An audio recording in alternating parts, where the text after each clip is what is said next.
punishment.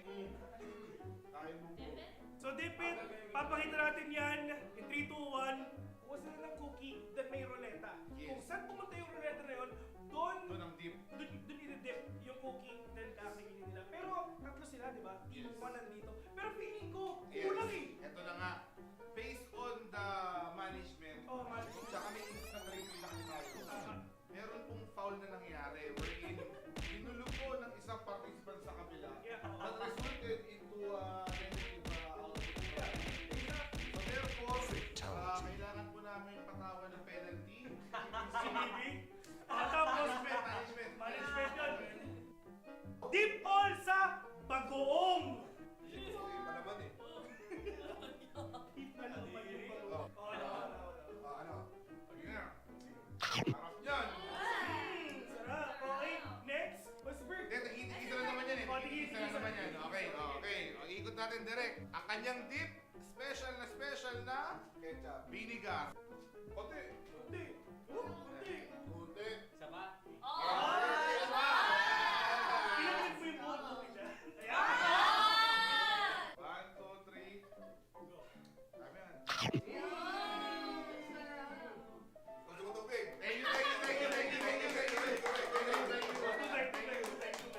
Thank you. Next. Soy sauce. Uy, konti. Yan. 1, 2, 3. Ew! Okay. Masarap. Isa pa Sarap, daw. sarap. Sa patis naman.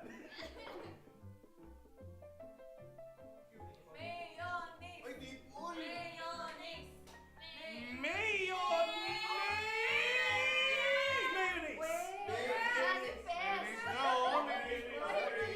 Wala akong kinalaman dyan sa roulette na yun. Here we go.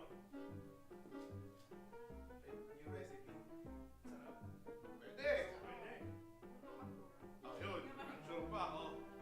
Hindi na tayo mai-internalize pa. Baka pwede sa business. Uy! Okay, so yun ang ating matinding punishment dun sa ating fast players na game. Dumating tayo sa panahon na sa GPB. Dumaan pa talaga sa butas ng karayom. Kailangan manalo. may fair tayo rito. Kaya tapos na yung isa nating challenge for the day. At kita-kits na lang sa susunod na video.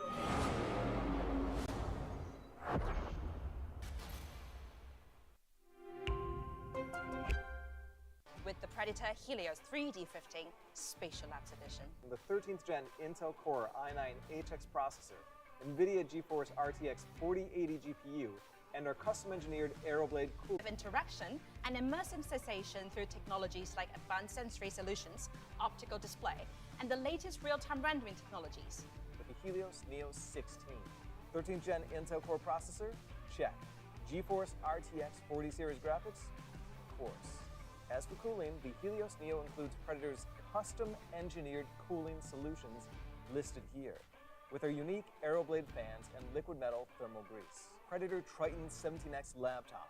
This powerhouse features a GeForce RTX 4090 with a max TGP of 175 watts. The Acer Nitro XC452 CUV at 44.5 inches with a 32:9 ultra-wide aspect ratio and 1500 Welcome everybody. Happy New Year, by the way. What better way to welcome the new year than with the first official off-season event of 2024, the Asia Pacific Predator League 2024. Guys, welcome. We are live right now in Manila, and we have got 16 teams from 12 different regions over here, all battling for a prize pool of $100,000 US. Yes, you heard me right. That is $100,000 US. My name is Mika Fabs, and I'm here right now with Dax and Asrai. Hello, gentlemen. Happy New Year. It's so good to see Mika. It's so good to see Asrai. It's so good. We're reunited. We're all together. Once again. Finally. Welcome back to the Philippines, by the way, Oh, Mika. thank you. Wow, Miss International. World traveler. And Yeah. look, she brought 16 teams with her, basically. Wow. Asrai. Yes, Look I at- did. look That at was the all on me. That was all on me. We were all on the flight together. But it's very exciting indeed to have all of these teams here right now, especially since this is the first glimpse of what we're having, especially for the Tier 2 scene in the Valorant scene to come in Asia Pacific. So it's going to be very exciting to see a lot of new faces, but a lot of old ones as well. I think it's pretty insane that we have all these representatives from different areas, especially that we have these kind of teams ready to show off what they can do. And of course, some invited teams, especially Team Secret from the Pacific League. So I'm very excited for that one. Absolutely. Lots of things to try to prove here in our particular tournament. I don't know if they picked it up on the mics, but there was a lot of the teams right now playing nearby us that are already hyping themselves up to get into this first map. We can definitely feel the energy. Oh, yeah. I mean, I don't know if you guys heard it on stream, but we can definitely hear it. We can feel it as well. I believe like some of them are jumping up and down too, so it's going to be very exciting. The Asia Pacific Predator League 2024, by the way, is presented by Predator and co-presented by Intel. Also, special thanks to our sponsor, Xbox PC Game Pass. Thank you very much, everybody, for making this event possible. It truly is exciting. You guys brought me all the way from wherever I was to be here today. Wherever I was to be here today. And it is going to be very exciting. Again, $100,000 prize pool. I do remember somebody saying, is that real? Yes. That is quite a sizable one indeed. And, you know, to see all of these teams, especially our franchise team, Team Secret, here and battling it out against all of these other teams, it's going to be very exciting. We have 4 groups, by the way, gentlemen. We have 4 groups with the first seed of each group qualifying for the playoffs. This is pretty brutal, if I might say so myself. All of the group stage matches will be played in a best of 1 single round ramen. I mean, what do you guys have to say about that, especially since, you know, it's going to be intense for these teams today? Look, a best of 1, it's anyone's game. Whoever is ready from the get-go, they're going to have that advantage. When you see a team rally early on and build that lead, it's going to be such a big deal because you already know this is your only chance in that matchup. You face off against the other 3 teams in your group, and you basically, if you lose 2 in the group stage, you're out of the running and out of contention for our weekend playoffs. Absolutely. And if you think about it this way, you know, there are some teams that you think that, oh, you know, this Team A should be able to basically destroy Team B in a regular best of 3 setting. But because of that best of 1, it's going to be a lot more, you know, spontaneous. Yes, it is indeed. And as we can see from the first 3 matches alone, somebody might already be, you know, mathematically out of the running, right? So let's get right into it. We have our first match coming up, which is going to be Fav Gaming versus Oasis Gaming. A very exciting match indeed. So let's take a first look at our first team coming up. It's going to be Fav Gaming.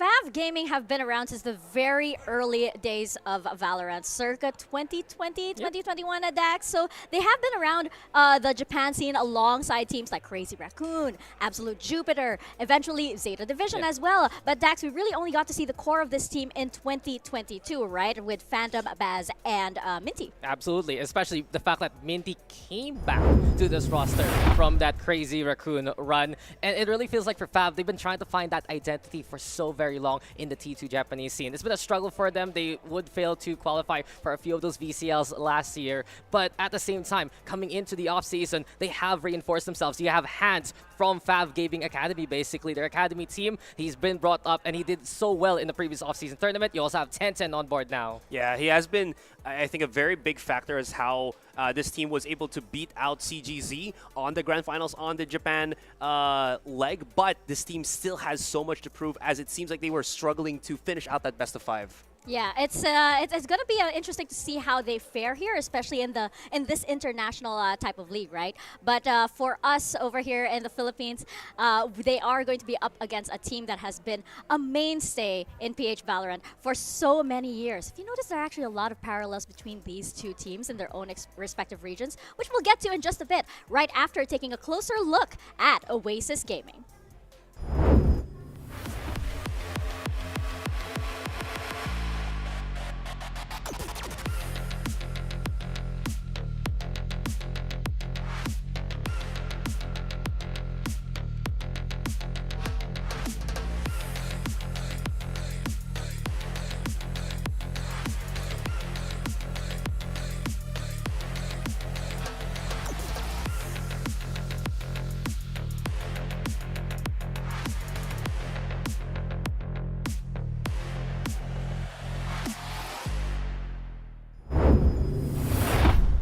Oasis Gaming, Dax Asarai, we've been talking about them for years. We know that they pack a lot of firepower. There's a lot of young talent here. And when we talk about this team, we always bring up potential, right? Because we know that the skill is there, but this team still seems like they're waiting for that super big break of theirs. Yeah, the thing about Oasis Gaming is, again, I don't know if you can hear that through the microphone, but they are hyping themselves up, as you can see in front of your cameras. But as I mentioned, this is a team that has greatness in the making. It just, there's that one thing that just kind of brings them back to struggle once again and again. And that was kind of showed in the last tournament that they faced when they were up against teams such as NKT, such as Talent Esports. They had such great starts, but then they just can't finish. Yeah, Captain Savvy making all that noise here, heard all throughout the hall. But exactly that, Asarai.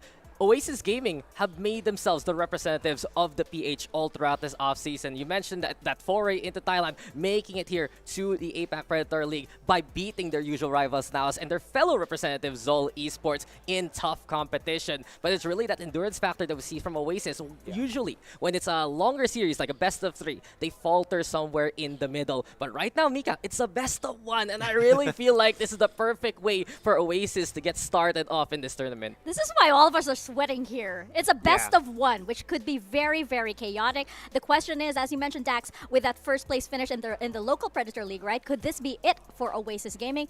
Especially with Team Secret somewhere on the horizon there, perhaps? We don't know, right? But I think this matchup is really interesting because there are actually a lot of parallels between Fav and Oasis, right? Yeah. Both teams are trying to break out of their local tournaments and prove that they deserve to stand next to teams like Zeta, like Team Secret, right? They both have been teams that are training grounds as well for, like, you know, franchise players too. Like once upon a time, you had Envy on Oasis Gaming, right? And once upon a time, you had Anthem and Synfree from DFM on Fav Gaming, right? So it's going to be very interesting. And right now, we are heading into Sunset, a very interesting map to start things off, by the way. What are your thoughts on this, gentlemen? We'll start with you, Asarai. Okay, quickly enough, at least we were not going to be seeing Split right now, which I think is the weakest map for Fav Gaming. If you saw their, again, recent Grand Finals match against CGZ, this was the map that they really struggled against Ascent as well in some extent. So maybe Sunset is a different flavor, a different style of approach, which could actually work out for Fav that has that kind of gung-ho offense type of style. Yeah, truthfully, I expected we'd get something like Lotus in the map pool like this because Oasis Gaming has been using that as their map pick right now instead of Haven. They've had a perfect record so far. Lotus, on the other hand, super successful for Fav Gaming, a 5-2 record in their new roster. And I think the most interesting part is this is the first time we're really seeing Fab actually play Sunset. It's something that they have been banning out for quite a while. It's something they haven't really shown their hand in. But I guess against newer competition, it's their time to try and shine in it. Could be banned for a reason, especially since, you know, Sunset is still a map that a lot of teams are still forming some kind of like hard meta on, right? Yeah. And for Oasis Gaming, though, like, you know, as we're about to head into Agent Select here, it's going to be interesting because they have, as we mentioned, they have a lot of firepower, and Fav Gaming comes from a region that isn't exactly known for a lot of aggressive plays, right? You have the Japanese teams that normally like to take their time, to be a little bit more patient. So I think the mix here in this matchup is going to be so interesting. Yeah, and what's kind of what's also another interesting thing is I think the speed at which Oasis kind of sets up play. You talk about the parallels. I feel like Fav and Oasis might have that same route where they like to try to set things up. That's always been the Oasis brand. Fav has also shown to be somewhere similar of that approach. So I think whoever is able to create that setup faster is going to have the advantage once the round starts. I think the contrast, though, is how default heavy Fav can be. They love to bunch on up, even if you have 10-10 there on the entry potential. He does stick around with the team as much as possible. Instead, you have players like Phantom, players like Baz, who can actually get those first kills instead. Usually you see 10-10 die, but the rest of the team can actually follow up from the space that he makes immediately just because of how bunched up they are. On the other hand, though, Mika, Oasis momentum is key. When they feel confident, they're just going to keep rocking on with these kind of rounds, and in the best of 1, that's the perfect way to kick off the day. That's exactly it. Do you really want to bunch up when you have Kelly S on Raze is the question, right? On Sunset, a map with so many, you know, cheeky corners, a map with so many very crucial choke points, right? So it's really a question of how well I think Fav Gaming can push themselves to meet Oasis Gaming, because we know Oasis Gaming, they're not going to be stopping. Yeah. I just wanted to add as well that one of the issues that I've seen from Fab before is they just sometimes don't really want to deal with the Cypher and try to just push, like really just hard raw push onto a site, even though there's Cypher traps there, and this could be a problem for them. Again, even though it's a different map, I've been kind of talking about how Split has been their weakest map. It's also a Cypher on that Split that made it very difficult for them to make anything happen. Could also be something that that also happens here on Sunset. I was surprised. I was saying Hans is going to play that Phoenix when he usually plays Sova or Viper in these kind of situations for the team, but no, it does seem like the Fate's going to be there instead. Double Initiator has usually been key for Fav Gaming for quite a while, and on the other hand, Oasis Gaming, it's something me and Nasai were talking about in other tournaments actually, Mika. Where is that focus in terms of the roles? Who will be playing the duelist right here, right now? And instead of playing a double duelist that they did against Seoul Esports in the previous outing on this map, you have Marky on that Sky, and me and Asrai do agree in concurrence. When he plays that Flash Agent, when he plays that Sky, he looks better than ever. Absolutely. Well, we heard Oasis a while ago, like, you know, really cheering. We hear the comeback from Fav Gaming. This time, they're ready to fight here in Aserai. Your thoughts on this this composition right now before we get into game? Well, we are now into game. We are into game. I told you didn't have a lot of time. But I guess just a quick throughput of this. I think it just makes a lot of sense. Again, Marky has been somewhat successful, but not so much on the Jet, so bringing him back on the Sky, I think just makes a lot more sense utility-wise for Oasis. Especially since it's best of one, might as well play the roles that has been working in international competitions. A quick little thank you to Mika. We'll hear from her later on as we are into the game. And quickly, Fav Gaming navigating now from the elbow onto the ace side. Oasis having to play towards the alley. Phantom watching out for that first contact point. Yeah, it's still Oasis just, again, seeing if there's anybody from Fab that kind of over-pushed onto the angles here. Smokes are being drawn out, and here comes the retake from Oasis as the dog clears things up. Paranoia's into play, but Kelly S has already gotten in there, and he's found 2 for his troubles. Kelly S! It's a triple kill to begin with. This pistol round looking so good for Oasis as they flush out Fab completely out. They only lose 1 member along the way, and it's a pistol win for Oasis Gaming. Yeah, Fab very much hesitant to actually face Oasis in the site itself. Maybe because of the threat of the flashes or the dog, they just didn't really have the firepower to clear it up cleaner because of the pistols. But you saw how very much quickly they were able to just well, just retake that site. It's as simple as that. As soon as they found the angle, right, they were marking where players like Phantom were, and then Kelly S just gets in there. The paint shells was perfect. The coordination from Oasis Gaming is one to watch out for. And whenever you see a marquee flash, you have to be sure that you're marking a potential raise coming your way. Okay, seems like the play right now for Fav is to split up the offense for the moment, but I mean, it's not going to catch Oasis off guard, as you saw the catch on 10-10 right there. That's going to really reduce the firepower, especially on just the eco round for Fav here. Yeah, again, we see Fav Gaming. Protocol has to be playing those defaults. You don't see this too often, though. Phantom playing that far away from the rest of the team, but I guess adjustment into Sunset, right? An opening, perhaps, over onto A, but Savvy 8K, he's prepared here with a tripwire, prepared with an SMG, I believe, and that Spectre will pack quite a big punch as soon as he gets any intel. There you go, 2 already for Oasis to get 2 down on Fav Gaming side. Yeah, Spike's already been dropped as well, so it's going to be a battle of just trying to retake everything here. Baz, he's got a Sheriff in hand, might be able to clear this up. Kelly S has the angle, and he will be able to shoot through the wall, and that's going to be a clean second round for Oasis. It's just good to hear, though, Asrai. We haven't been in these kind of setups for so very long. Oh, yeah. When we're going to have a LAN here, we're going to have a LAN in Mo Arena very, very soon, and you can hear the emotion sometimes from the microphones that these guys are so hyped up to be here. It's a long week for these teams, with only short, honestly, instances with where they can compete. In Oasis right now, they're ready to fight. Yeah, take your shot. You know, you don't want to miss that mom spaghetti. Wait, no, that's not what it's called. Yeah, anyways, moving forward into this round, buy round for Fav Gaming.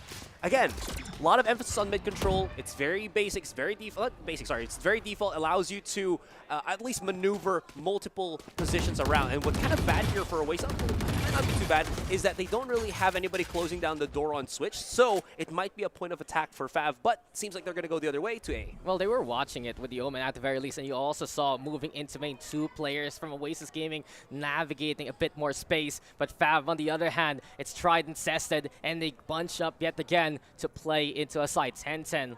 looking for any kind of contact point. It's very thorough here for Fab Gaming and how they clear out these corners. Still do have the Cypher set up on that A site. So, again, as I mentioned, there is some problems here for Fab when they try to just get caught by the tripwires. It might happen the same thing here, but they will try to use the nade. Yeah, it's trouble, sure. The tripwires there, the Poison Cloud 2, and Oasis Gaming in control of their area so far. Fab slowly run out of time here if they can't actually make this pinch work. The snake bite making it worse. Paranoia is the play, but the problem is, even with Fab Gaming throwing their own paranoia, no one can push. Kelly, yes, he's ready to receive, but can't hit the initial shots. Phantom is dead with that kill. Here comes Oasis, though, winning out the trade yet again. They just know exactly where Fab's coming from by this point. This is so bad that KO should have gotten the first kill onto Wild Oreo here. Baz already knows one at the corner right now, but there's so much crossfire from Oasis that it just is going to fall down. But Baz still gets a 3K, and that's going to be the clutch. Baz brings in the buzz, and the sting of Fab Gaming comes to A. Well done by Baz to really salvage that round, Asteroid, because from what we saw, Oasis Gaming, they had stations on the site, they had stations on the alley, and they had good utility timing, but there was just that moment where that defense faltered.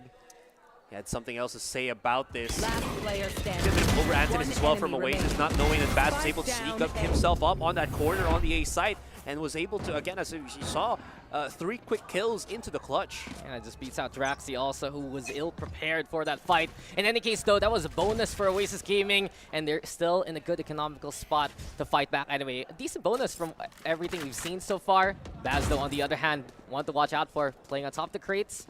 Backs away for the time being, trying to suss out what Oasis' plan is. And I think one thing I noticed, that Sky playing for that orb control, trying to build up a bit of the bank for the Seekers, if ever. Sure enough, because they do want to be able to kind of supplement the showstopper that's already available for Kelly S. Savvy has moved his talents here on market on the contact. And here we go again. Savvy 8K though, bringing in the Thunderdome. And in that cage fight, he gets one away though into Boba. Does Oasis go? Kelly S shut down. The fuse is immediately extinguished. And Oasis has to rely on Wild Oreo to play the anchor. That he does for the time being. It's 3v2. Baz though still with the fight back. The Paranoia a little too late to the party. But this is getting very close yet again. Marky, though. Marky, you mentioned it. He's looking for the angle towards Market. Neurotheft also into play. So Phantom doesn't know exactly what's going on. They go for Draxi first and foremost. Camera also for this. Marky sees them lined up. And the spray down into the takedowns. Oasis will take it. That was already almost a losing situation for Marky, especially with Drax being caught in that pinch position. I mean, they had maybe a chance there, but because of that big pillar in the middle of B, it gave so much defensive posture for Fab here, but somehow Marky manages to get the 2K. And this is what we're talking about. Marky on the initiator, Marky on the Sky. It just feels like he's so much more controlled than any other agent that he plays. And especially, sometimes we say when he's on that jet, he has something to prove in playing the entry. Right now, just bringing in the rear, finding those timings. He can use his mechanical skill. He can use just the precision that he has to the best degree. Well, this time, it's not the entry. He proves the clutch for Oasis. For clutch, actually. Yeah. Back to the drawing board right now for Fab Gaming. 10-10. Quick little tap onto Wild Oreo. That's to where Marky is. Tap me up, brother. I need some heals. Yeah, man's domesticated by this point. Hasn't been any noise on B main. You can see that Fab are going to be risking to push up onto top mid, and it actually is the correct decision. Draxi finds the contact, but disengages thanks to the numbers there. Here we go, though. 10-10. Swift shot onto Kelly S. And Wild Oreo, he's still holding, he's still fighting, and he still wins anyway. 2 with the Bulldog, picking up now the Phantom in hand. Wild Oreo, it's going insane so far. That's 3 for him. But Fab do get their place onto the site. 3v2 for the time being. Yeah, they're going a little bit crazy. Fab, though, still somehow manages to pick themselves up. Do they have any weapons to actually fight back? That's going to be the question. Look at... Oh, the push out. Oh, that's not going to get punished, but he backs away. That got dangerous real quick, but Phantom over onto the corner. Minty also going for the flash. Maybe a pinch here. No, Minty looking to return to his position. Phantom gets the impact, yes! And we go back to a 1v1. Bring around, and Minty takes it. Thrifty taken here by Fab. Oh, I don't think they might have just thought that that would have been a afraid flash on Market, but they didn't think that Minty would go all the way around. Plus his teammate gets the value on the double Sheriff headshot. Hello, that is just too much for Oasis to handle here. It's just something we see from Fab. These guys, especially their second wave, they can hit these nutty shots. And as soon as they make their way towards the site, that's where they can contend in closer angles. The fake out though, incredible from Minty. Great to see him really filling in that initiator role as well. For now, it's still a 3-2 standing. Oasis need to be a bit more careful in how they play those retakes. Yeah, rather than thinking about this as Fav risking their lives to go for a push, because that's always how pushes happen, right? It's more of they're trying to maneuver Oasis into less power points than they would, showing presence in a different part and then you're pushing the other one, as what we saw on that top main. That's why you're seeing Oasis panic a little bit and actually put a lot more pressure on a certain portion of the map, B as well as top mid, rather than the A side, which they're going to just try to push out. Okay. Nice play work, but Fab, of course, has the firepower in their hands. So 2 for the price of 1. Oasis Gaming, they had an attempt to contest. But I guess the problem right now here for Oasis, perhaps Azurai, is when they get carried away by their own momentum. Fab, it's a more disciplined approach from, of course, a Japanese team. Absolutely. They're just waiting for that stimuli before they actually try to do anything. And now, well, in that situation, you kind of maybe want to go A, but they do have the time to just chill down a little bit, use their abilities, and clear up the site very cleanly as 10-10 gets 2. Yeah, 10-10 with a 2-2 there, and here we go. Wild Oreo, he's still ready to fight again. This pillar has been his friend multiple times on this game. But it's not going to happen this time around. 10-10 with 3, and speaking of, we are tied up at 3 apiece. Yeah, Fab Gaming finding that formula, using the weaknesses of Oasis against them. But Oasis, in all of the losses that they had in the rounds, they're going to have themselves 4 ultimates to play around with. Quick little look into this replay, and like you mentioned, Oasis tried to do a quick little punish, but again, Fab is prepared for it. They have somehow, again, adjusted in these kind of set of rounds on how Oasis kind of approaches things, and Oasis might need to go back to the drawing board to readjust how they approach these kind of interactions. I mean, it's something we always talk about for Oasis. Now that they're representing the Philippines in international competition, they have to deal with different styles that they might not be accustomed to as much as their local scene. Speaking of now, we get to see him creating the Viper Spit online for Oasis, just staving off Fab from playing towards B. So mid instead has been one of the bread and butter plays here at Fab Gaming, and we see it yet again. There's still that wall, so they have to be somewhat afraid of it. But the good thing about that wall is they don't know how many people are mid. or on the other side. It's a little bit of a mystery, but Fab Gaming still with the advantage after everything is said and done. I do wonder, though, how does Fab decide to navigate? They do send 10-10 over onto Boba. Nightfall also going to be into play. Savvy 8K caught in the crossfire, and immediately Fab marking their targets and finding them well enough. So a quick little roundabout play from Fab, trying to get away from Wild Oreo's area of engagement. Draxi though caught. It's 1v3. The Neural Theft making it so difficult for her to play against. Well, let's see if this Neural Theft will also activate the neurons of Wild Oreo here. They already know it's going to be on B. Trying to frantically get some contact as he jump spots through the smoke, but gets heavily tagged, so it might just be a save right now for Oreo, not knowing where the Cypher is, as he doesn't spot him coming through B main, possibly just a wrap around through Market, and probably, yeah, he's just going to escape, save the rifle for the next round. Well, we can see, well, at least he does have something to work with for the next round. But I've noticed here for Fab Gaming, the adjustment, especially for them to keep so calm in their place. They know when they bunch up like that and get that initial trade going in their favor, they can get the push onto Oasis and just have to deal with the more cheeky angles that Oasis loves to play. And instead, it's Oasis who's struggling to understand how Fab is getting away with these rounds. Yeah, I think it's more of like, if you look at how Oasis have been playing for like these past 2 rounds, they're like, Marky, go flash, we push through smoke, get killed. But then it always backfires. So I think Oasis just has to take a chill pill and not try to go for such heavy punishment. Again, I do also understand that that mid control, if they lose it to Fab, they basically cut the map in half. There's not going to be quicker rotations for Oasis here, but they have to give that up just because the initial punish is too strong from Fab. And they don't mark it as well as they should. There are moments where you have a player from Fab Gaming getting into Boba for free. True. And someone like Wild Oreo has to go crazy on the site just to give them a chance. Well, That's the difficulty of just playing Sunset. There's just so many angles that you can approach, that you can fight in, that you can be tricky at, that it does really take somebody with a lot of multitasking capability to just, you just be able to handle this map. You mean when you use your tablet and you watch the game and you yeah. write on your notebook? That's Yeah. right, a I'm man not- with many There hands. isn't even anything written on my notebook, all right? It's Look, just there for props. I'm trying to make you look good here. You don't need to expose yourself like that. You already No, get the it's okay. compliments. No. We try to be a real one, you know? Well, Fab Gaming has been the real one so far. Oasis, on the other hand, back on the eco yet again. We'll see it here. Market looking to be the contesting point for Fab Gaming. They have navigated into this area a bunch of times already. Oasis this time ceding that position and relying on Savvy and Kelly S to do the damage from far, far away. Paint Shell's also the answer.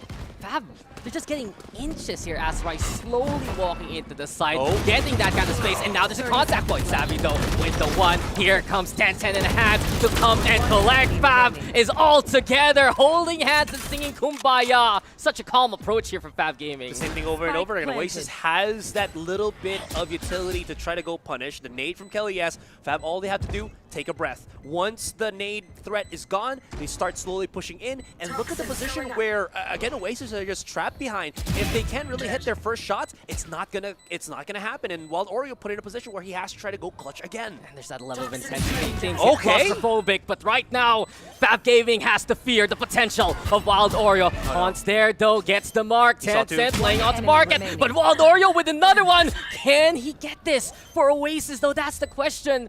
Time is running out. Hand for push. Runs out of bullets. Has no life to work with. And Fab Gaming make it a handful of rounds now. You cannot rely on Oreo to try to clutch the rounds every single time, even though he is getting that value. Boy is at 13 kills, but again, it's not converting into those round successes. It's just, Wild Oreo has been the centerpiece of this team time and time again. When things are dire, he performs. When someone needs to try and clutch, he does so. But again, the odds are just overwhelming. And one thing I wanted to point out, really, Asurai, was when I was watching that round, you could feel how suffocating it was to be Oasis, that there were so many members in position on both sides from Fab Gaming. It's the slow creeping death that is Fab Gaming. They don't even rush, man. It's just a slow walk up into the site, and it is working fantabulously here for Fab Gaming. Now the tactical pause has been called up just because, again, the formula doesn't change. The outcome doesn't change, and Fab is coming out on top of this. We talk about how Tencent is going to be that starting figure here for Fab to really rush into those sites, but even though he is somewhat in that perspective, he doesn't have to go into like the 6th gear. He plays with his team, and it is working so well for Fab here on Sunset. Man, he's just in cruise control basically. They all have this convoy. It's like they're all going to the beach together. You know, Asurai is doing the steering wheel right now. Exactly what it means. But yeah, it seems like for Fab Gaming, they're trying to find their position really in the scene. But the double satchel, he called it. Is the play. He's looking for something. He's gotten so far off, but no one's ready to receive. And Oasis seeing the site for the time being. We get the null command though. Fab making sure that they can get this B site right here, right now. Yeah, but look at the angle from Kelly S. Needs to hit the shot, and he will fight 10-10. That is beautiful from Kelly S. He has to be careful though, because one's still nearby. Looking for a second shot, doesn't get it this time around.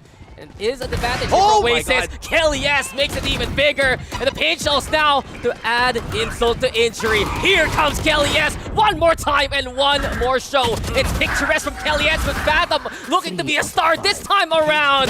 Oh, Kelly S! Despite the cyber cage, he's the beast who cannot be contained. And it's a Kelly S round to witness. An ace with the operator and all the utility the Rays can bring. Oasis, they will have a hero of the round. The S in Kelly S stands for Sublime as he gets the ace. And again, he did get a nice little catch on that top angle. Fab were unaware of it as they had all the smokes. I mean, you wouldn't even know from this position. They wanted to go and punish a little bit more because they already knew that there was still some defensive posture from the players of Oasis, so it really was a good decision from Fab, but still that hold from Kelly S is what Oasis was looking for to ignite something in a round. Mojo Dojo Casa de Kelly S.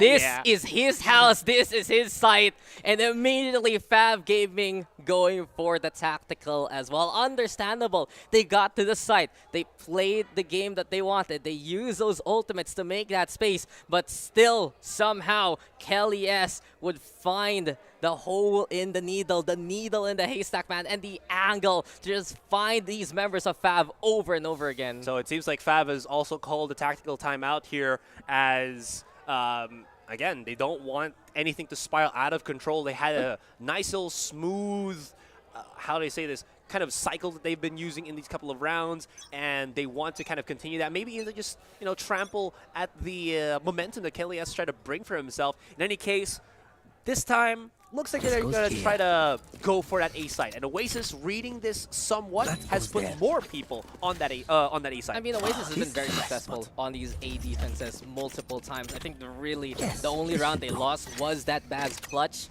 B has been a bit more of their weakness, so Fab Gaming, can they test these waters now, knowing there's an op in hand on the other side?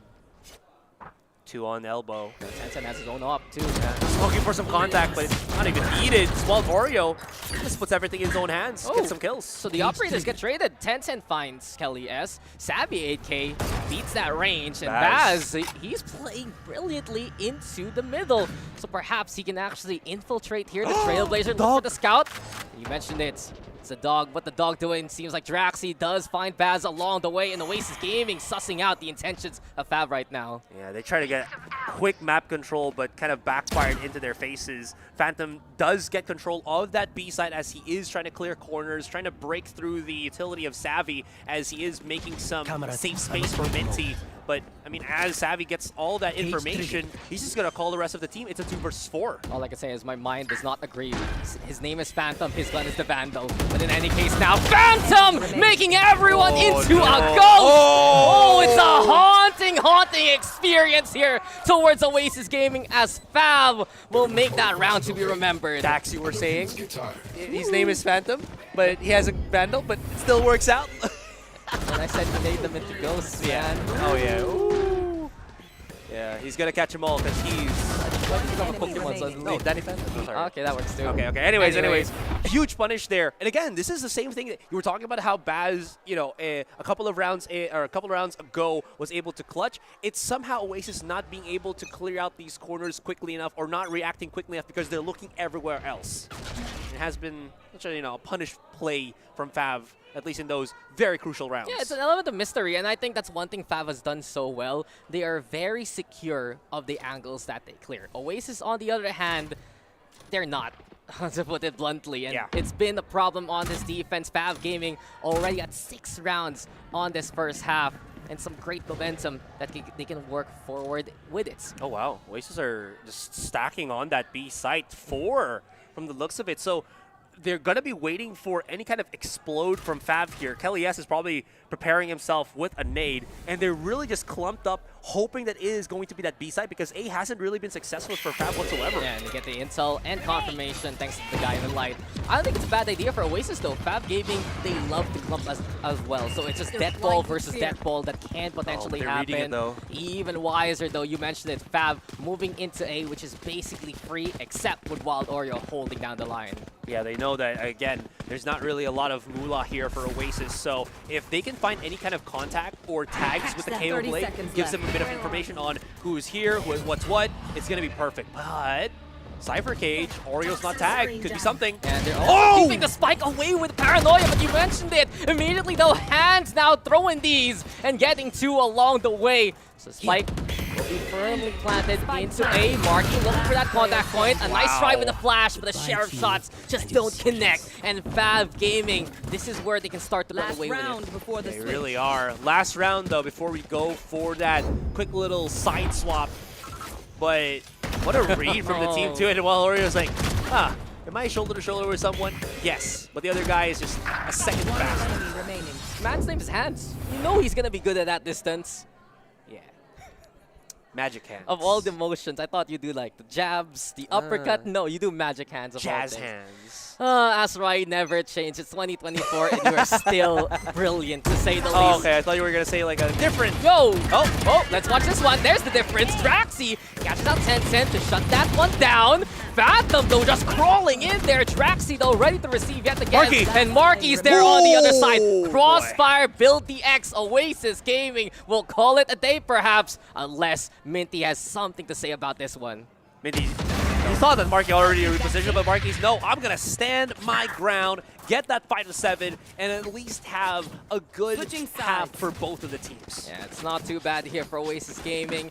And I gotta ask you, Asura, you play a lot more Valorant than me. What do you think for Sunset? Attack, defense sided? What's the plan in the map like this? I feel like it's attacker side, to be honest. Because, again, there's as what you saw with Fab, there's so many angles of attack. Sure, you'd say that, but you can put traps on this one and this one and this one. If you're just a lot more braver and you want to go for that contact, I still feel like it's attacker sided. You know, if you're willing to risk the push, it's a lot more attacker sided. Look, Oasis Gaming is that kind of team willing to play those risks. And again, we have to watch out for what Kelly S can do in the forefront. But looking at the stats right now, Wild Oreo, he had an incredible first half, 14 kills near the early rounds to keep Oasis in the game. And then you had someone like Kelly S getting that ace, making sure that Oasis could fight. Fab, though, still in control. And not only that, they're playing heavy into the mid lane. Yeah, they wanted to actually go for some kind of punish there. They have activated the tripwire, so they should be able to break it down and push into the site quite safely, to be honest. Yeah, no need for any sound barriers. They're just pushing in anyway. Minty, though, ready to be the smoke criminal.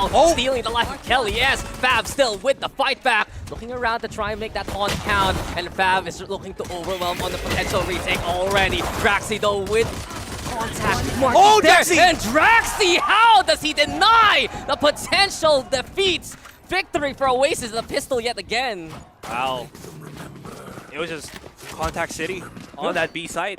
Whoever got ahead would just be, again, the winner of it all. So, good idea from Minty here to immediately check the smokes because he knew exactly what Oasis was kind of hoping for, but it still kind of backfired somewhat in their faces as Draxi was the second wave here for Oasis. You saw that they should have been able to go for the punish, but he was just hitting taps here and there. And again, the clutch on the pistol really given to Oasis because of Draxi. And it gives them momentum to work forward and especially try and tie things up. Not only that, though, it's one of those signature Oasis plays. Flash from Marky, play off that angle. And you said it a while ago, standing their ground and willing to fight that fight.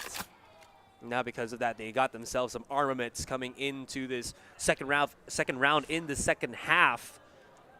Fav, they're playing a very, very laid-back like positioning. Look at where Phantom is. Look at where Baz is. They're just going to be stacking on that A site. Oasis are unaware of this, but if you are on that attacking side, it's actually easier to push into B because if you're just in one straight line, there's a lot more linear angles that you can check on B rather than A because there's a lot more crossfire angles that the defending side can do if they're on the A side. I'm glad you took geometry very well in high school, Asrai. Great explanation.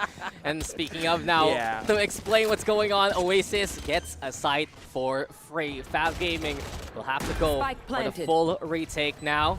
Teleport away also from Drax and Oasis. They're going to be playing into that Getter. Try to just hold that spike down, play that angle as much as they can. Okay. Yeah, I mean, there's no Sage Wall or anything, right? So they're just going to hold the angle. They have nades. They have mollies. Oasis have the firepower. Minty, though, that's a big pick. A chance here for Minty, perhaps. Trying to line things up. But the Spectre allows you to be skitterish. And Oasis Gaming have tied things up. That's kind of crazy, though. I mean, like, Minty was almost best. popping off. Look, Fab are good with the sheriffs. Let's be real. Minty has been good for it. Phantom has been good for it. Hands has been good for it. And if they only got the initial pre-fire angles, that could have been Fab potentially stealing that away. But Oasis, we were talking about it, a wise decision to just play away and win out in a manner that they expected. Yeah, thankfully Oasis isn't one of those PH teams that, you know, tends to kind of go a little bit crazy once they feel like they have that advantage. Are you sure, though? I mean, it still happens. You know, that's why we did see them not be as successful in that previous tournament. But compared to other teams, I feel like they are that difference. That being said, though, you know, gun round for Fab, so this is where everything will really change. I mean, Oasis' storyline right now is how they're building discipline in the offseason. Oh, I see having that legs. 5-man roster. Hey, what? Phantom, he saw Savvy holding B main. Okay, I see your legs. That's a great way to word it. Well, seems like Azurai has the eagle eye here instead of the camera. But in any case, Oasis, they do want to play towards A this time around. Kelly S, though, some contact that points, angle. spots out 10 from above Link. And need also to dissuade them. So Oasis, they have a bit of time to work with. Moving into the elbow right now. Wild Oreo for any kind of contact. So they know who's here on this side. The raise on one side, the fade on the other. Do they push the issue, though? If they do, there's actually only 2 players that is beholden here on that A side. Hands. Oh, any flashes? Anything? Just to kind of blind him? Yes, there it is! Oh. Straight into the embracing hands of Wild Oreo. Hands can't see anything whatsoever, and Oasis get 2 for the troubles already. Kelly S also in position, and Oasis with an incredible clear with all that utility to open up the site. They have the advantage now in the numbers. Spikes planted as well. Baz, though, trying to wait out this smoke. They know how dangerous Oasis loves to play. And Baz is just trying to crawl in there. Draxi, though, marking that target, playing into that safe distance. Smoke ready yet again. Paranoia gonna be the answer here from Fab, but they're struggling to find any foothold onto the site. Phantom now inside the smoke, but by this point, Oasis should expect it. There's the cross, but Baz opened things up. This is a chance here for Fab Gaming. Kelly yes, the win. Marky, they navigate through the labyrinth made, and Oasis will find clear sight lines to win out that round. And very much ring around the rosy there from both of the teams. So that's going to be a call and timeout. I'm assuming this is from Fab. Oh yeah, it is. I see Pocky's name already. But anyways, this is the contact that Oasis was looking for.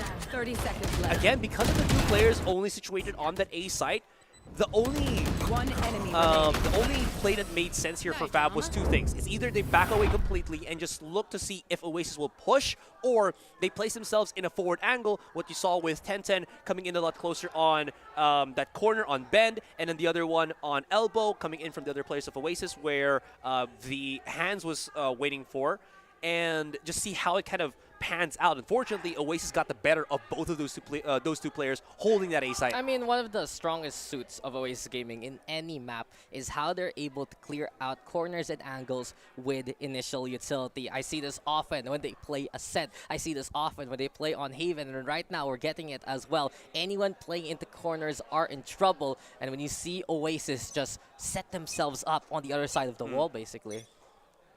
Well, if I have to adjust to that, I mean, it's still only just the one difference round, but that was the gun round for Fab, so they're going to be put into a position where, yeah, like you said, like we see here, they're just going to be on the Sheriffs. But as you mentioned, as I can recall it, they have some pretty crazy Sheriff players.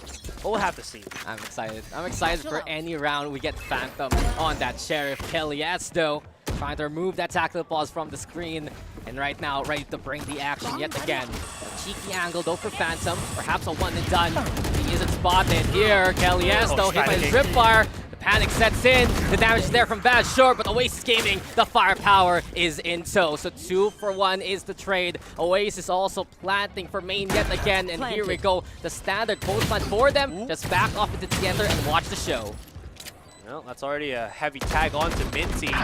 Gonna have to wait for his teammate while Oreo finds him. Here comes 10-10 on the flank, able to pick up himself up a rifle. And he has the showstopper! Oh my god, Marky, say goodbye! No, the flash is actually good! Marky, say goodbye! No, the flash is actually good! Oh! You say goodbye, he says hello! And ready to receive, thy name is Marky. That is huge. He got hit by his C's, right? He was in trouble. Yeah, but Marky, I keep telling you, here on the sky, he is cool, calm, and collected. Also, I need clarification because I didn't see 10-10 rip it out.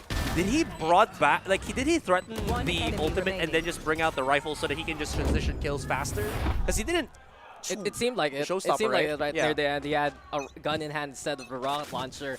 But right now, Oasis is rocketing their score higher and higher. Fab Gaming, on the other hand, the modicums of control that has been working for them so far in this game. We're not seeing too much on defense. Yeah, these best of ones, man.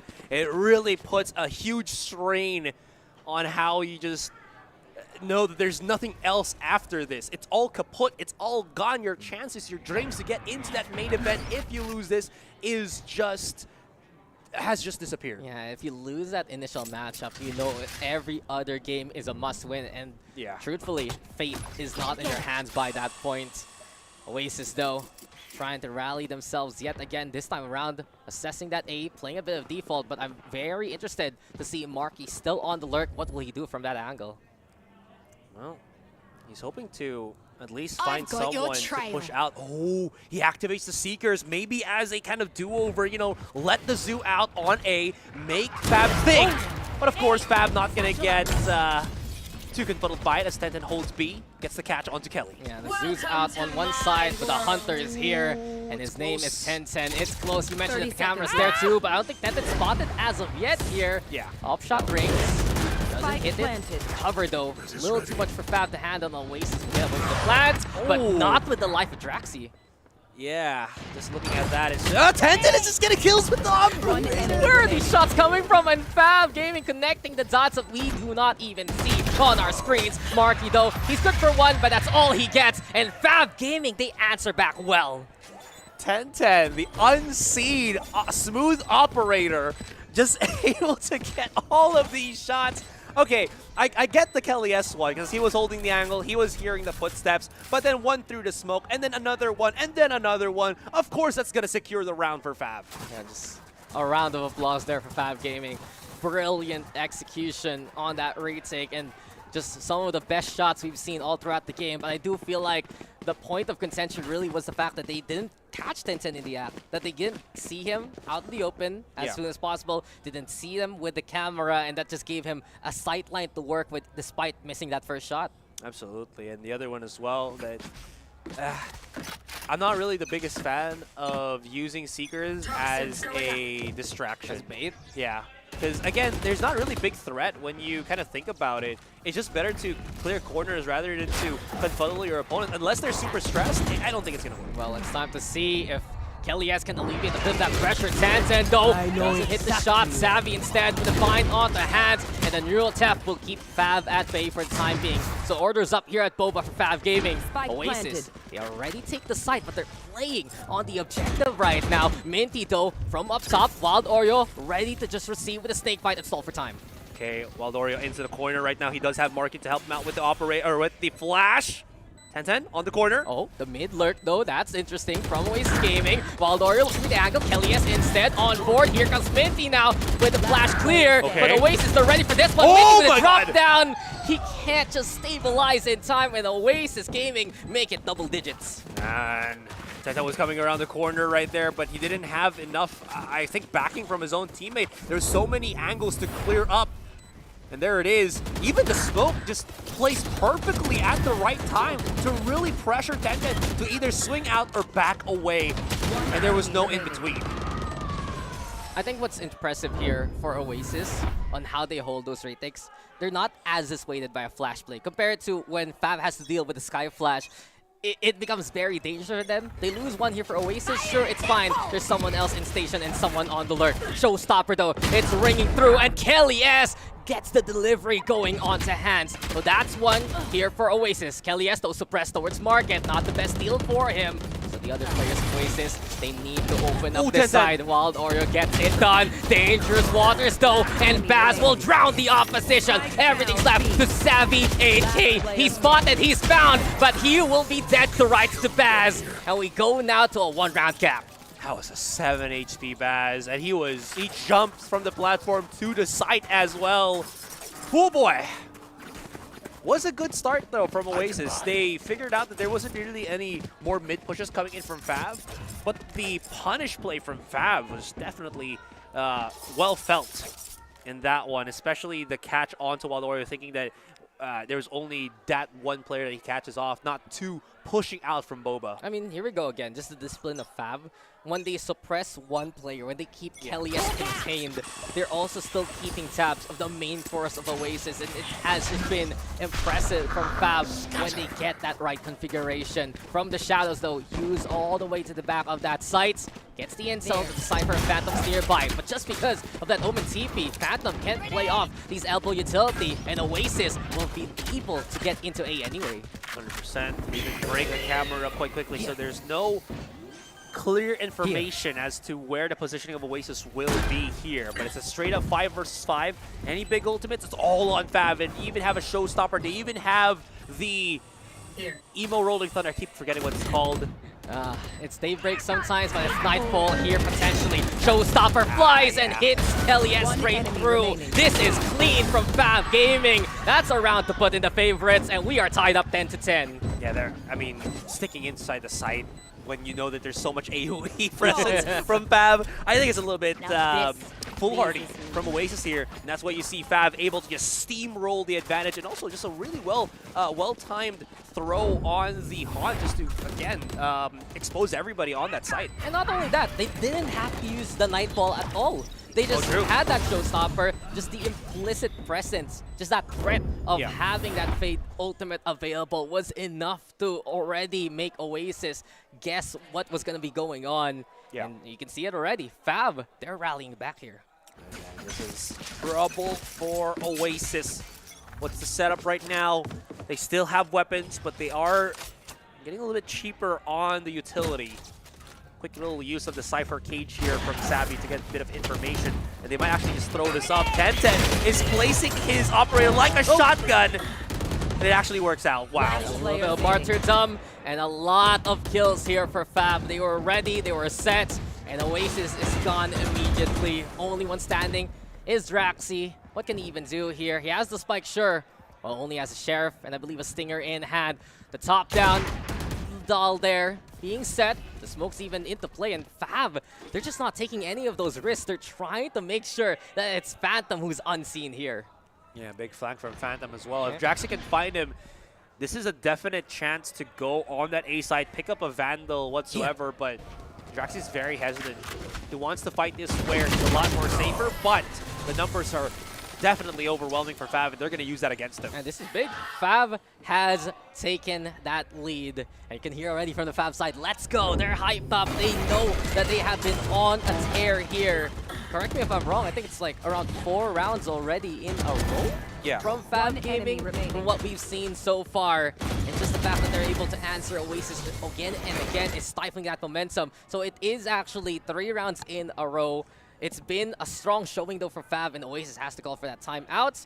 And I guess what we really have to wonder right now, when will that Nightfall be used? Another thing as well is I think Oasis has become a bit more default with how they've approached the fights, right? They, dude, use your Trailblazer, push out. We'll see the contact, and it has been successful for us for these past couple of rounds, but this time, like you mentioned, Fav doesn't really get shook, so they're adjusting a lot more to these approaches from Oasis, and now Oasis has to call that tactical timeout because, like you mentioned, they're 1 below, and they're 1 below, and they are definitely nearing the end of the line here. Yeah, well, why play Crossy Road when you can play Valorant instead, man? In any case, who will cross over to a potential match point situation? You can see already Fav Gaming, they're hungry for it. Oasis looking to set themselves up for that A play. One thing to take notice, Savvy in case playing the lurk towards B. Smoke's the answer. A smoke out also onto that doorway towards Market. They're trying to just bait out a bit of that intel perhaps, but instead it's Fab who understands the situation that suppressed that knife enough to get the big intel that Fab needs. True, there's still no one home on the site though, but look at the positioning on these tripwires. It's all for those mid-range punishes, so if Oasis can't break any of them, it is going to be quick punish here from Fab. So Oasis taking the slower approach might be the better way to go about this, but again, they're unaware of what is at the other side. Yeah, it's so easy to lose that balance, right? Tip those skills, perhaps. But the Seeker's into play. Shot from 10-10 doesn't hit, but Phantom gets the job done. 2 for Phantom. Marky's in, but Phantom sends them packing. Fab are on match point now. Youch. Again, they wanted to explode on that site, but it's not going to work. Oasis didn't get any information at the start of the round. They didn't threaten any utilities away from Fav at the start of the round. Nothing at all. It's just pure set-up contact, which again works, but isn't always going to be effective. And I wonder now, can Oasis even rally by this point? Fav Gaming, they don't hit that initial shot. There's still someone ready at the second station, and that's that incredible level of thrust from Fav. Yeah. They don't always have to rely on Tenden. That second wave is available to receive, and here we go now. Potential pitch savvy, catching out Tenden. Nightfall though is gonna be the answer here from Fav. 2 for 2 is the trade. Here comes Phantom now, getting the advantage back. And we get the Neural Theft also into play. Marky though over at the corner. He can't hear anything. He sees Phantom slay him where he stands. And Fav Gaming, they're playing in Manila, but they're calling this stage their home. They take it versus Oasis 13-10. Raining it down against Oasis. Those 3 last rounds, man, 11, 12, and 13 for Fav. They were absolutely perfect. They read Oasis like a book. They knew Oasis. Keep on going for those set plays, man. We are here to receive it, and we know well how to receive it. Yeah, what a showing from Fav Gaming. This team looking to make waves all the way back into Japan for this year, and they're already doing so in multiple orders here for Fav Gaming. And of course, we're gonna have Mika back. What an incredible game we saw from Fav, especially. What a way to start off a tournament too, with a match as close as this. Spectacular debut from Fav Gaming, I think. And I think that, you know, a little bit of that, you know, of the same mistakes that we've always seen Oasis Gaming make kind of got to them. Especially on the defensive side, we did see that Oasis would sometimes get carried away with their own momentum, right? And that's when Fav Gaming would make these sneaky plays, sometimes literally, right? Sneaking onto the site and catching Oasis Gaming off guard. And on the attacking side, we did see that improvement from Oasis. However, there was those few crucial rounds where Fab was able to get their number and eventually turn it around. Marky, I think, used the Seekers to bait A, and suddenly they thought, oh, it's probably a good idea to send everybody towards B, but all Fav needed was somebody like Tenten. Right? There are just so many rounds like that. Right calls, right players in right positions. It's a check mark again and again and again for Fav Gaming. And I do feel like Mika really had the stellar points to watch out for in that game. When you know that Felt like they had so much creativity as well as options. And then somehow, nearing the end of the game, it was only Fab that had a lot more creativity, a lot more options. You saw 10-10 was boosted up on so many positions. He was trying to go for punishes and so on and so forth. But then again, as I mentioned, Oasis wants to go for that default, which again just kind of keeps you wondering why. Because Fav isn't a team that's going to get faked by it or shook by it, and it hasn't worked once, it didn't work twice. Why would it work for a third time? I just want to interject real quick that I feel like for Fab, they were winning in Oasis's territory in terms of how chaotic those fights could be. Oasis, they expect when they flood into a site, they're going to have a bit of numbers to work with in a certain angle for a small amount of time. But what Fab has in station, Mika, once Fab has everyone ready,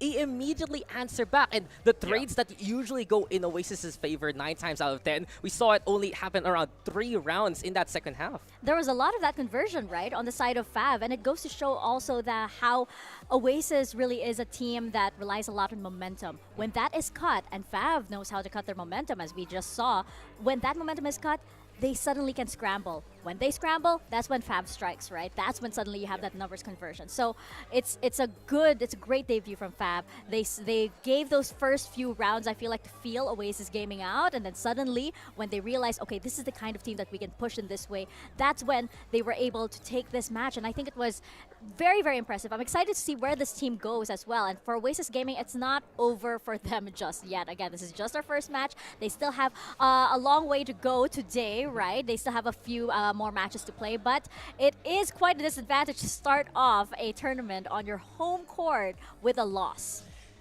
Yeah, thank you for reminding me that. Because honestly, because of the best of one format, I always think like, oh, is it also elimination? No, it's round robin. So there is a chance for Oasis, as you mentioned. But again, you really wanted to be able to get that first win because it's such a big lead just to get that one off already. And like you mentioned at the start of this broadcast, that there's only one team per group that's going to be able to go into the playoffs. That's a huge, huge advantage right now for Fav here. And I'll just kind of hyper-focusing real quick on to the players. 10-10 we saw, he was explosive, but then Phantom, just the kind of shadows behind the scenes, able to create those opportunities, off-camera kills, off-flirt kills, has worked so famously well here for Fav in that entire Sunset game. Yeah, and it started with the share shots, right? That he was able to match the efforts of Wild Oreo, beat Wild Oreo at his own game in multiple instances, Baz as well. And this is incredible to see from Fav Gaming because this core of Phantom and Baz have been in this roster for so very long. They've been through trials, tribulations, and honestly, they didn't make it as far as they would like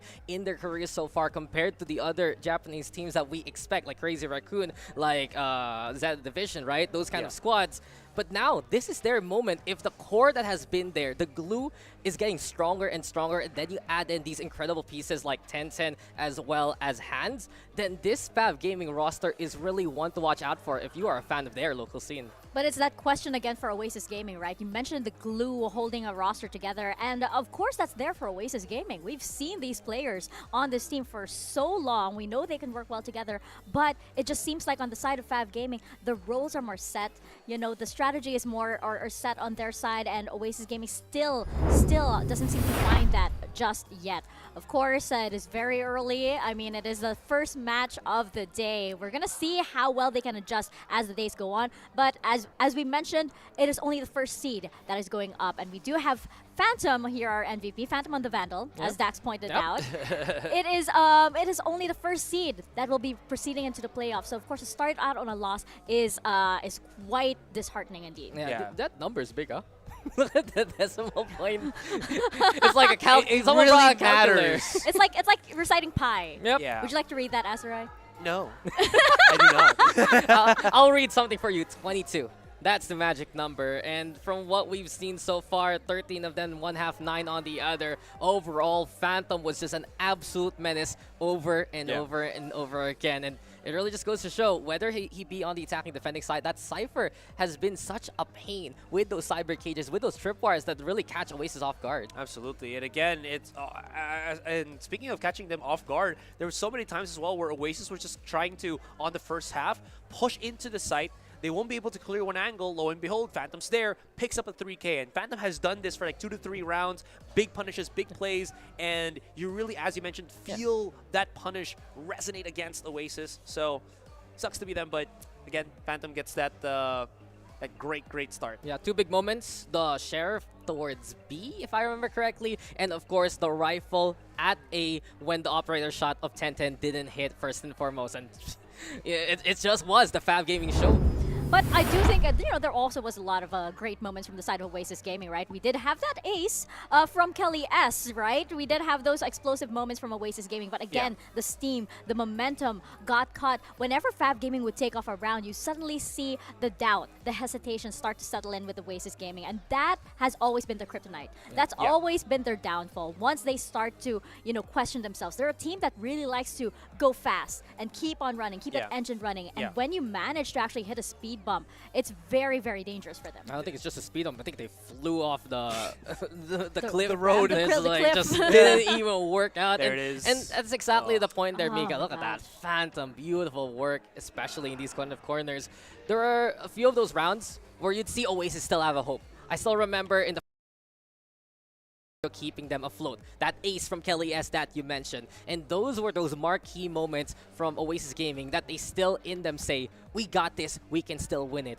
Those faded away in that second half there. It feels like, again, Oasis has those brazen moments. And when they have those brazen moments, they have all the confidence, they have all the ability to clean up these rounds. But once they become timid, once they start to respect the opponent a lot more, or not take those risks any further, it kind of just backfires against them. And it's always that they always start at a high, and then it just kind of drops down ever so slowly as the game gets drawn out. We were talking about how we wanted best of ones seem like the best way for Oasis to really get their stride moving, because best of threes makes them a lot more exhausted. And this time, that best of one was just too much for them to handle here against Fav. Because it's that momentum, right? It's that momentum. But the thing is, when you're going fast, when you have that, that speed and everything, you can't really stop to smell the flowers, and you can't really stop to check corners sometimes as well.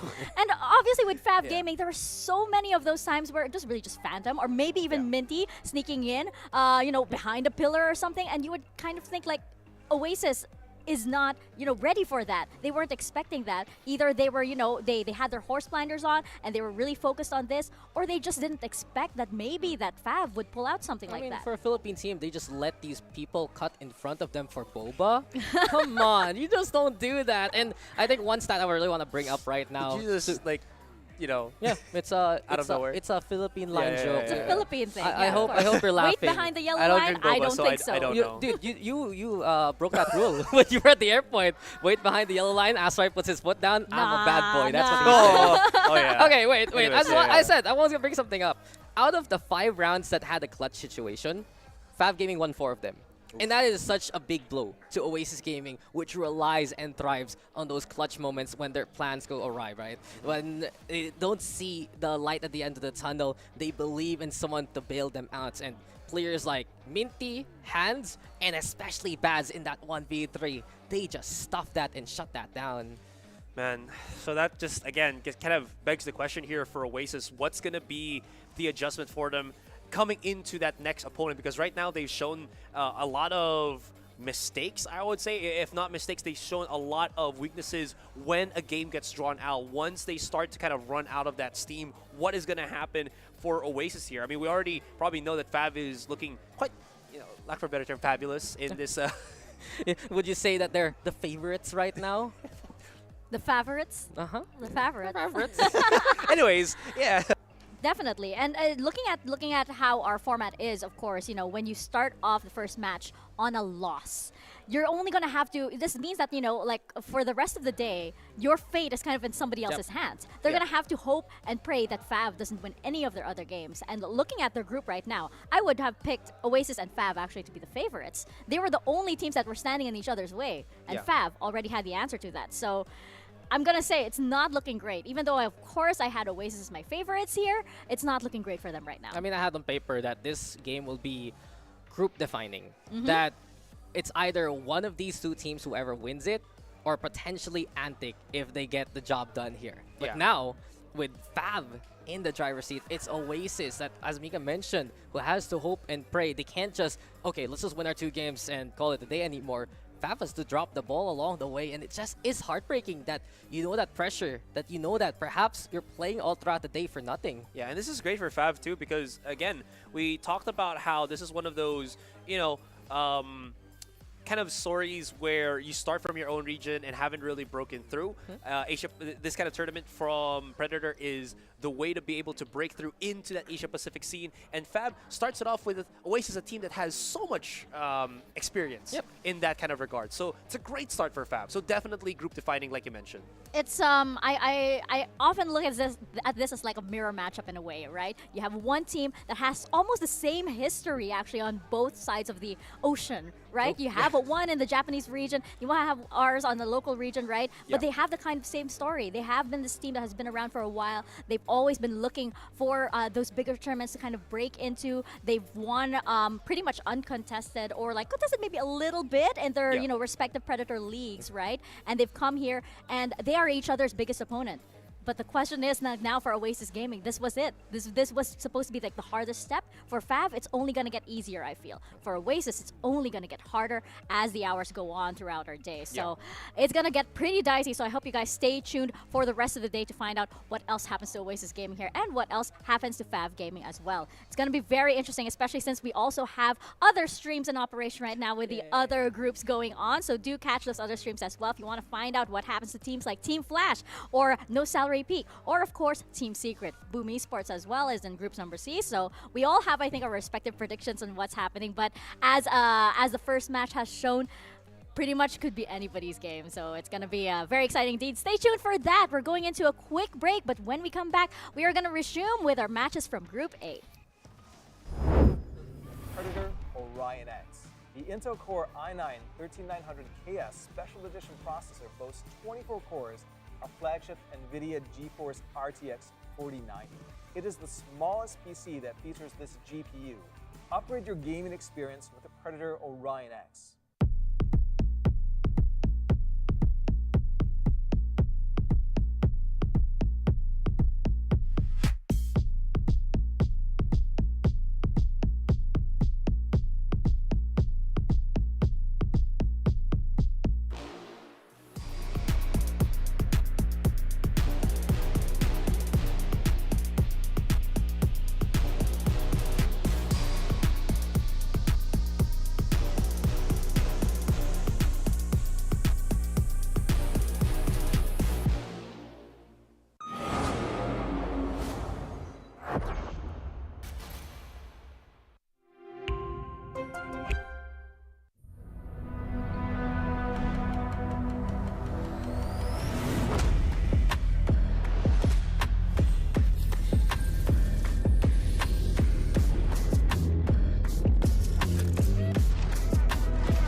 What is up guys? Ovil here, back in again para sa Predator Bunker Brawl. Talagang sobrang solid tong araw na to, sobrang special dahil meron tayong panibagong co-host for today.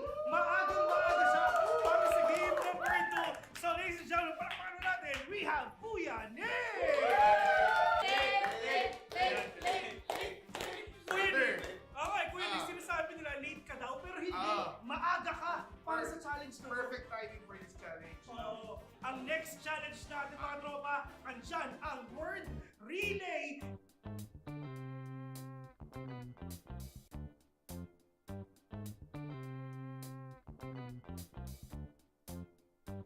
So kung napapansin nyo sa GBB, ang magsusulat dito sa ating board ng mga narinig niya sa teammates niya. And syempre wala talaga silang marinig dahil suot nila ang Predator Ganea. Tara, try natin. Narinig mo ba ako? Hindi siya sumasagot kasi nga talagang wala silang narinig. Kahit isa, meron silang 5 minutes para tapusin to. So timer starts now. Spike! Spike! Spike! Spike! Spike! Spido! Spido! Spell na sinulat niya. Alright. Okay. Orayon! Okay. Oy! What? Orayon! Octagon! X! Octagon! Octagon! Octagon!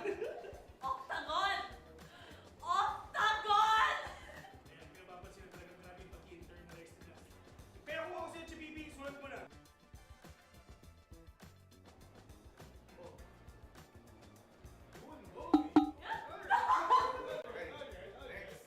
Play!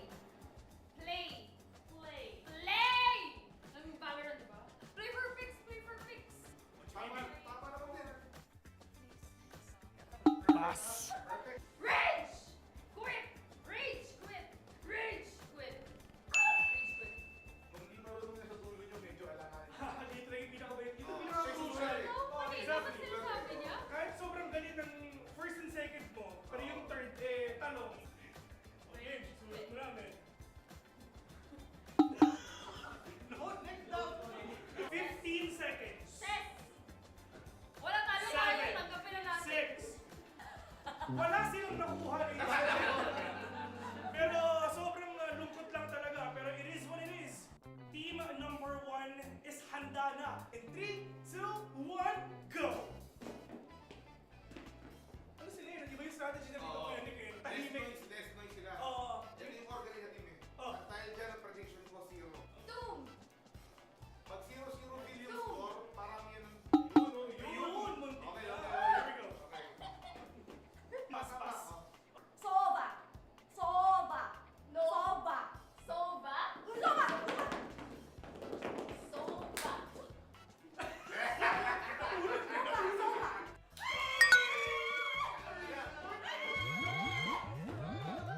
Aim! Aim! Bot! Bot! Point! Bot! Aim! Point! Import. Point! Okay na. Aim! Easy, GG. Ayan. Ayan. Stand proud! Oy, yun na. Stand Yung proud! akala ko yun. Stand proud! Step bro. Yun. You know. Stand Ako, proud! anong ginagawa mo, Bert? Easy, Jimmy! At the end of the day, meron silang 1 point. At right now, alam na natin kung sino ang panalo. Ayun na.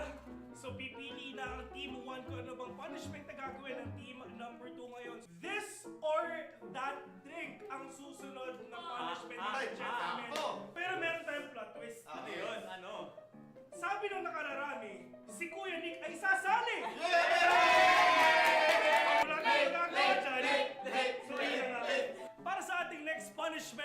handa na ang this or that drink. Ano ba? Oh, yun, okay na. Feeling ko hindi ko siya dapat gustuhin. Pero parang masarap. Ano yun? Tama na. Let's go. Mahaba yung straw. Patis. Imbis na mahirapan, nag-i-enjoy pa. Matindi, sobrang cute na pinapakita ng mga... Basta kami ng sobrang dami. Parang soy sauce eh. Masarap. Sobrang dami. Masarap. So there you have it, ladies and gentlemen. Pinapanood natin ang ating sumunod na video. Pero don't worry, dahil napakadami pa nating mga challenges and videos na ilalabas. My name is Phil, and see you on to the next one.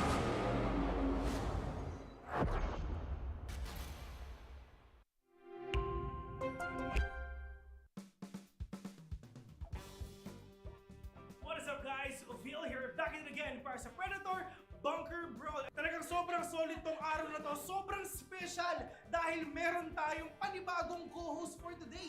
Maagang-maaga siya para sa game number 2. So ladies and gentlemen, para natin, we have Kuya Nick! Kuya Nick! Okay, Kuya Nick, sinasabi nila late ka daw, pero hindi. Maaga ka para sa challenge na to. Perfect timing for this challenge. Oo. Ang next challenge natin mga tropa, andyan ang word relay.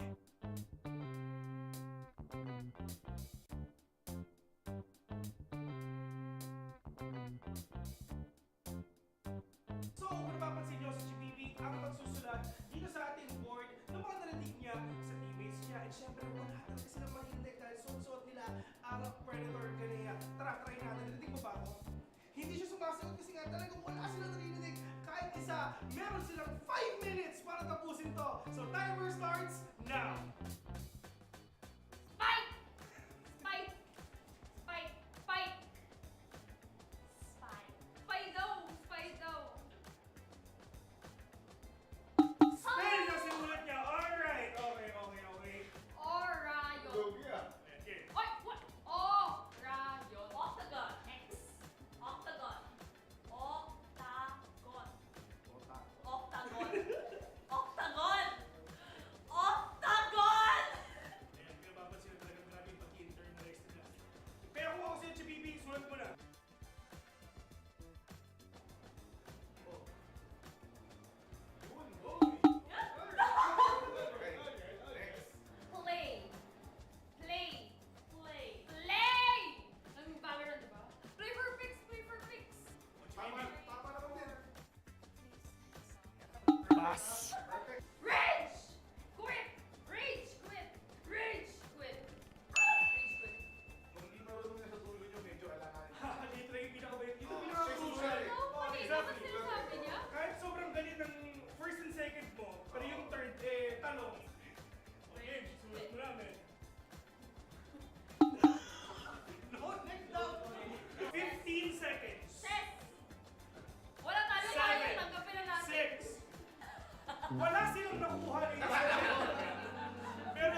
Team 1 kung ano bang punishment na gagawin ng Team number 2 ngayon. This or that drink ang susunod na punishment ng gentlemen.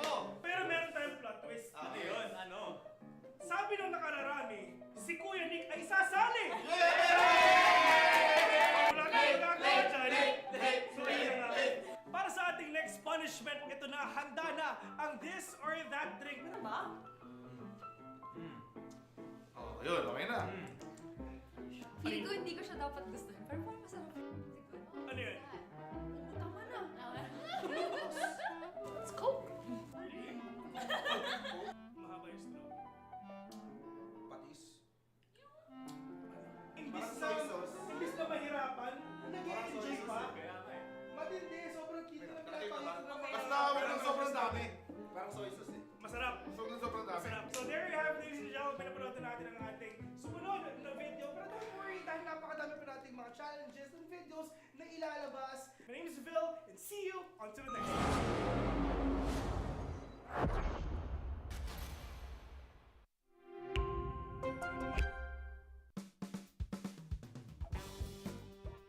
What is up, ladies and gentlemen? Tayo ay nagbabalik dito sa Predator Bunker Brawl. Kami nga pala yung mga host for today. Ako nga pala si Vin. And syempre kasama ko si Kuya Nick. At sobrang init ng mga games natin so far. Nagsisimula pa lang tayo. And syempre napakadami pa natin mga videos na ilalabas. Pero syempre, kailangan muna natin ipakilala ang mga teams na maglalaro ngayon. Of course, andito ang team number 1. Kasama naman natin ang team number 2. So, ang next challenge natin for today's video, andito naman ang Guess the Audio. Team 1, are you guys ready? Okay, so, first, guess the game. Yes. Forza? Yes, tama. Alright. Okay, 1-0 tayo winning. Kakarapin yung team number 2. May lang. Ready? Guess the gun. Yes. Odin. Odin, correct! 2-0! Ito, madali lang to. Madali lang to para sa inyo. Ready? Guess the agent. Five, 4,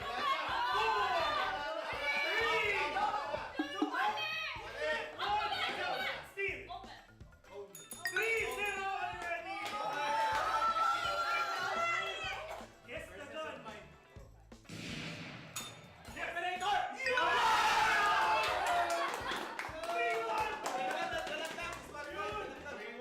Guess the agent. Next. Sino? 3-2 already. Yari na kayo! Yari na kayo!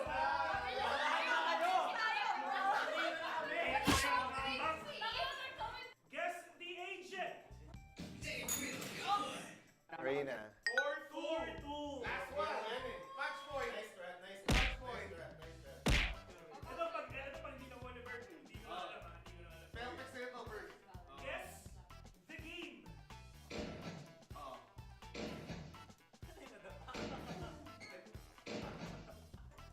Wala. Tamang sagot ay... Roblox. The future! The future. The future of esports. Okay, it's time. Guess the action in 3,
natin. Don't worry kasi marami pa tayong susunod na challenges. So wala kayong gagawin kung hindi antayin nyo lang para mas ma-enjoy natin at para mas maging exciting yung mga araw natin ngayon. Once again, ako nga pala si Phil, kasama ko si Kuya Nick, and see you on to the next one.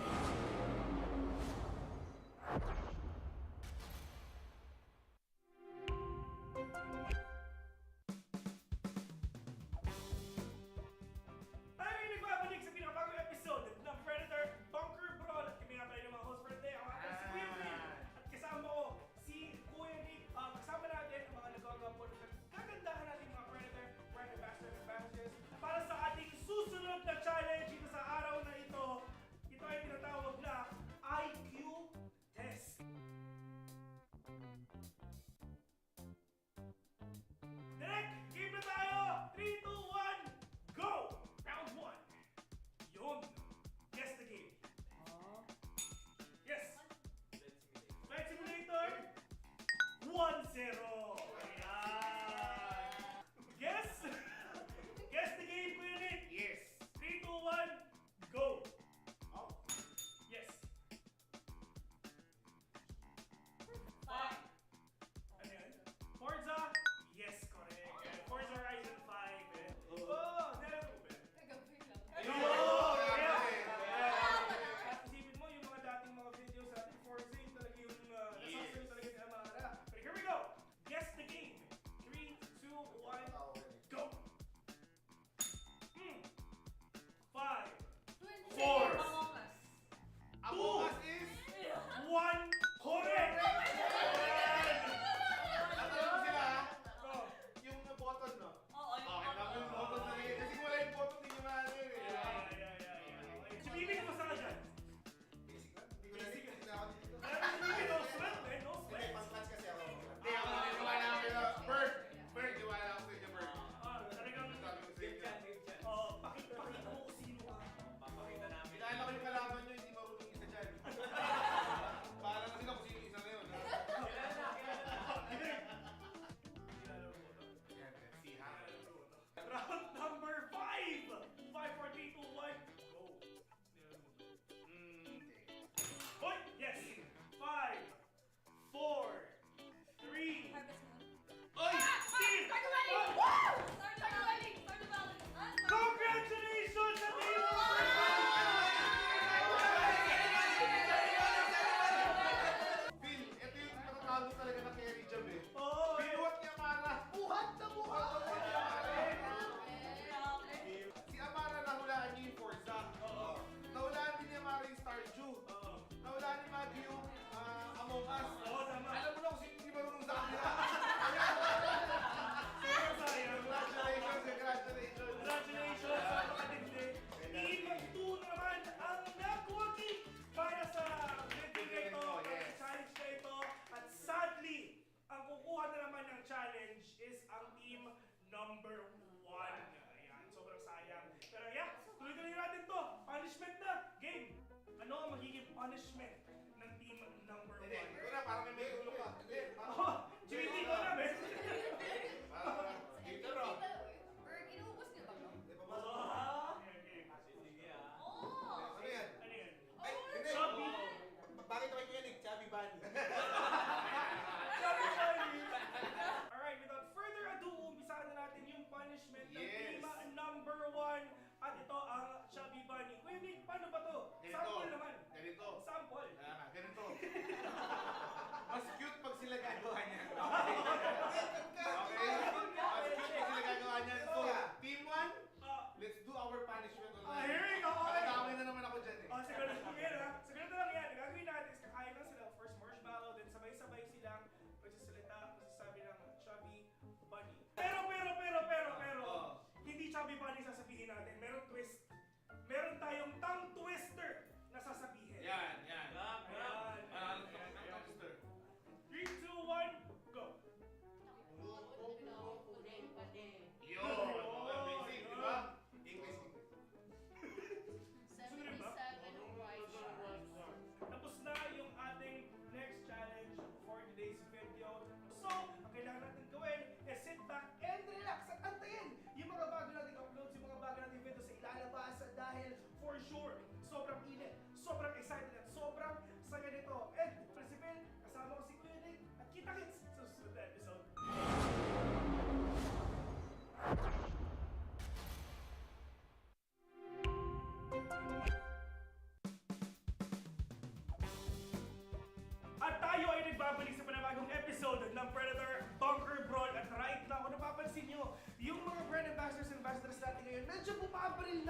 dahil ang next challenge ay better half winning. Yan. Para ipaliwanag ko ng better half, Let's watch this.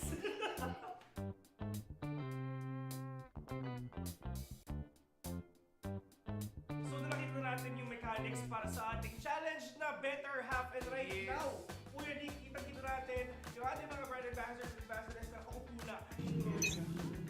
Yan na, magbubukas na. Makikita natin ngayon, gusto ko yung mga comment. Grabe naman sa ibig na cross na agad. Makikita na.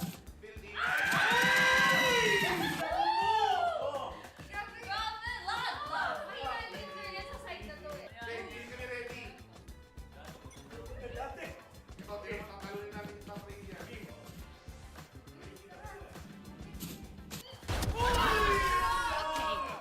Judge! Sinatgan! Ito I mean, mahaba-haba ang oras Pwede kayong mag-chill, pwede kayong mag-alipan Pero magkikita kayo sa bit. Yes. Let's take what they have. Na. Go! May plano to, may plano to, may plano. Yung sa akin din may plano. Sobrang sneaky nung galawan na pinapakita nila.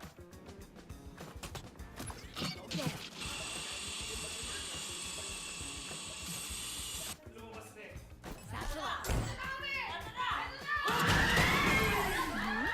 Outrun me. Ayun na yun!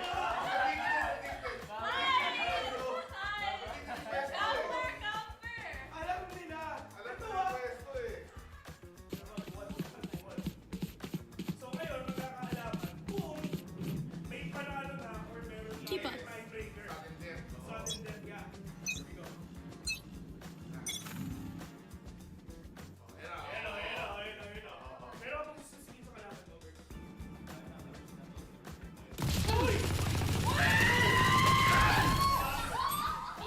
Husay!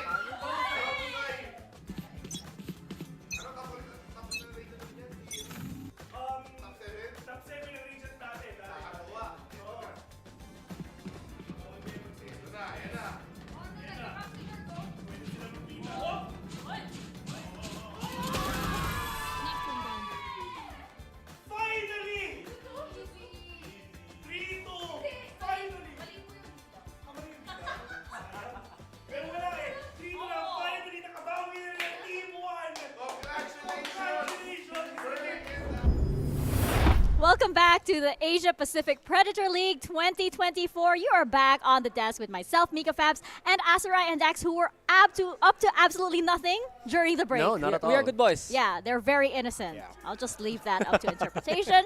But thank you very much for joining us once again. We just saw earlier that unfortunately Oasis Gaming did lose to Fav Gaming, but that puts Fav up as the favorite for Group A currently. But we have yet to see two more teams which are coming up in match number 2. We have Antic Esports and Nuclear. Now this is very interesting. We have the Seoul representative from the OCA region versus the Seoul representatives from South Korea. And equally interesting is that Nuclear Dax is also a Game Changers team, which is going to be, it is always inspiring to see when you see a lot of, these female-led teams going into, more mainstream tournaments such as this one. So it's going to be exciting to see indeed. But of course, Asia Pacific Predator League 2024 is presented by Predator and co-presented by Intel. Special thanks as well to our sponsor, Xbox PC Game Pass. Now, onto our match number 2. I think that this match, I would probably say people would say that these are less, I guess, prominent regions, or these are teams that have less experience than our previous two. So it is a toss-up to see, who is going to come out on top. But I think here, Antic Esports does have a bit more of the veteranship. Yeah, So- go I ahead. mean, look, I think the biggest point right now still is something Mika mentioned a while ago. This is mixed competition, Mika. We're gonna get a Game Changers team versus an all-male team right now that we have seen so far, and I'm extremely interested to see how Nuclear is going to stack up to Antic, which has been on the uprise in the Oceania scene. And of course, we're looking at Group A right now. Fab and Oasis, of course, having the result already. On the other hand, Team Flash actually winning out in Group B for the time being. Boom beating NKT. That's big for Boom Esports. And finally, Ender Dragon beating their fellow Peninsula mates Todak there in Group D. So we're already getting a little bit of the lay of the land so far here. Yeah, I think aside from Fav winning Group A against Oasis in that first match, everything else is all according to plan, to be honest. We're looking at the power levels for the teams right here. I just wanted to say real quick, as you were talking about with Antic, really is a team that has been on the rise in the Oceania region alone in itself. But again, we've talked about this plenty of times already here in the Predator League. They're trying to break through into Asia Pacific, which could be good considering what which players of or who are actually playing in the Antic roster. I love that you brought that up, but I just have to give a special shout out to the Ender Dragon logo.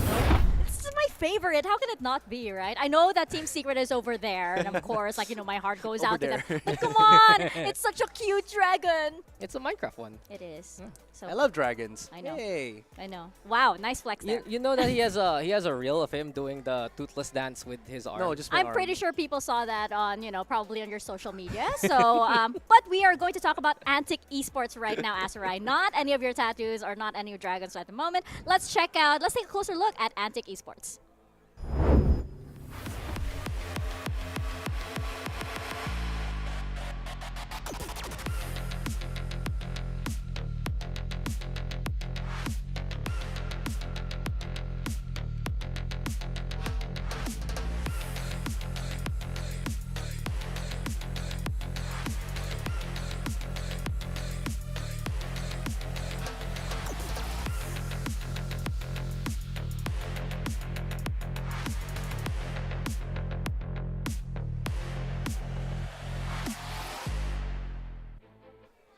Antic Esports, these guys were the favorites from the region to qualify without having dropped a series in Predator League Oceania.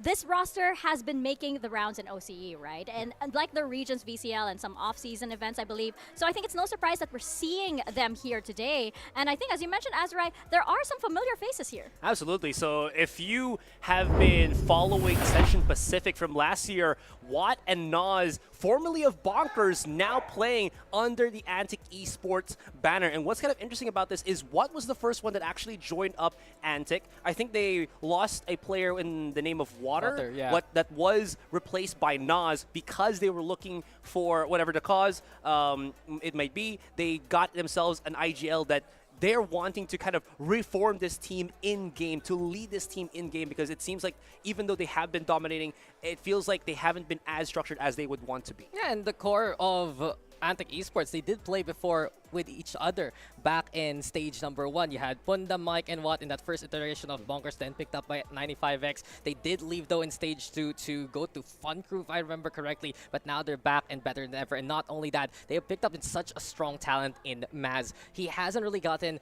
as much VCL competition as the rest of the roster, but we've seen, especially in the Predator League, and you can see his little dance already, very, very confident in how he plays the jet. And truthfully, we always love to see these OCE jets that can perform in big stages. You can see he's feeling good, right? Yeah, He's got so a little dance confident. going on, and he's working the camera indeed. Watt You gotta looks so love- serious, You though. gotta love players like this, right? Yeah. So I think this is gonna be a really, really fun one to watch. They will be up against Nuclear, though. Again, our sole representative from not just from South Korea, but from Game Changers as well. Gonna be interesting to see how they are. So let's take a closer look at their roster.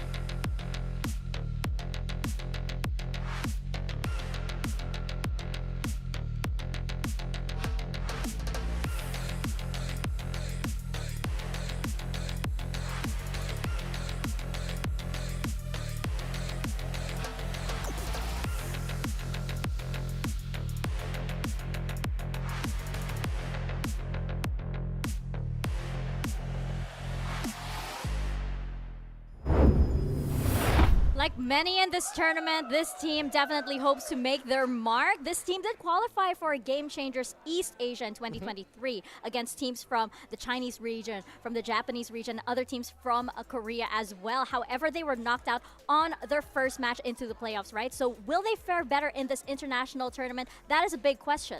I think the biggest feature Nuclear has right now is that they are the champions of Korea back in stage number 2. And of course, to lead it herself in this team, it has to be Dohee. She has been a star in the making in the Korean scene. Not only was she, of course, part of this Nuclear roster to become that champion, she is the IGL, and she was also the Stage 1 champion back when she was part of Lunatic High. Truthfully, when I look at Nuclear and the Korean Game Changer scene as a whole, you don't see as many talents there really flourish as much because some of the higher talents, Mika, you notice that they play in Japan instead, like the DRX team, other iterations as well. This is a big test for Nuclear as a whole to represent not only themselves but also their scene in general. Yeah, it would be fun to see how that kind of, as you were mentioning off camera, the explosive play style of Nuclear come into play here against somewhat of more seasoned veteran players in the form of the Antic team. And as we were talking about this Antic team as well, I just wanted to say that earlier I did mention how this team is trying to reform themselves. We have, as you mentioned, a couple of players that have been playing with each other for a while. It wasn't actually just Watt, Nas, and Panda, was it? It's also Mike and Panda that have been playing for a very long time already as a duo. I believe pre-Valorant as well. They were playing some other games in other regions. Anyways, kind of interesting to see how this team will kind of flare out, especially with the new addition of Nas. Another thing, you saw how their player that was doing this, Maz, has been the Jet player now. They have been experimenting somewhat, and because of the addition of Nas, they actually put him more on that Jet, and I would love to see how he plays as that explosive duelist here for Antic. Well, he has great energy IRL, Oh, yeah. so I'm excited to see him take on that role. I think he's pumped for today. My big question for this matchup is that you have a region with a lot of fierce competition like South Korea, right? This was basically where esports was born. You have versus a region that, to put mildly, doesn't get the same opportunities, right? So how much have these teams been shaped by their experiences in their regions is a big question, as well as how well will they match up here on Haven. It is good to see this, by the way, countdown while you see this map, because of course it will be days are numbered. Bye-bye, Haven. Bye-bye, Haven. I mean, why can't we say bye-bye to Ascent? Sorry, I just wanted to check. No. Ascent will stay there forever. I'm with you on that. I'm with you The on that. meta will stay forever on Ascent. It will always be Ascent over and over again. But Haven being the map pick, I was actually interested to see what we would get here from Nuclear, since most of their stronger map picks aren't even in the map rotation anymore. It used to be the history of playing really well on Pearl, playing really well on Fracture. Yeah. When it came to East Asia, they were knocked down a peg by EDG instead, and especially on this map. But of course, they're still willing to play it, and what I've noticed for the side of Nuclear, they love to set up these early trap plays, cause attention in places like A Long Cubby, have someone buy lobby to set up flash play, and then try to be explosive for there. Nuclear GC is a team willing to fight anyone and everyone. And I just can't, again, wait to see how Antic is going to be kind of looking at that kind of approach, because they have been somewhat, even though they have been dominant in some of the matches here, it just feels like there's still some weird iterations of how they kind of play out. They actually put Mazwang from time to time on that chamber, which sometimes works out, which sometimes doesn't work. So again, just looking forward to see how that kind of pans out. Yeah, I think that, we do have a Haven as our map pick, right? So I think it's difficult to tell, like Dax mentioned, for Nuclear, but Antic's Lotus seems to be, seems to have a good record so far. So it might bode well for their Haven here. I'm wondering, going into our Agent Select, which will be very, very soon. I know that Nuclear, they do favor the double initiator, but Antic has a lot more potential to be more flexible. I think, we did see, like, earlier, based on, like, player camps, their energy is, up, and I think Maz is, like, quite ready to play, so they could be running something that could be centered around him. And not only that, you have flexible players like Noz as well as Mike, who can actually flex onto the Raze if ever. Nuclear, they have decided to coagulate a little bit more, Mika, in their later history, because they did make a few roster adjustments coming into Predator League, and the two players I have to notice right now has to be Gonyak as well as Full Moon. Gonyak, a prodigy in the making, 16 years old, filling in incredible shoes that Muhan did leave behind. And you've always noticed for Nuclear that first blood potential of their duelist, That's something she has to match. Full Moon as well, taking the role of 3-3-2 as a Sentinel. It's 3-3-2 who moves over to controllers. There's so many adjustments here for Nuclear just to make them ready for this world stage. And speaking of adjustments, I feel like at least Antic hasn't been that in the most recent maps. I did mention how they have been kind of flexing a little bit Maz from time to time. Unsure what, what's going to happen there. But I also wanted to just mention out that in the past, most recent maps, from Haven here. Don't be afraid, Asura. It's okay. Just keep talking. You're safe here. From Haven here, it has been quite the high percentage win rate for Antic.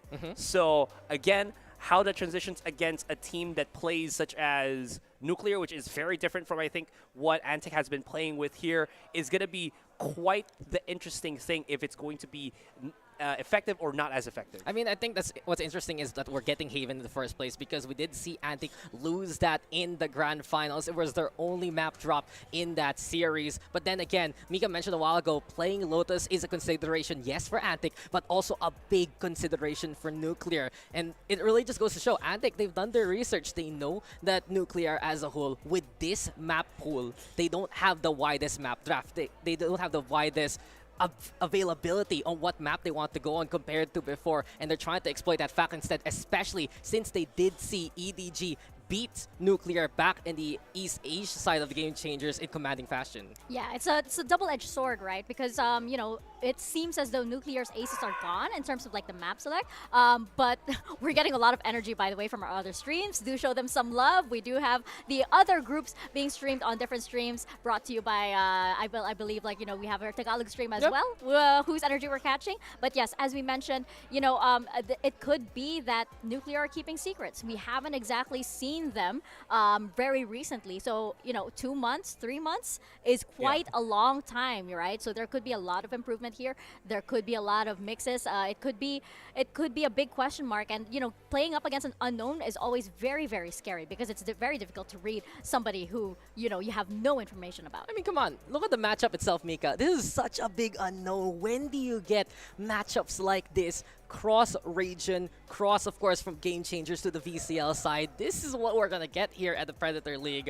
And one thing I've also noticed from Nuclear is they're not afraid to play a game of contact. It's something I mentioned a while ago. This is a team very willing to push, set up those early traps, and find contact points early on too.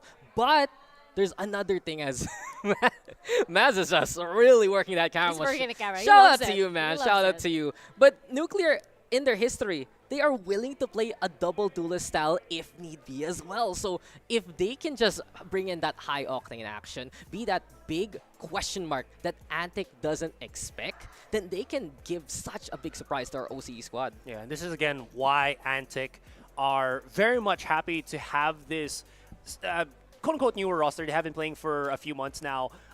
Again, having more seasoned veterans with Watt as well as Nos as well, even though they have a Vietnamese player with Maz. I think you've mentioned it already. The last time he played in Vietnam was like 2021. Yeah, so he's been playing for like the past 2 years on Oceania. So he might not be as well versed right now in the Asia Pacific language. There's a big guiding hand here for Maz. That's to be said, because you have Nos, and that's why they picked up Nos in the first place, to be that IGL, to bring in that control. And we've seen really the best of the best OCE teams do flourish when they have people in command. We've seen it from Bonkers, we've seen it from Bobo, and we've seen it time and time again when the OCE squad decides to play onto the world stage. This is their chance here for Antic to be one of those big guns moving forward also. I mean, you're absolutely right. That experience, that tenure is a big factor indeed, especially since a lot of teams have mentioned how, adjusting to the APAC meta, to the Southeast Asia meta, it does take quite a little bit of adjustment. And we've seen it from even the best teams in the world, right? Whenever they encounter a team that is from this region that tends to be very chaotic, it is a bit of a shocker. So, coming out, having these tournaments, having these international tournaments is a great way to be able to have that information exchange, right? Which we're having right here. So it's going to be really interesting indeed.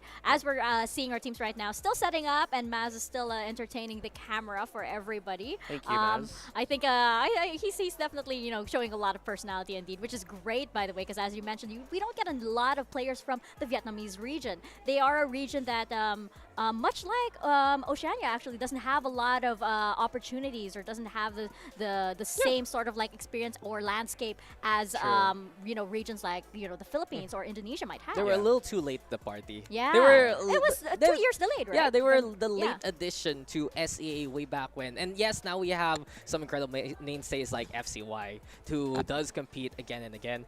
It just does feel that you want to see those kind of talents also find their footing elsewhere, and it really just goes to show that's what Maz is doing right now. He honestly reminds me a little bit of Ronsky as well, who did play in OCE, went to that GE roster before, I think, retiring from what we've seen so far. And his playstyle also can be a little bit reminiscent of that flashy firepower. And when I've seen them play on a map like Breeze, he's just able to navigate from site to tunnel to mid with blades, with the gun in hand, with a rifle, right? You always have those prodigies available in the OCE region. But it is a test for him, because if you look at his history, he's only played in the VCL for a few matches, and those were the open qualifiers. Everything else was in a community tournament. He was part of Team Trident for a very long time until he got picked up here by Antic, and this is the start of the evolution of his career.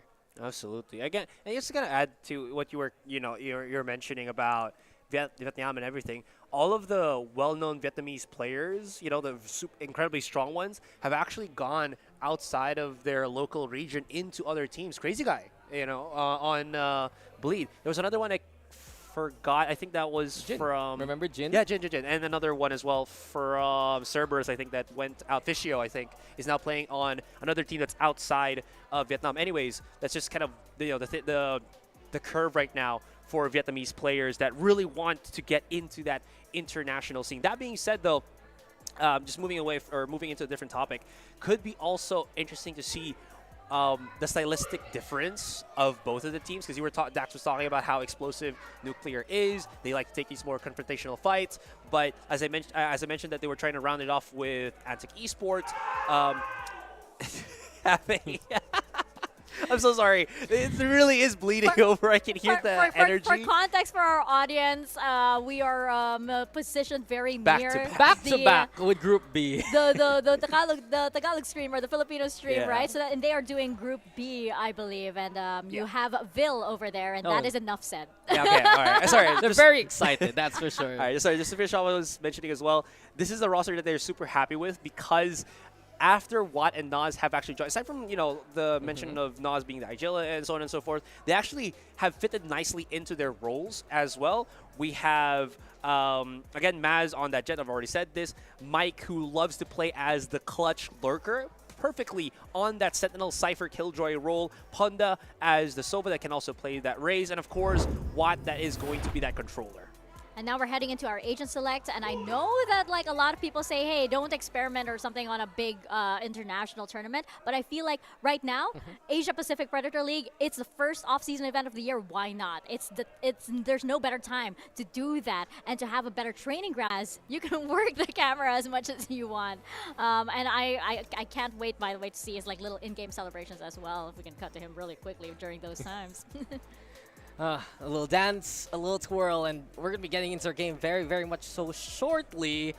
I guess, again, when we look back at Nuclear right now, this is their chance to prove themselves. They have everything to gain here and nothing really to lose per se, just because they're still trying to find that identity. You have these two new players. They had that stylistic shift from the Game Changers career scene of playing that double duelist and then moving into a more utility-based kind of coordinated play when they played against EDG. It's time for them to find that identity as soon as they can, and the Predator League is just a step ahead in that journey. So this is it. We're going to be getting into that one immediately. You see it. A single duelist only for Nuclear. They're playing that jet there for Gonyak. On the other hand, Maz, of course, as Asura has been hyping up, he's going to be on that jet for Antic. Yeah, it's basically our mirror matchup from the looks of things, from what we're seeing here. So again, this is just going to be looking at what the different approach is from both of our teams. I'm actually unsure of who's going to be starting on the attack. If just memory serves me correct, it should be the left one, but we'll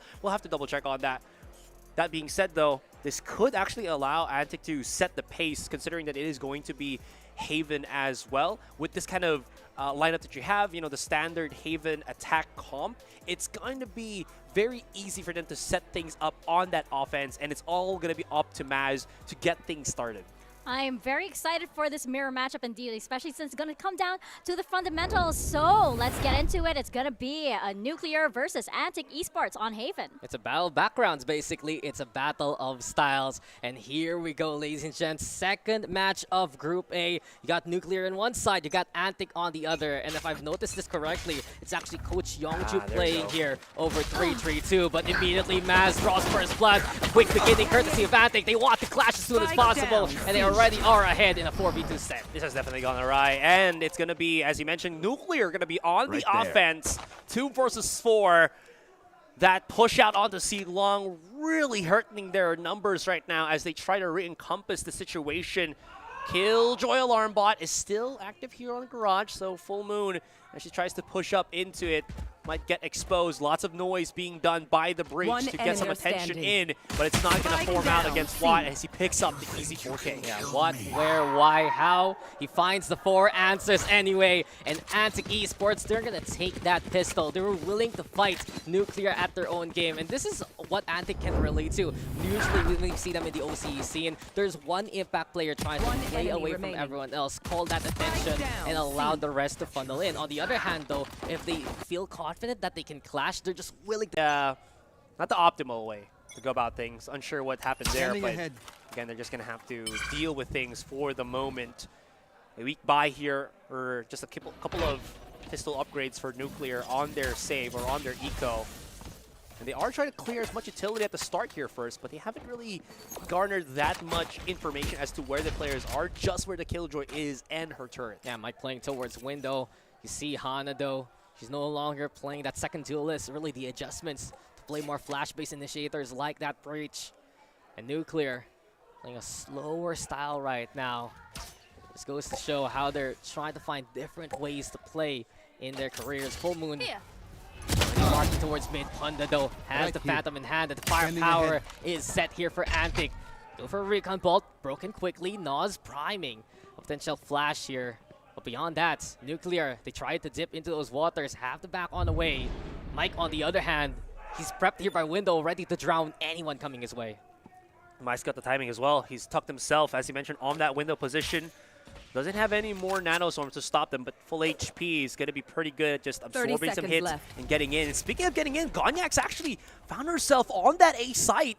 This could actually beg the rotation from the Sova to go to that A. Yes, if he goes on long, this is going to falter maybe. No! Oh, wait! They're leaving that A site. They think it's C. Oh. There's time to plant that spike right now. And he's not even going to know about this. But the spike, you need to pick it up, Gonyak. You need to plant it. She will have some time, but everybody is scrambled all across the map. Yeah, Maz found the advantage still, though, for Antic. Throw out the smoke. SWAT going over to the high ground as well. And Mike looking to find any point of contact as soon as possible. Here comes Antic now, trying to flood from the CT side. What? Punda on the board, and Nuclear is cleared out. It's 2-0 as the anti-eco is clean from Antic. Man, gotta love how Gonyak is just fearless in getting into that site. Could have had more opportunities to, well, basically explode, but had to trade life for life, or had to trade very quickly into that push from Watt. Kind of the interesting way to get about things, but you know what? Nuclear's not gonna say no to a spike plant to give them more money coming in to their gun round. And I just love how patient Gonyak was in that situation. There was a chance for her to go for the breach. There was a chance for her to peek into Link, but they made that noise instead. Caught out that one rotating, but Antic, they had the firepower and they had the skill to deal with it. Guns out though, Nuclear now ready to fight back. Quick use on the fault line, stop anything too quick to push on that short. As you see, Gonyak has already used that tailwind to clear things up. They want to go for another offensive on that A site using the Sova drone to make sure no weird angles will be held here by Antic and going to be forcing flight. If they don't stop this plant, yeah, they go for that host. Spike planted. Getting the intel, realizing the default plant is set. Nuclear, though, making their way towards the site. Though he burned down as she was low already. And Beaumont going for the contact point. That's 2 right in front of her. desperate scenario here for Nuclear, trying to find a few picks here and there. Coach Youngju though pitching in. He's good for one, sure. Together with Hana and Antic. They're all over the place and they're ready to find wherever Nuclear tries to hide in. That's what we're talking about, man. Team Ace. Antic got themselves a more well-rounded composition, calls for that double flank, and they actually had plenty of time to be able to get that one, probably because of the information that Punda was able to garner. The double swing just to get the catch onto Full Moon, and that was enough to really put the pressure on Nuclear, and you already saw how very quickly Antic was able to just retake that site. Yeah, Hana was good for 2, but the numbers from Antic again flooding in for the retake. They take the bonus, and they're taking command of the game so far. Nuclear, though, we've talked about their potential to be explosive. It might be time to do so here. What? All the smoke coming his way. Try to go for a pot shot or 2. Hana takes some damage, yes. And Antic right now just keeping Nuclear at bay again. Just again, slower approach here for Nuclear. Seems like Nuclear doesn't have that many options just yet. They're very much on that position or on that mind state that they just have to look for a contact first, see if they can win it, and then just maybe go for a default. And it's pretty viable here on Haven, where defaults are, I think, the strongest compared to any other excuse me, map. So could work out here, especially on that seaside. They're willing to overwhelm perhaps, but What is just playing a firing rage from above. He takes center stage and takes 2 lives along the way. Maz also doing the same, and Antic get a roll call there of around 4-0, and they're backing ultimates to boots. I mean, Flash was for that back side. Mazwan was in front. He's not going to get blinded, so he just says, thank you very much for that quick little dry peek for myself. And again, all of the decisions for Nuclear here has just resulted in getting that heavy contact against Antic. And sure, you have that chance to be able to overwhelm, but Antic at this point are just so locked in that it hasn't really happened for Nuclear. So when is the winds of change going to really change the ante? Yeah, Antic are just going for a skill check right now. And here we go. It's just all engines a go for Antic. In a blink of an eye, Asarai, the round's done and they're up to 5. Truthfully, again, don't forget, this is a best of 1. Nuclear could call for that timeout. Actually, they have the... So how does that work? Like, if you have a coach that's playing for you and you call for a timeout, oh yeah, I mean, you still use the time to, you know, take a breath. It's just a timeout from the game. So I was thinking, wait, is the coach talking while he's playing? Of course he can. is! Yeah. He's communicating! What kind of question is that, Asarai? I'm sorry, I walk on the wrong side of the bed this morning. It's okay. At least you got some sleep. Nuclear, though, they're gonna need to wake up and fast, and yet again, we're looking for to find the impact, but Maz is ready to be explosive, and here we go again with a match. So it's 2 for Maz before he's felled. Also, Antic picking up the ante here. It's just a shift of gears by this point. They're going turbo right now, and Antic are taking the space Nuclear tries to start from. Yeah, Youngju all alone in this situation. Watts already at breathing distance, spotted that shoulder, as you mentioned. That's just going to be a quick little round. This is the point where Antic, they know that they can bully Nuclear every push that they make, every move that they take. They will follow them. Yep. They will follow you. Got him. They will win. Oh, that sounds like a a song, huh? No, it's not. I thought about that. It was in my head the entire time. It was original. Yes. All you? Okay. All original Asarai thought. You okay, copyrighted already and trademark. But it does feel like the trademark here for Antic is to just overwhelm. 10 kills for Watt. Honestly, the player that accomplished so much last year from the OCE scene, making it all the way to Ascension back at Bonkers. Now, a pivotal piece. Still playing that controller role here for Antic.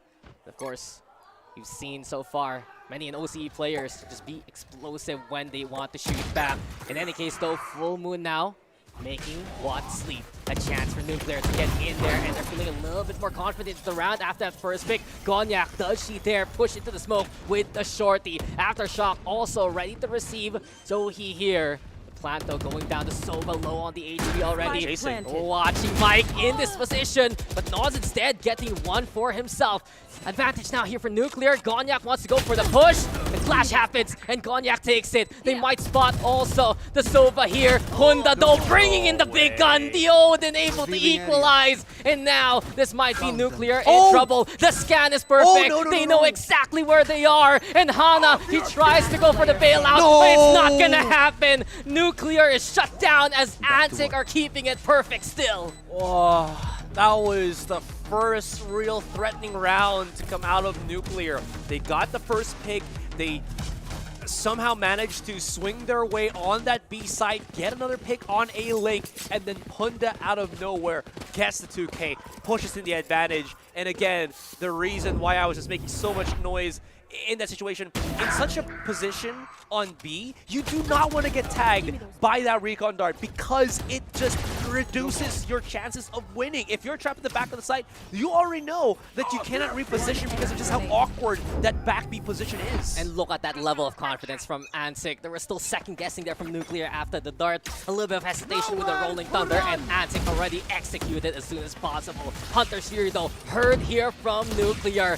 Doesn't get much value though. Cognac going the paranoia, ready to get in there. And it does seem like here for Nuclear, they're at least feeling a bit more confident after that last round. Can what shut this down? The answer, no.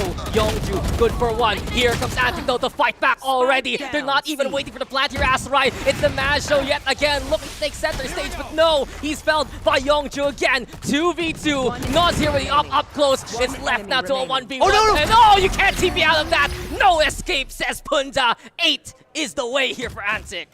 Oh, you already know what the plan was. From the shadows, go on to the other side.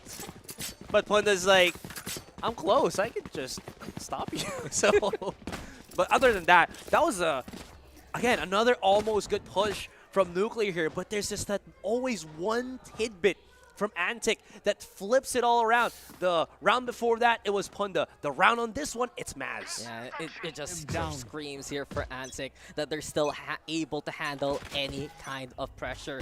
Nuclear is now taking it to Antic, yes, for the past 2 rounds, but the score doesn't lie. It's been one-sided. Maz, though, erasing goal handle. That's a beautiful shutdown. And here we go again. Hopes being made by Nuclear. Yeah, Hannah opens it up. That's going to be huge.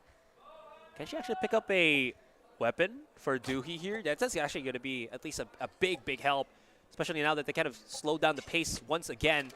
Speaking of slowing down the pace, Antic haven't really pushed out from their own map just yet, respecting the push. They still have both initiators available as well as the Killjoy, so they're not really rushing anything. They can use those utilities to get them that information. Yeah, and I love the call from Antic because there was that tendency to overheat that you're trying to hit an oncoming bus with your own oncoming bus when you can stay on the station. And speaking of, Conductor Watt ready to toot that horn. A little bit of a whistle. Watt takes one down. From this point on, Antic is looking around for any other straggler. Goodbye to Doohy. Hana though still with a fight back. Can she go for more? The answer is no, as Antic now are 1 away from double digits. Man, Nuclear are getting these early round advantages, but it somehow looks like they don't know what to do with it. And because of that, they're losing that momentum that they got at the first shock and awe of each and every round. Look at this. They're trying to get that control.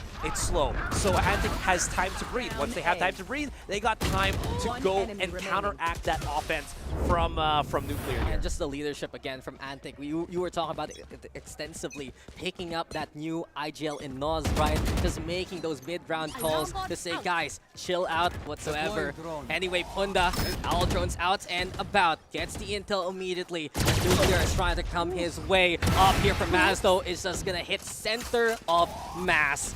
Oh no. Another one, not a victim here for Hana. Maybe a second chance, the double dip doesn't work, but Punda, of course, has too many bullets in the chamber, and he can just keep on going. Cognac's in! This is big for Nuclear, finally a bit of a reaction for them. That's the punish that Nuclear was looking for. Killjoy lockdown, not gonna be in time. That's gonna be the plant on the spike. It's placed a little bit awkwardly, but they should know somewhat that it's either long on the left or on short that somebody's going to be holding the angle. Yeah, there's also a flank coming their way. Paranoid thrown over towards short. Here comes the recon dart. Inside the smoke, Doohy makes the operator count. Okay. What versus 2 now? It's a long flank coming his way. And the Shock Dart trying to scare him off. Does he see Oh, he doesn't Youngju see in it! time? Now he does, but it's little too late. And Nuclear get on the board here. That is what Nuclear was waiting for. Finally, the first contact, they don't let go of the grip that they've gotten. Keep pushing that advantage. Sure, you're going to have contact. Sure, it might actually look a little bit gruesome, a little bit bloody, but it doesn't matter. Keep the pressure rolling, and it finally breaks through here for Nuclear. It was the style that brought them their championship and Game Changers. It was the way that they were able to have a perfect playoff run in stage number 2. And a confident Nuclear is a strong Nuclear. It can be the start of something new. Antic, of course, they've shown how much of a powerhouse they have been to look to shut that down. And immediately, you got Watt here trying to put pressure on that initial smoke. The dart is going to be the answer though, so though he's using early utility just to fend off Antic. But the job's done for Nuclear so far. They got the orb to get the blades online. Well, how it happens. They did pick up the orb here, so that Gonyak is going to be with the blades. She hasn't activated Tailwind early, maybe to get that early contact on C-Law, so she can't use it to get into the site. And Dewey doesn't see anyone on the smoke. That is a grave mistake. Unfortunate to say the least, and Watt is just opportunistic yet again. Maybe a second chance, a second kill, and Watt actually catching Gonyak instead of all the targets. It's the blades that are dulled. Bad the worst here for Nuclear. Antic, though, on the other hand, keeping some stellar tabs while still playing into mid here. Okay, they can still get composure on this round. 30 seconds, plenty of time. They're already close on one of the two sides. BRC, they have the lockdown. The problem is they lack that information to know where to use this lockdown a lot more. And Full Moon, she might be the one who has to watch out for Link by this point, though he walking into the crosshairs of Mike. And that's just unfortunate for Nuclear. They needed to take a single step more to fight back. Antic, on the other hand, standing their ground, holding toward Link, and now they're up to 10. So the thing is, with how Nuclear are moving in that particular round, Antic already knew where they were. Because again, they did the contact on Garage, so there's one of two things. It's either the B or the C. Nuclear wanted to go for the riskier one, where they can get flanked from both angles, pushing on to B. They could have gone A, and the only real threat that they had to deal with was possibly Mazwong, that was actually flanking already all the way on the Nuclear side spawn. So not sure what Nuclear was kind of going for there. Maybe they wanted to contact to thin down the numbers of Antic, I don't know, but ultimately it didn't work out. And just a level of hesitation in the middle of the round, you could still see how secure Antic was. Nuclear walking into a bad spot, and Watt makes it worse even. 2 for Watt before he's taken down. Youngju also a casualty of the blades. Nuclear, though, still ready to receive anyway, and that precision is what can bail out Nuclear in a pinch. It's a little bit tagged though, but they do have that safety on the lockdown. Oh my! The Rhino! Dewey, you saw it! How? Okay, he still has the lockdown available, so he she can plant that spike for safety, but it's a 2 versus 1. Honda perfect. That's all I got to say after that one. And it is going to be even worse now. No, they're playing Honda with their food. toying with his opponent now and has come to execute. He set things up. He knocked things down. It's an alley-oop to himself by this point, as this is looking to be Antic's run. 11-1 is the end of the half here. Wow. That was unfortunate. Switching sides. We'll probably see the replay, but imagine that in slow motion as Do here is like, no, get out! It's already coming! Can you back away? The inevitable! And there it is! She planted lockdown and went for the spike plant, but in that angle you don't actually see it until it hits the wall. Yeah. And she's mid-animation, so it's a little too late. Just back away. That's a heartbreaker, but Antic, on the other hand, they're showing why they're here, why they're representing OCE, and they can be one of the big dogs from down under if they can keep this up in the group. But the job's not done. If they win the pistol, though, Asteroid, I do feel like that can be the nail in the coffin. Usually I say I would agree with you, but it just like 11-1, man. Yeah, exactly. There is a lot of work to be done here. And speaking of which, it's Gonyak just pushing in. She wants to get work started. It's maybe push it into overtime. Might as well fight. Might as well try it to win Oh it. my God. But the hesitation. And Watt, again, has been the punisher throughout this round. How many times has this veteran gotten double kills in this game? I have lost count. Maybe a triple, though, as Youngju runs into them. They don't see each other. Eventually, Watt realizes, hey, wait, that's not a mirror. That's my opponent. 4v1 already the situation. Full Moon is getting hunted. Here comes the Son of What. Apparently, though, it is a chance, but Punda will make it Nightfall instead. 12-1, this is it, Azurai. Match point, anti-eco, everything is for Antic here.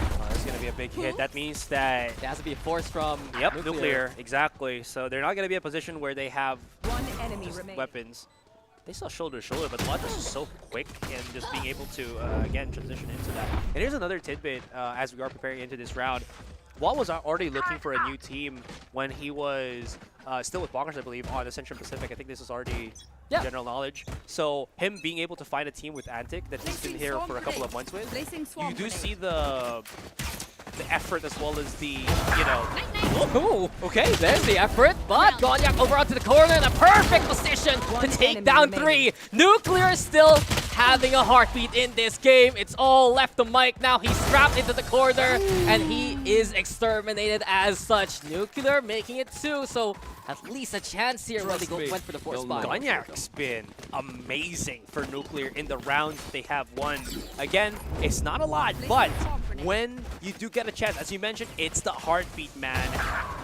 A little bit far from the goal, but if you can keep this kind of performance rolling, there's a chance we can have a closer game, even though it's already almost at that finish line for Antic. Yeah, Nuclear, this is a team that looks so good when you go for blue. This is a team that has to be confident again and again if they want to succeed. And right now, they're being tested by the firepower, by the calls of Antic right now, especially in the mid-round. This time around, though, it is an eco for Antic just because of the last round situation. So turret's broken. Was trying to dip into the waters of the garage. It's fended off by Full Moon for the time being, so a pivot towards B is a must. There's a lot of receiving utilities here on that B site. All of the nano swarms plus the alarm bot. If they make a mistake, they're going to sizzle. They're going to melt away with that. Dohi giving a bit of positioning here for her teammate on the corner. Mike's there. Oh, Gonyak dashes forward, but Dohi's here for the counteract, for the punish. It's always so scary to see the tailwind up front like that. Oh, no! Not like this! Not like that, and suddenly the sand shift in favor of Antic. A is wide open. Yongjido assassinating what up close to at least equalize those numbers. But the gun's now picked up by Antic, and they've gotten the spike down too. They have good timing as well. Look at the plank are coming in from short right now. Mike as well as teammate not even looking at it. Oh, the Killjoy, Full Moon, Timing. her moment, her time. It's looking to be now, unless Punda can play to his namesake and find the final 2 on the other side. Paranoid, though, avoided. Moment made here by Punda, ready to punt any kind of opposition. Oh, no! Moon cannot escape, and it's all business here from Antic. One word to describe it as right. Dominant, 13-2 to take this best of 1. Not anticipating that there was enough time to go for the push. You could understand the pros don't fake, but at that time, he still had an opportunity to stop defusing. You already halved it. There's plenty of time to go for that 1 versus 1, but no, she wanted to just deep dive in and hopefully get another round for Nuclear. It's not going to happen. And Antic themselves, again, 13-2, man. That's wild. We're basically speechless, so that's why we have Mika here. What a game by Antic. No speeches from me. No Okay. speeches from me, unfortunately. 13-2 is a score that's pretty self-explanatory. I mean, you know, you could go through the rounds and everything, but unfortunately, it was just that Antic would just shut down Nuclear every single time, right? You know, we saw on that first contact, it usually meant that the round was decided already, right? And you can just see that, you know, in Nuclear, unfortunately, it just didn't feel like they were operating at the same pace that Antic was, right? Because we saw like a little bit of like hints of that potential coming out in the last few rounds, and I think it's that adrenaline rush that I was looking for. I was looking for them to really push, but unfortunately, it came out a little bit too late. Yeah, the signs of life were there. Yeah. We would see the Nuclear that did take that game changer steam by storm back in Korea, but at the very start, trying to play too default heavy, just letting Antic set that pace and get those players heated up. How did this game start? With Antic going for an incredible heat check towards Silong, Watt immediately looking for contact, Mass immediately looking for that contact, and from that point, Antic said, we got this, and they kept that creed going every single round from that point And on. I like how you pointed that out because I was about to do the same thing because of the fact that I feel like, as you mentioned, Nuclear wanted to get that quick adrenaline rush to get things started on that game. Every single time that they tried to do that, Antic was just slapping their hands away from that site. Whether it's just a good, kind of instinct read for Antic to just, oh, let's stack this site. They might do something, some shenanigans here. It works out. It just every single turn that that Nuclear tried to make, Antic was always one step ahead, and you can't really want to be in that position as Nuclear that wanted to get that quick heat up in this particular Haven map. And you know how ready they were, right? You mentioned Antic being ready, right, to anticipate that that contact. But as we saw from Nuclear, unfortunately, that first contact would come in, and then you'd have this little bit of a delay, in the reaction time, especially when they were up against Watt here, right? I do remember that hole that he had over on Garage, and there were 3 peeking, and he nearly got all 3 of them, but he got 2, which was still admirable, right? And it was mainly because Nuclear wasn't anticipating him there, and even when they did see him, they didn't exactly have that same speed, that adrenaline rush that we were talking about, to be able to react quickly to him. Man's happy in another country. His money's good for it. Because if you notice, rounds, double kills, buy one, take one, thank you very much. And even though he would get killed by that point, the damage. We start with the highlights with him getting a double kill, getting a multi-kill actually in the pistol round along. It was the case in point for Antic all throughout that game there. And there was that little tidbit where Nuclear, talking about the other team, had a chance. Gonyak was starting to really create those plays, and then the dash forward, the loss of control outside A main. That was a big blow here against Nuclear that was trying to find foothold in such shaky territory. Fortunately, it's going to be the end for this one game. Look, I'm going to give another award, most stylistic player. That's Onda. Moments with the lineup, the Odin, the default, the Odin from window. He was a playmaker, and it did feel like for Antic, this was such a perfect start to their upcoming group stage. They have to feel very confident now moving forward in the way that they dominate, that they're able to show that, oh guys, we are hot today, we are sharp, and they can use that momentum against the talents of Oasis as well as Fav in this group. Just because of this pace being set by Antic, you know that they're going to be feeling in command no matter the series. I agree that it's a good start. It's definitely momentum in their favor. I disagree, though, that it's going to get a little bit easier. I feel like Fav and Oasis, once they see this, they're like, okay, we've got your number already. Speaking of which, right, we will see Fav versus Nuclear a little bit later. But going back to this match right here, it's tough for Nuclear, right, because this was a heavy lesson being set by Antic Esports. And as they're going up against Fav later, it's a much more, I guess maybe the playstyle might be a little bit more familiar, but again, that experience is there, so they have to watch out for it. They really do have to step up. I mean, it's a unique experience. Mixed competition, as we've said. When will they get this moment to do this yet again? I don't think it's really going to happen anytime soon. And so for Nuclear, it's just about shaking things off. You could see that the signs of life were there in that second half. You could see when they were willing to actually fight against Antic, they were losing out early on, but the trades were there. The kills were there. You mentioned Gonyak, especially finding her form and finding ways in. If they can build off that, there is a chance for Nuclear to be competitive in their next series. Yeah, but interesting enough, don't forget, they are also playing with their coach. There's a lot of things that Nuclear are, doing. That's right. That's absolutely right. And, there's a lot of adjustment that has to be done here. And as we're seeing right now, we did have Gonyak, as you mentioned, giving out, those great plays, those great openings during those 2 rounds that they were able to win. But unfortunately here, on the side of Antic Esports, you have somebody like Watt who is just ready to be that gatekeeper every single round, right? So it's incredibly difficult. But for Nuclear, bad news for Nuclear fans, though. I feel like it's going to get even more difficult as the day goes on, because they will be up against Fav Gaming next, who had quite an important victory earlier today, as we saw in our first match against Oasis Gaming. So how quickly, how fast can they get on their feet once again, as Fav Gaming is sitting back, sitting quietly, and looking at what is happening here, and they know exactly which buttons to push for Nuclear. They know exactly how to take those rounds. We're gonna find out how quickly Nuclear can bounce back right after this very quick break. Hindi, pinaka-antay natin kasi syempre tayo lagi napapunish. And right now, comeback. Comeback is real. Oh, comeback is real.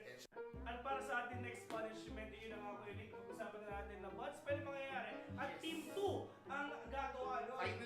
Finally, nakabawi na ng Team 1 dun sa lahat ng punishment na natanggap nila. Pero sino ba ang pinakaunang contestant sa harapan? Ang una nating mag-bat spell, syempre, ang kanilang one and only, siya daw ang secret formula. So dahil ang secret formula, Kwento na yun. ikaw ang mauuna sa ating punishment. GBB?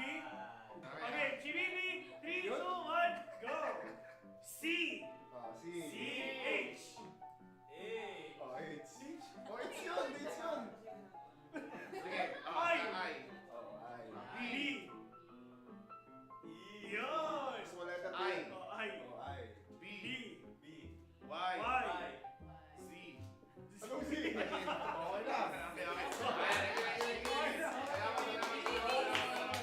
Next.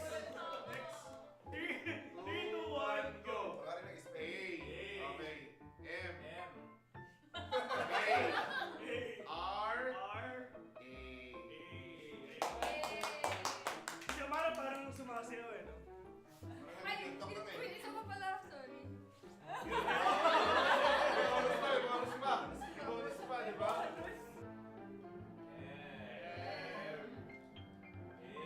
Good spelling. G. Next one, G. I. E. Alright.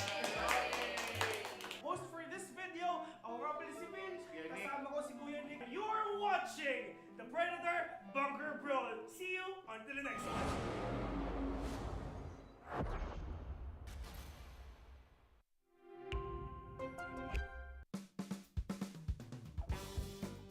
What is up guys? Phil here and welcome sa Predator Bunker Brawl, which is magkakaroon tayo ng set of challenges and punishments para mas maging mainit pa ang araw nyo. And of course, kasama natin ang mga magaganda at sobrang gwapong Predator brand ambassadors and brand ambassadors. At syempre, bago tayo magsimula sa ating pinakaunang challenge for today, konting banter muna sa dalawang teams natin ngayon. Team 2, meron ba kayong gusto sabihin sa Team 1?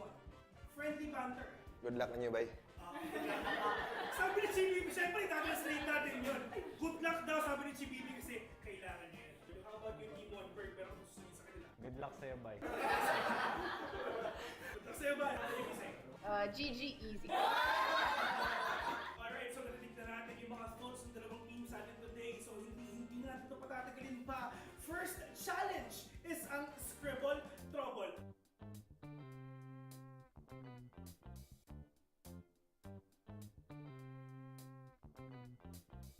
Team number 1, meron kayong 3 minutes para tapusin itong challenge na to. Simulan na natin in 3, 2, 1, go!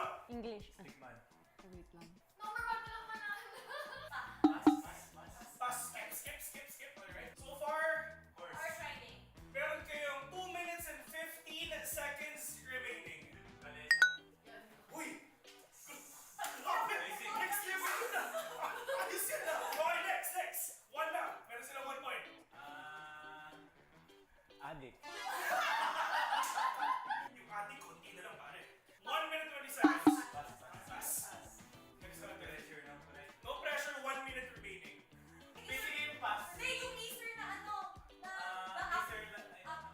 30 seconds. Pass. Okay, next. Huwag na ako nag-erase. Nag-erase. Ayun.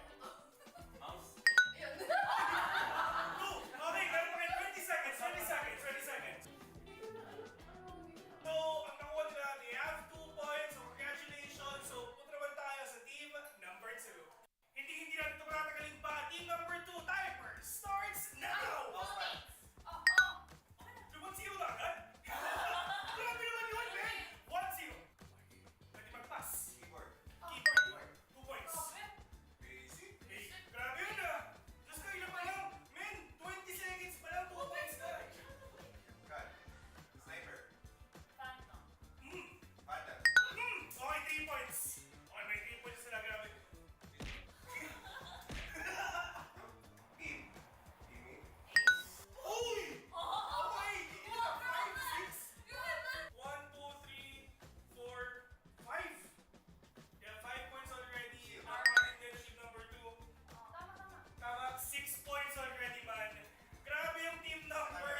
number 2 ang pipili ng punishment na gagawin ng team number 1. So, here we go.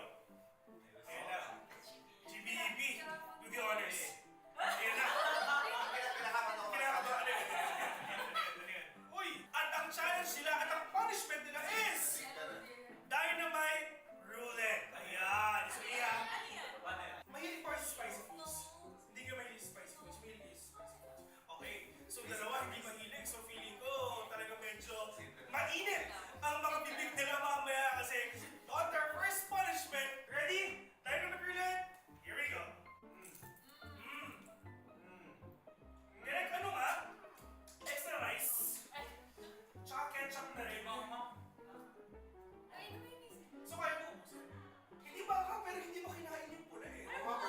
Yung kapula yung kinain niya. Wow. Okay, game. Hindi naman makakagay sa'yo. Iba na pero hindi malakad makakagay sa kanya. Okay. Ibig sabihin, mataas yung tolerance nila sa...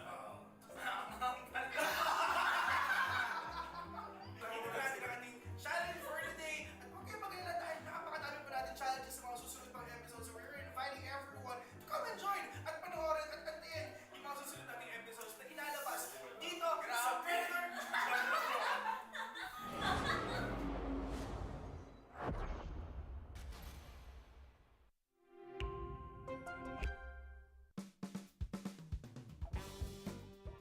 Welcome nga pala sa panibagong episode ng Predator Bunker Brawl. And of course, kami nga pala ang host for today. Ako si Phil, kasama mo si Kuya Nick. Kuya Nick, meron naman tayo mga panibagong episodes ngayon. At Yun na nga. challenges. Another challenge, another video. Matindi ang gagawin natin for today's video. Dahil ang challenge natin ngayon ay fast fingers, pabilisan ng daliri sa pagtatay. At kasama na ulit natin ang ating magagandaan, poking mga Predator, Brand Ambassador, and Ambassadors, of course, for Team 1. Andito si In at ayun, si Bert. For Team 2. Yan na nga, Team 2. Ikaw na bahala dyan. Okay. Andito si Baggy. Ayan. Tsaka syempre, si GBB. Hindi nakakalimutan. So syempre, ulitin natin ang next challenge natin ay fast fingers.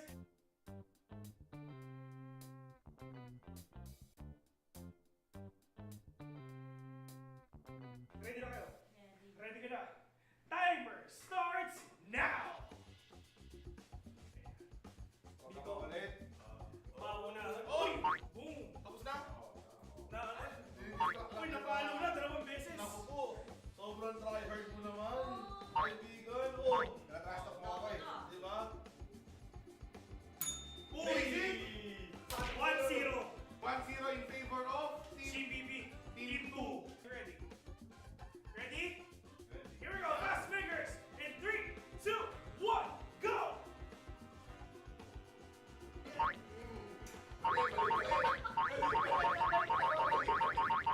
Ang daya ni GBB! Yung kamay! Ba't yung kamay yung pinapalo mo? Kamay, nagtanong kasi kanina eh.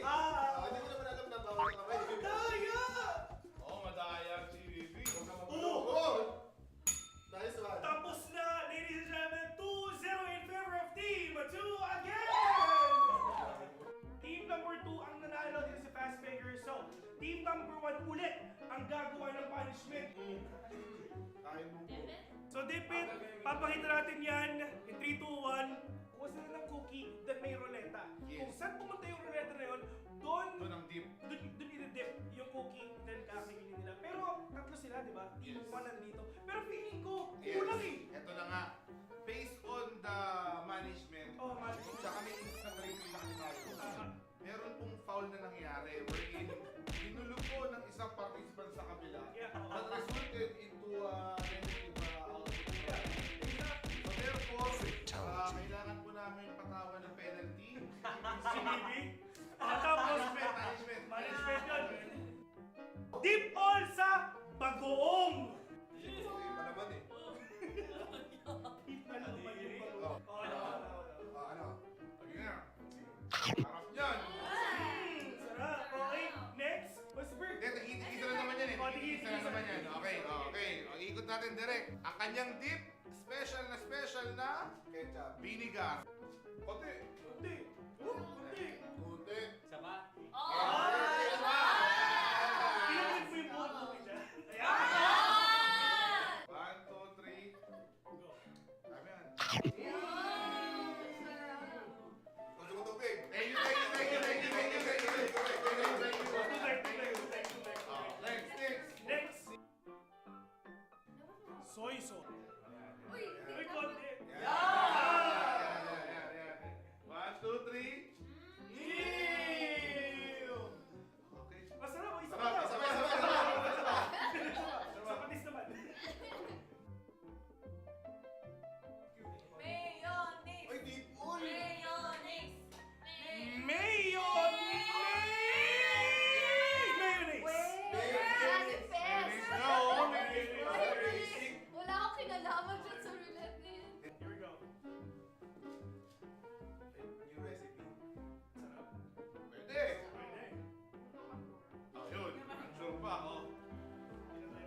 manalo. fair tayo rito. Nga, tapos na yung isa nating challenge for the day. At kita-kits na lang sa susunod na video.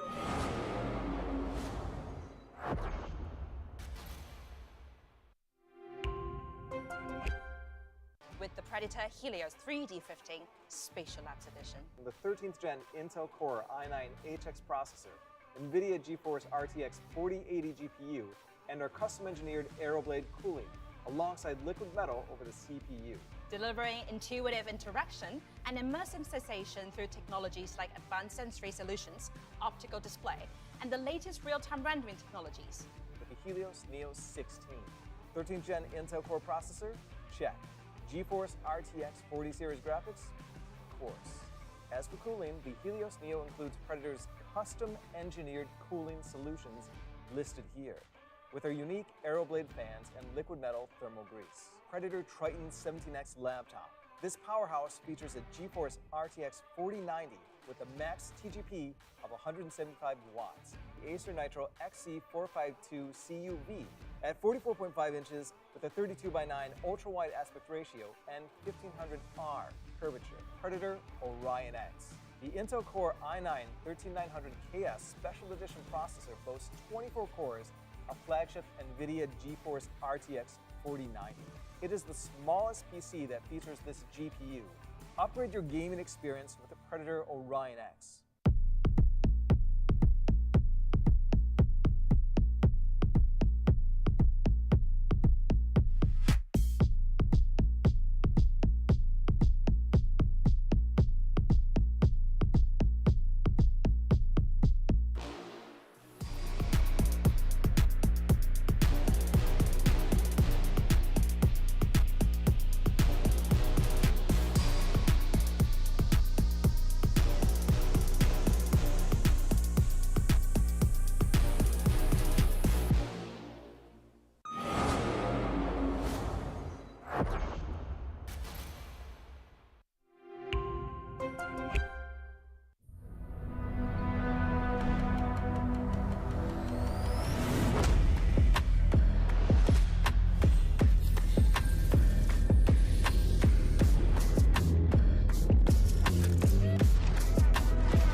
What is up guys? Phil here, back in again para sa Predator Bunker Brawl. Talagang sobrang solid tong araw na to, sobrang special dahil meron tayong panibagong co-host for today.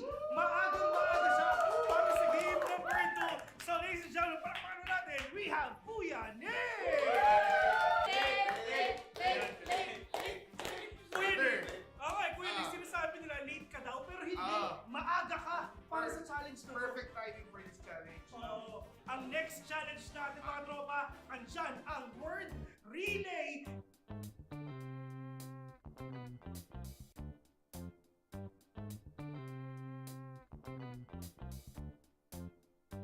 So, kung napapansin nyo sa GBB, ang magsusulat dito sa ating board ng mga narinig niya sa teammates niya. And syempre, wala talaga sila marinig dahil suot nila ang Predator Ganea. Tara, try natin. Narinig mo ba ako? Hindi siya sumasagot kasi nga talagang wala sila narinig. Kahit isa, meron silang 5 minutes para tapusin to. So, timer starts now. Spike! Spike! Spike! Spike! Spike! Spido! Spido! Spell na simulat niya. Alright. Okay. Orayon! Okay. Oy! What? Orayon! Octagon! X! Octagon! Octagon! Octagon! Octagon! Octagon! Ayan, pinapapansin na talagang grabe yung pag-internalize nila. Kaya kung ako sa GBB, sulat mo na.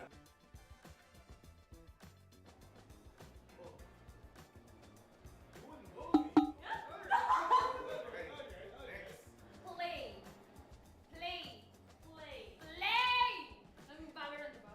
Play for fix! Play for fix! Tama naman din. Pass. Rage! Quit! Rage! Quit! Rage! Quit! Rage! Quit! Kung hindi marunong na sa dulo nyo, medyo alangan. Dito lang yung pinaka-bait. Ito Oh, pinaka-crucial. shit, No, mali naman sinasabi niya. Kahit sobrang galing ng first and second mo, pero yung third, tanong. Okay, sulat mo namin. No, next down. 15 seconds. Ses! Wala tayo tayo. Tanggapin na natin. 6. 1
hat drink ang susunod na punishment ni ay, gentlemen. sakto. Pero meron tayong plot twist. Ano yun? Ano? Sabi ng nakararami, si Kuya Nick ay sasali! Wala tayong gagawa dyan. So ayun na nga. Para sa ating next punishment, ito na, handa na ang this or that drink. Meron ba? Oh, yun, okay na. Feeling ko hindi ko siya dapat gustuhin. Pero parang masarap. Ano yun? Tama na. Let's go. Mahaba yung straw. Patis. Imbis na mahirapan, nag-enjoy pa. Matindi, sobrang cute na pinapakita. Basta kami ng sobrang dami. Parang soy sauce eh. Masarap. Sobrang dami. Masarap. So there you have it, ladies and gentlemen. Pinapanood natin ang ating sumunod na video. Pero don't worry, dahil napakadami pa nating mga challenges and videos na ilalabas. My name is Phil, and see you on to the next one.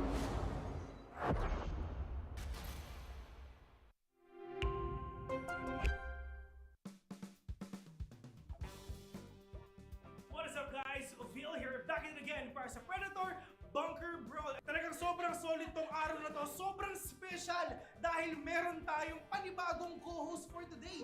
Maagang-maaga siya para sa game number 2. So ladies and gentlemen, palakpakan natin, we have Kuya Nick! Kuya Nick! Okay, Kuya Nick, sinasabi nila late ka daw, pero hindi. Maaga ka para sa challenge na to. Perfect timing for this challenge. Oo. Ang next challenge natin mga tropa, andyan ang word relay.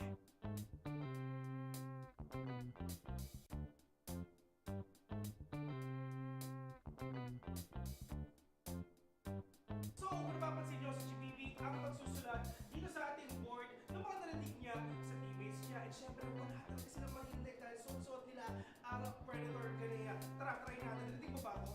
Hindi siya sumasagot kasi nga talagang wala silang narinig. Kahit isa, meron silang 5 minutes para tapusin to. So, timer starts now. Spike! Spike! Spike! Spike! Spike! Spido! Spido! Spell na simulat niya. Alright. Okay. Orayo! Okay. Oy! What? Orayo! Octagon! X! Octagon! Octagon! Octagon! Octagon! Octagon! Ayan, pinapapansin na talaga grabe yung pag-internalize nila.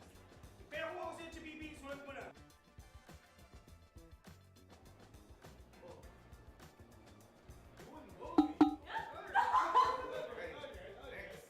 Play! Play! Play! Play! Ang Valorant, di ba? Play for fix! Play for fix! Tama naman din. Pass. Rage! Quit! Rage! Quit! Rage! Quit! Rage! Quit! Kung hindi marunong na sa dulo nyo, medyo alangan. Dito lang yung pinaka-bait. Ito Oh, pinaka-crucial. siya No, mali. Dapat sinasabi niya. Kahit sobrang galit ng first and second mo, pero yung third, tanong. Okay, sulat mo namin. No, next down. 15 seconds. Set! Wala tayo tayo. Tanggapin na natin. 6. Wala silang nakukuha ng isa. Pero sobrang lungkot lang talaga. Pero it is what it is. Team number 1 is handa na. In 3, 2, 1, go! Ano sila yun? Di ba yung strategy na dito ko yan? Tahimik. Less noise sila. Oo. Ito yung order niya team eh. Oh. At dahil dyan ang prediction ko 0. Doom! Pag 0-0 billion Go. score, parang yan ang...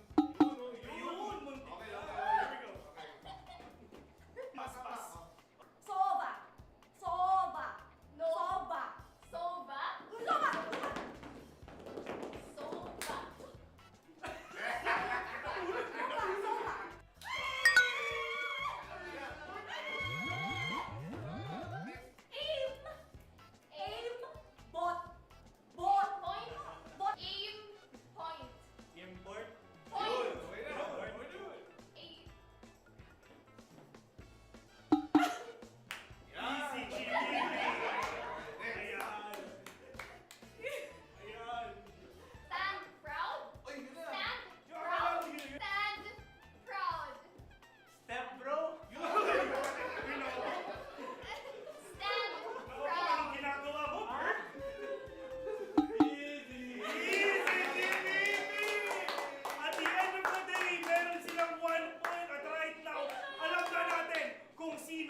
panalo. Ayun na.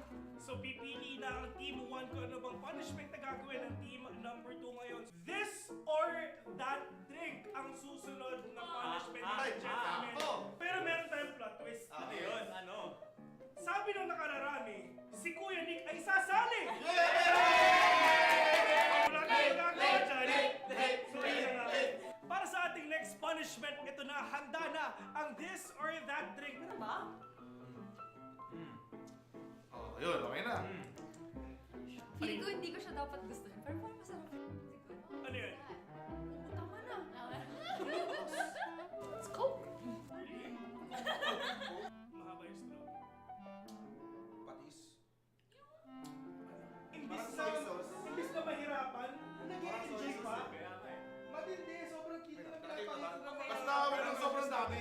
Parang soy sauce eh. Masarap. Sobrang dami. Masarap. So there you have it, ladies and gentlemen. Pinapanood natin ang ating sumunod na video. Pero don't worry, dahil napakadami pa nating mga challenges and videos na ilalabas. My name is Phil, and see you on to the next one.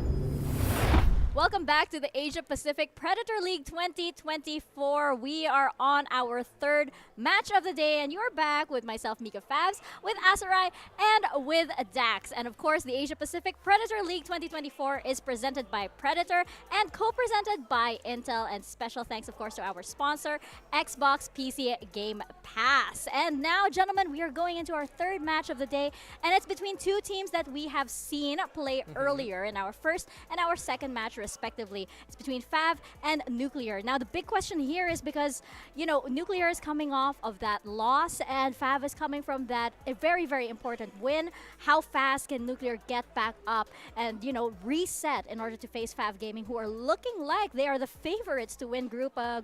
Well, it's a tough loss, Mika, so you just gotta shake it off by this point. If you are Nuclear GC, you're playing the back-to-back. You know that you were dominated there by Antic in those critical, crucial clash rounds. Yeah. And from what we've seen so far, there was that confidence there from Nuclear coming into the second half. They had more of that playstyle that they brought from Game Changers. They were willing to challenge. We also saw a good performance really from Gonyak in certain rounds where she would find that impact. And if Nuclear can build off that, there is a chance for them to compete. Yeah, again, it is a little bit too far and few in between. And another big blow that I think, again, Nuclear is trying to face or deal with right now, I'm not sure if she's going to be playing here, is the loss of their controller. Their coach had to play in. So again, not really the best situation for Nuclear, but they have to, you know, still have to come together. Yeah, you're absolutely right. It's something, you know, roster changes are always a big deal just because the chemistry might not be exactly the same. And when you do it like this quickly, of course, it's a big change, right? But once again, let's take a closer look at Nuclear's roster.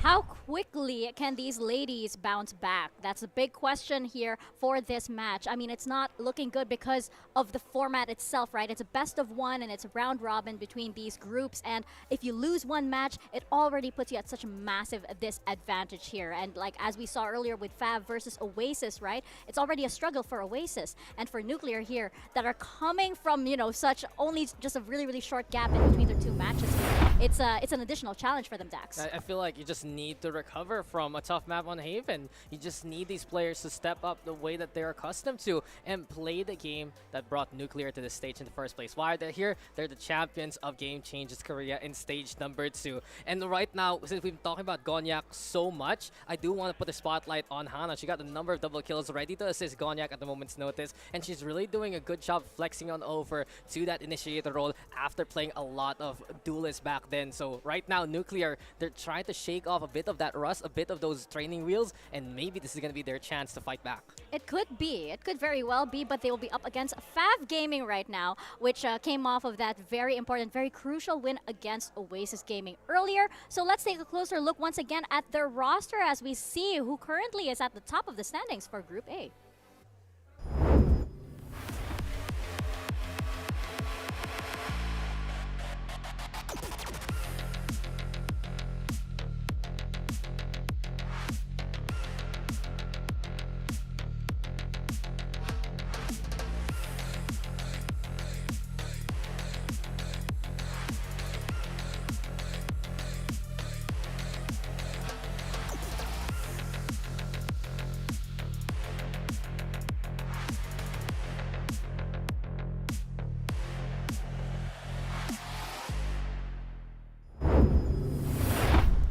We did have Fav winning that first very important match earlier today, right? So their momentum is definitely high. We had Antic with another win, not too far behind. But I think for Fav, you know, you did see a lot of what this team was able to, you know, like the experience that came in for this team, right? As we mentioned earlier, this is a team that has been around for quite a while, Asarai, in the Japan circuit. So there is a lot of experience behind this team, even more so than Antic. And what's, again, very much felt throughout in that match against Oasis is just how well Fav was able to kind of sniff out the weaknesses of Oasis in that particular Sunset game. So this is a team that knows how to work their opponents, knows how to use their weaknesses against them very efficiently, and a team such as Nuclear that is still on the transition. Again, I think that it is good that we have an immediate match afterwards for Nuclear because they already felt the loss, but they are still kind of heated up from that game against Antic. Could work out, but they still have to deal with Fav that is very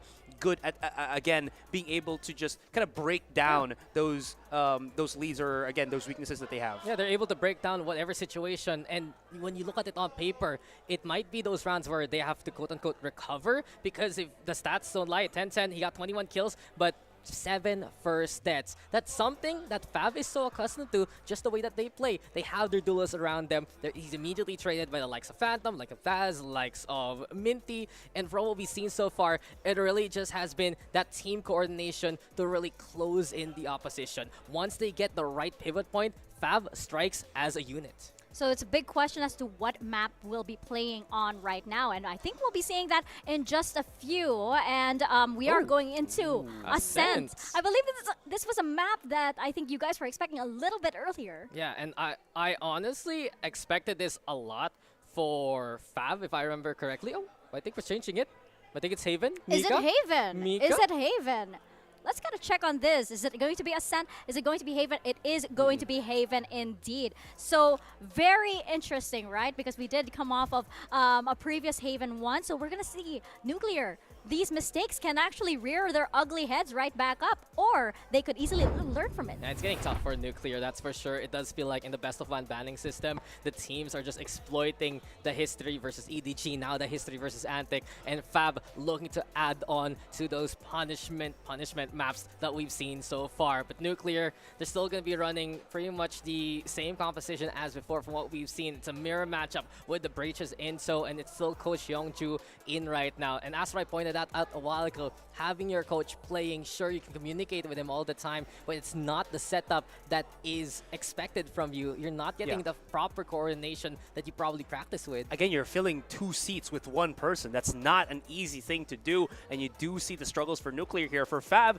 okay, last time that we saw them in Haven, it was against CGZ. They lost it 1-13. They were the one, but every other match before that, they have had very stellar outcomes. That's why they have like a 72% win rate on this, so on and so forth. It's not the most, again, specific of numbers, but they have a high win rate on Haven in the end. So that means that this is a map that they are very much accustomed to, whether it's a win or a loss, more on wins. And this is something that, again, Nuclear will have to deal, especially with that loss on Haven against Antic. Yeah, it's a take 2 for them. right off Yes, the bat, absolutely. right? It's a take two for them. So we're gonna see, right, how quickly can they adjust everything that we just saw earlier. And for Fav, how can they keep this momentum going? They win this, and it's gonna be really, really easy for them to actually start celebrating already. I mean, they'll be in pole position if they take Placing this. around, Let's boss. see if Nuclear can line up alongside them on the grid. But we are back into the game. Big thank you yet again there to Mika, as Fav Gaming will begin the onslaught on the attack. Immediately see the pressure towards B. Hanado, beautiful flash from Tent, and still able to get that first kill. Doohy though, as well as Youngju. Nuclear now ready to clash. It's all left to the killjoy of Full Moon. 1v1 Phantom versus Full Moon, and Nuclear with the clutch pistol. This is such a shining start for them. Yeah, no more hesitation here from Nuclear. They immediately try to wrap around, stop that push on the B side. It looked a little bit shaky as Fab was getting the initial first picks, but it didn't matter, especially when the flank came in here from Gonyak. Again, coming in through that window position allows Dohi to play off of it. And of course, Full Moon with the clutch. Absolutely great start here for Nuclear as they get themselves some pretty well-needed adrenaline rush, as you were talking about it, you know, and as well as, of course, start to the back. I mean, for Fav Gaming, I feel like I kind of disagree with you to point a while ago, Asarai. I think for Fav, this is a shaky map. It's something they're willing to play, but you've seen under their current configuration, it's been pretty 50-50, excluding games that there was a disqualification. So Fav right now, they have to be very careful in how they approach these kind of sites. Nuclear, as soon as they see that contact point, they're gonna go for it. And we've seen from Fav that sure, they bunch on up, but Nuclear is having those angles and having those opportunities to actually fight compared to when they fought against Antic that, okay, Antic was just gonna go for fisticuffs, go for broke immediately. There's time for Fav, there's time for Nuclear, and right now it's Minty's time to hit the shot. That was a bit close, to be honest. Anyways, there's a quick push in here from Fav. AJ lurking somewhere on short. Minty's going to be holding the mid side. He only needs to really delay the inevitable, and that's going to be the plant on the spot and the full retake here from Nuclear as they don't know where the others are. Yeah, and also keep an eye out for the killjoy of Full Moon. She's crawled through A long and infiltrated to find the first pick. Paranoia also thrown on over. Doesn't get the reception towards hand, sure, but Youngju still clears it anyway. 2 for Youngju now. Coach doing work, and here comes Nuclear trying to get in there. Tencent though at least damage with the Marshall. Everything left to Minty. The 1v2 now. DQ's going through for Full Moon. Youngju protects the land, and that's a big round for Youngju. 4 for him, and it's 2-0 here for Nuclear. Quick little catch from Minty there at the start of the round. Gives them that leeway to push into the A side, but as you mentioned, it's going to be Nuclear again. You know, they're not afraid to just create opportunities, take map control elsewhere on the map, and just start pushing in. And I love that from Nuclear. This was very much a different approach than what we saw with Antic. Like you mentioned, the fisticuffs, not as felt here against a team such as Fab. Yeah, it does feel like that's sometimes the weakness of a team from Japan, right? They play a little too rigid, a little too much in their ways, and Nuclear is taking advantage of those small moments. Bonus now here for Nuclear. Fab, on the other hand, now that they have the guns, I'd love to see a lot more confidence here from 10-10 to actually push forward. They're setting things up with the dark towards backside. Nuclear giving up for the time being, and they're going to go for the retake instead. Yeah, they absolutely just, again, went for that C quick burst. Nuclear on the other side, actually pretty slow to start moving in. I think they're still aware that there could be some outliers from Fab playing elsewhere on the map. That's why they are creeping up slowly. But once that clock starts to go down a lot more, they're going to have to push the pedal to the metal. And speaking of, Joey here checking out the CT side, or the T side rather, coming in from long. Now putting the pressure, so Fab and Trap for the time being. As you said, the firepower is there. 2 for 2 though. Shot that from hands, getting value. And in the end, this is already Fab Gaming getting the round, yes. But look at what Nuclear did. Trapping Fab, forcing them to fight, and they took down 4 guns along the way. Exactly. So even though it did take a bit of time, it actually worked out in the end for Nuclear here because, as you mentioned, they were just stuck onto the site. If they can start to corral them a whole lot more, and it seems like Fab aren't really ready for the pushes that Nuclear have been doing, it is resulting in this one. Sure, it's not going to be the round win, but it costs so much more for Fab to win that than what was initially done. Yeah, the calls have been so much more sublime from Nuclear right now. There's a lot more surety in them. They know what the plan is, willing to give up rounds to play the economy instead. The blind is there, and Gonyak is able to deliver a single kill. Here comes Nuclear now. Confidence is abound. And this is what I've been hyping up for so long already. A Nuclear ready to fight is a Nuclear that can win. 10-10 has to stop the bleeding and fast. The flash is there. Youngju trying to swing off it. Spots a target. Doesn't shoot as of yet. Eventually takes the opportunity towards 10-10. Rolling Thunder to play two. Getting awkward. Here comes Baz again to be a threat. But Nuclear the fade away from Hana. And it's a 3-1. The squad from Game Changers getting a decent lead here. Wow, and Fab taking the brunt of this one. A definite change of face for Nuclear. Okay, I thought we were going to go for a tactical timeout. I'm just going to look at the replay real quick there. And again, like you mentioned, man, there is no fear in Nuclear. Once Gonyak starts rolling, everybody starts rolling behind her, rallying the troops. And it is perfect for Nuclear here because Fab, they like that slow, steady approach. It worked against Oasis. It worked on Sunset. But here in Haven, at least at the beginning, it is not getting that value they're looking for. Here we go again. Nuclear's on it. The fault line's there to dash forward to avoid the stun. And Gonyak has gone hunting a smoke doe to dissuade the push. And Nuclear will stop for the time being.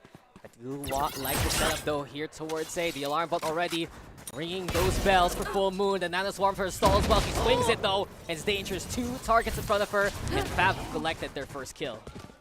10-10, not dashing into the site, wants to get that high ground coverage. So that is numbers in the favor of Fab. Weapons picked up as well. Lockdown available if they really want to make sure that they burn a lot more time, and there it is. Lockdown at least buying that space here for Fab Gaming. Nuclear on the other hand, a chance to go for the retake with a push from the spawn area still. In any case, now we see Dookie climbing up towards the tower. 10-10 playing on top of the crates as well.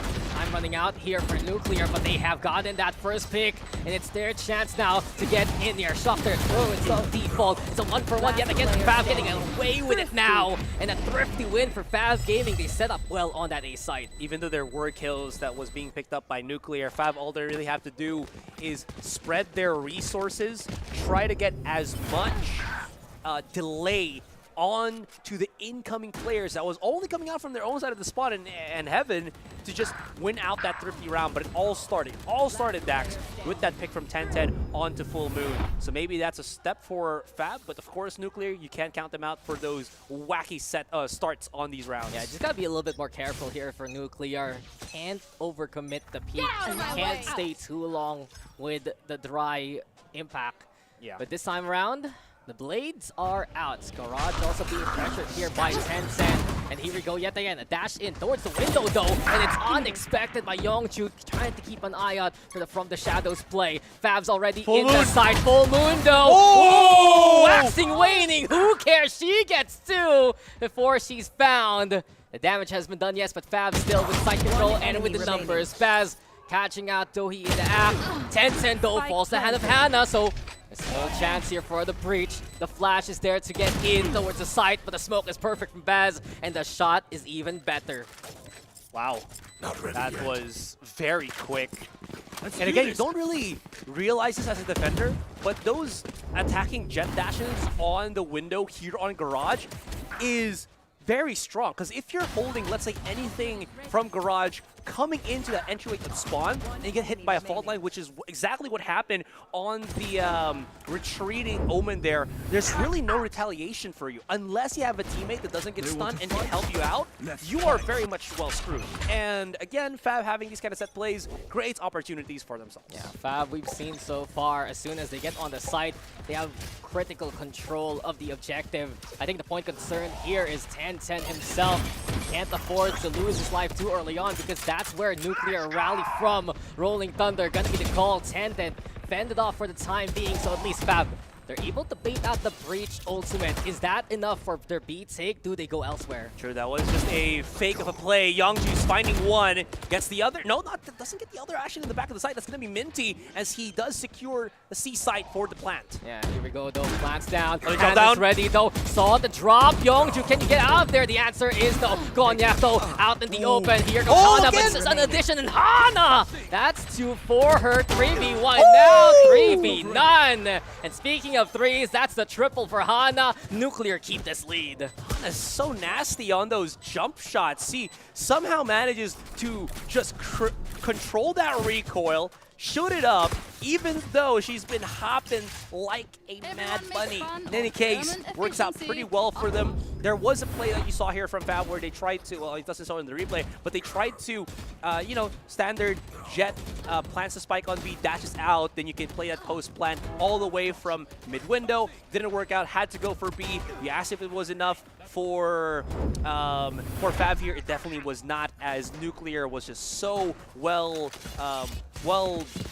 reading of the situation. Yeah, the first pick is what brings Nuclear success, and it is working out in their favor in those scenarios. Baz, though, playing a bit more careful now. There's a smoke in the way. Gonyak, Hana thinking about it, and the early trap setup that Nuclear love to run when they're confident. Hana, though, bring out the gun. She's ready for that contact set. The spray down into the takedown. 10-10 is found. Can Gonyak, though, get away with this? Yes! The answer is yes. You said it, Asrai. 4v2, Nuclear is in control. Wow. I mean, they did have an idea that possibly someone was going to be doubled up with the breach there. Hands spotted, full moon on the full flank. That's going to be just the one left right now from Fav.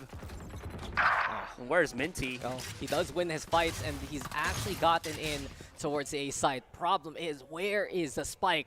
Under the clutches of Nuclear. And Nuclear are really feeling it right now here. We've seen so far just the willingness to spray, the willingness to peek, and even play a surprise game.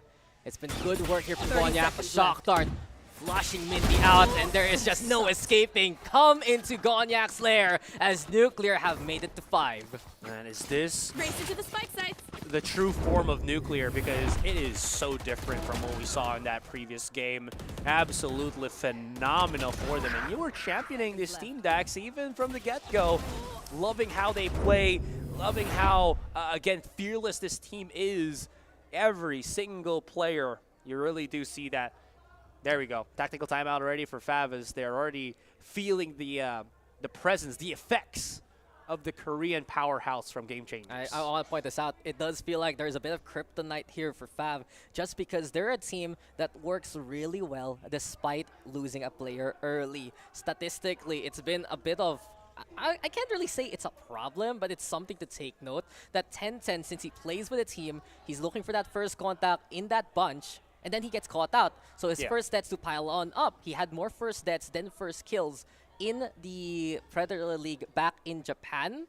And it's just something that Fav Gaming is so good at recovering. But the problem is, Nuclear, as soon as they see, oh look, 5v4, they suddenly boost their power levels, they push the limits, and we're seeing that confidence get there and get them to score. That's a great question as well about things, as I am getting pointed out that excuse me, just a little bit of difficulties My man's on the caster side. distracted. Anyways, what I wanted to add as well here is you're talking about a lot about 10, but I was wondering, where is Phantom in all of this? It seems like because he is actually playing on that breach and not on, let's say, a Killjoy or a Cypher, he's not getting that chance to stop the lurks coming in from Nuclear. Yeah, that's a fair point. And right now, Fab looking to clean up their act, but though he says no, she gets one already. The trade is there though, and Nuclear, sure, they're down the player, but they have the lockdown to dissuade that initial push. So time being bought, and not only that, Full Moon is in position towards Hell. The Fault Line though thrown on over. Full Moon gonna expose her position with that Nano Swarm. And Fav Gaming wisely backing on away. It's Haven. You have many options to try and choose from. Recalling my boss. Plenty of time as well to be able to figure out if they want to go back to option A, option B, or option C here. As Nuclear Ooh, okay, this is kind of interesting. So Nuclear is trying to maximize map control by utilizing their own Killjoy to get that control on B. Now it seems like the fake is going to be on the B side with the smokes, but look at the players of Nuclear. They are not 30 flinching at seconds all. left. They think it's going to be that C push already. 20 seconds left into the clock. And Fav, all they really have to do is just make sure no one's there, and they should be able to plant that spike and play the post plant quite quickly. And post plant has been the strength of Fab so far in this series. Hana, though, quick flick, but can't hit the shots. Towards the jet there, Sensen, a 1-for-1, still though, advantage here for Fab. They're waiting for their opposition to come their way from the defender spawn area from the link. There's the push. Tented though can't hit the shot, and Hana takes advantage of that fact. It's 2v2 now. Nanoswarm for the stall though. Nuclear busy clearing out the site, but Fab Gaming wisely backing on the way towards long instead. Waiting for that fault line to come off cooldown perhaps. Waiting for the opportunity. Minty though should be the one to peek here. Still time, and that's Nuclear winning the fire from afar. Just a round of applause there for Nuclear. They're able to handle whatever Fab throws at them. And that's all because of how good Hana is at being able to provide not only support fire, but also support flashes. You saw the flash that was coming through on spawn, actually full blinds 10-10, and he was just whipping shots, got hit by the stun on that fault line as well. So there was very minimal ways for him to get that good punish, that good value. And it just got turned over its head, and now Nuclear, they're standing tall with 6-3. And they're forcing Fab to take fights that they don't want. I was saying a while ago, they're waiting for the fault line, and once we cut to the breach, it was still 15 seconds away. It's Nuclear here setting the pace so far, even in the retakes. And Fab, you're gonna have to rely on what bailed them out versus Oasis, these Sheriffs. It's a little bit difficult though to cross. Hunter's Fury is going to be there. Youngju might be in trouble. Ultimate with a teleport to keep him alive. Tanted though, a swift shot. Baz is there too with the backstab. Baz is ready to go for the brawl, and Fab Gaming is taking this one away. That's the combination that you want to see from any team, right? Being able to just fluidly get into the site with just aggressive ultimate use. 50 round as well from Fab here, leaving only 2 to play. That's Dohi as well as Gonyak. Revealing area. And they're just going to back away. I mean, they should have plenty of money to play for the next rounds, but they don't want to risk. Oh, okay, that's why. They don't want to risk the operator from Gonyak's hands. Yeah, they just want to keep it safe, prevent someone like from 10-10 picking that one up. Nuclear, though, when they get these Sheriffs, they're so confident on how they clear. And not only that, spending those ultimates, Dohi, though, unfortunately caught napping. That's another gun potentially in their favor, but Gonyak says no. She's now exposed, has to get the hell out of there. A bit of a chase for the operator, yes. Does Tenten actually force the issue? That's the question. Checking out Hill. He wants to go for it, and Tenten will steal that one away. Not only that, but Thrifty to boot. That's a big swing in favor of Fab now. Absolutely, and again, the costing on the purchase of that operator, that's going to be a big blow. Look at the flags coming in from Baz as well. He pushed through. There's always going to be that one player from Fab, if they try to go for a default on C, to actually push through on Garage just to make sure that they have that quick little pinch, just to make sure that they can clear up another angle that could be detrimental for the push of Fab on that C site. So technical timeout has been called by Nuclear. I think this is, a safe decision because of the fact as well that they did lose a lot of, again, I think utility because of the loss of that operator. Yeah, and momentum as well. They can't be shaken. But what we saw there from Fab Gaming are some of the pillars of success versus Oasis, especially Baz. He's so creative with those kind of flank plays. If they aren't spotted early on, then he's able to play off it. And on the other hand, there was a previous round where he went from the shadows, and the coach of Nuclear, he was trying to keep an eye out of where that TP would be. Allow someone else to play into window, get that opportunity. It does seem like there's a lot of creativity thanks to the Omen, not just through smokes, but also through the ultimate right now. That's true. Well, the coach has woken up. I did, talked about how it's 2 seats to fill for one person, and he is doing a lot here compared to what we saw in that one previous game to this one. In any case, tactical timeout is done. We get things started. It is just going to be a couple of upgraded pistols right now for Nuclear, and this is the perfect chance for Fab to even the odds. Yeah. Fav can go for a bit of a rally from this point on. They also have the lockdown for the take if ever. Bolt line though gonna be the play. Gonyak also ready now with the blades. So a short play is the starting point for Nuclear. They back away. Fav Gaming wisely backing all the way, so they've heard a bit of cooldowns right now. And they're looking to pressure where that Omen is again. Yeah, not just that as well. They want to remove the factor of Gonyak's blade refresh and just gonna continue in. The contact on Full Moon is ineffective, and there's only one more player on the C site, which again gets cleaned up. And Fav clear everything for a safe plant. Yeah, they brought the Wipers to the window, and now it's Fav Gaming in command of the C. A small chance still here for Nuclear though, and Hana can get a huge stun, and suddenly those blades get more than one. There's that chance for Nuclear, already raising eyebrows. Gonyak with her first. She's looking for more though. Any target on a site is a must. That person is Phantom, playing behind the Rage Knight here. Phantom though gets one for his troubles. Hana with a quick trade, and Nuclear now looking to use that flash to try and buy a bit of time. Still a problem though. Minty, good plan, good call, and a good pick. Gonyak is gone. Next could be Hana, and Fav Gaming are one away from tying up near the end of this first half.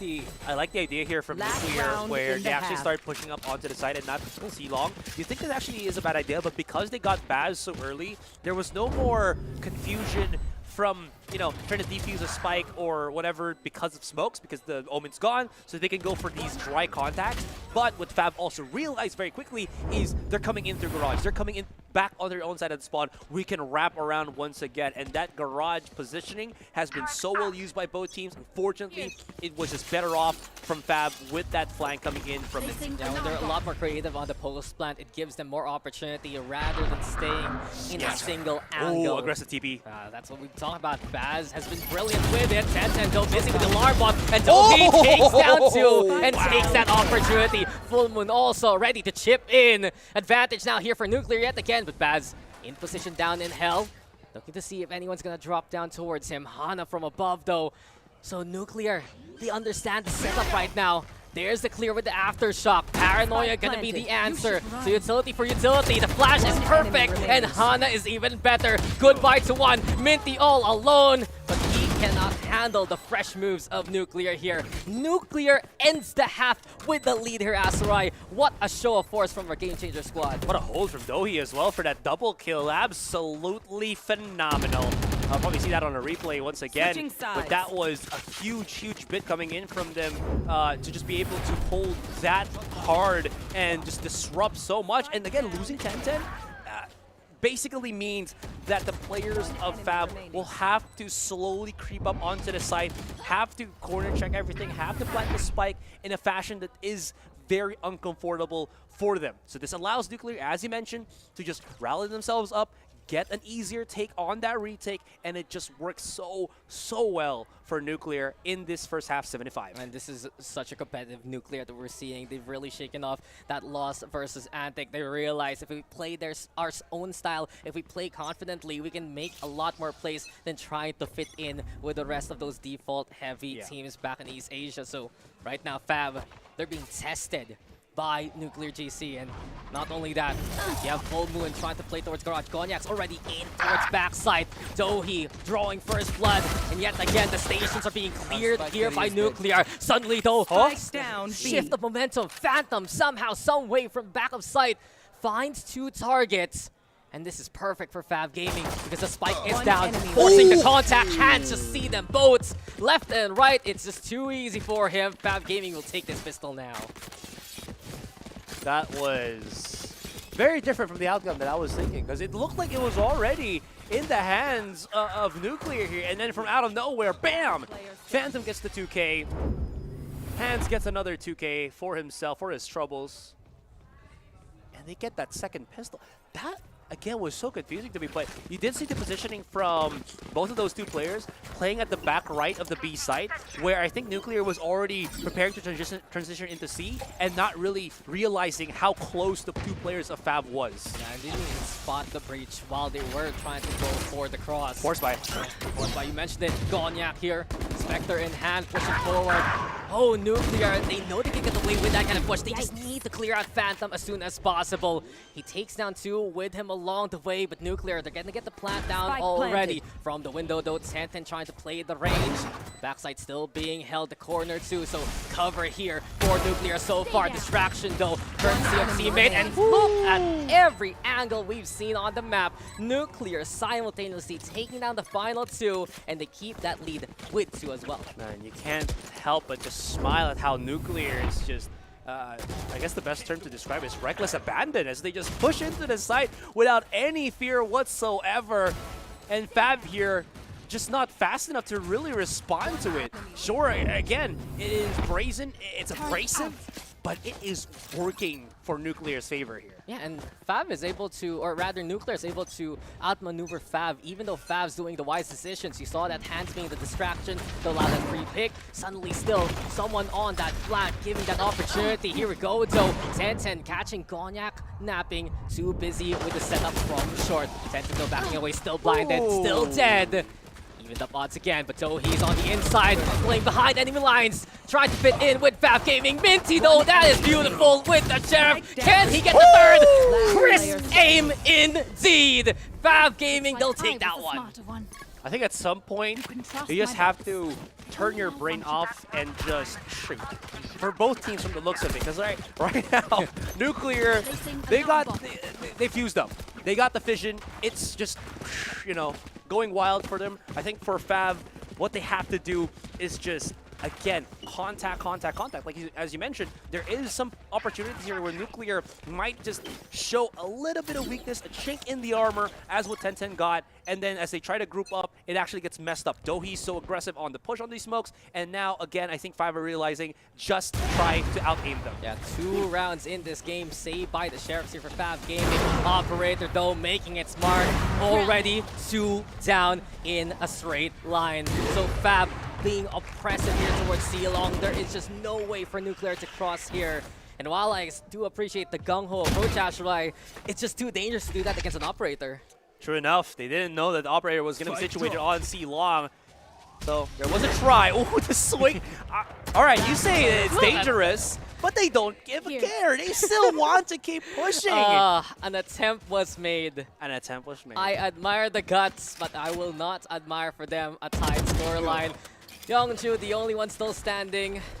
Can he fend off these 4 players? And we've seen from Nuclear, at least with 1 player, they can do some good damage. 5 HP left for Youngju, but the rest is already Fab Gaming's to take. What has happened here is it's a change of pronunciation. It's not Nuclear anymore. It's Nuclear on that C-Long angle.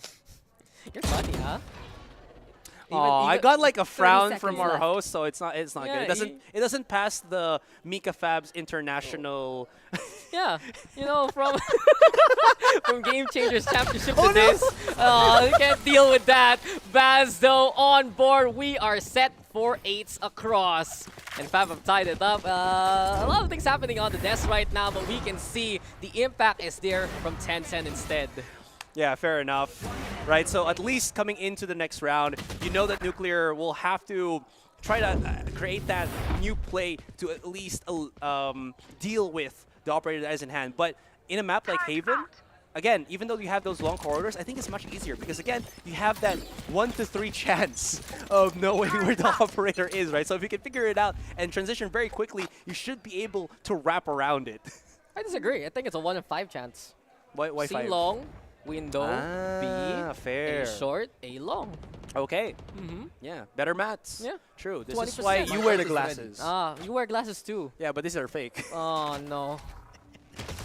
Please don't make me insult you live on broadcast. Baz, though, there's no insulting a guy with aim like that. That's a good start here for Fab. And we've seen them actually use the platform position to oppress that long angle multiple times. It hasn't worked, so they have to back away and go to the other position, which is that A site. But this is the time where 10-10 is patiently waiting. The thing is, he's so close into that corner that maybe a peek out from any of these 2 that have flashes can actually work out. Oh, they actually just give away their position. 3 caught, and there's the operator from 10-10. Look again, you admire the Moxie, but you just can't force the issue. You're exposed, you're known, you are being chased. Stuck a melody in my head there, sure, but it's only a single note that actually hits. Full Moon, go for it. Knife someone, please, you're behind enemy lines. This is her chance to make her moment. She's 30 looking around though, seconds left. Minty. Oh, what? Oh, Yeah. no. She Steps on, activated it. Player steps on the standing. alarm bot, Oh, and no. everything is exposed. Everything is known. And it's a flawless from Fab. Oh, they went around Yep. each other. Ring around Rosie. I mean, to be fair, she didn't know. If she did, she probably would have pushed up onto the A side and started, you know, getting those flank To kills. interject. That's how they know though. The intel has been solid from Fab. And this is where I'm able to toot the horn of Hands yet again. That call up from the Academy squad showing up so well in home grounds in their previous offseason tournament, getting this main roster spot just because of his precision with utility like that. It's been so helpful for Fab Gaming in the run. Fair enough. Again, Nuclear. Yeah. Well, they didn't spot where the operator is on Garage. Are they going to pressure this anymore? I mean, they could because they are that close. They still have two of the initiators, a smoker, that's going to provide some coverage, and they will push the issue. Yeah, Paranoia is there. You got the dash in also. Gonyak able to clear out Minty. The updraft out Desperation, but Phantom still hounding her and catching her into the corner. Somehow Phantom able to escape, and because of it, the Rolling Thunder is a go. Baz now with the clear. Here comes the rest of Fab. And what else can Nuclear do here? They're going to fizzle out for the time being as double digits have been made by Fab. Yeah, again, just wanted to say it did make a lot of sense for Nuclear to keep pressing that issue because they still had all of the agents that they needed to push into the site effectively. The only one was Sentinel, which again just holds the lurk, but if they're fast enough, they could go for that C site. But on the other hand, Fab were very much aware of this, and they were just, sure, let's go, fight it.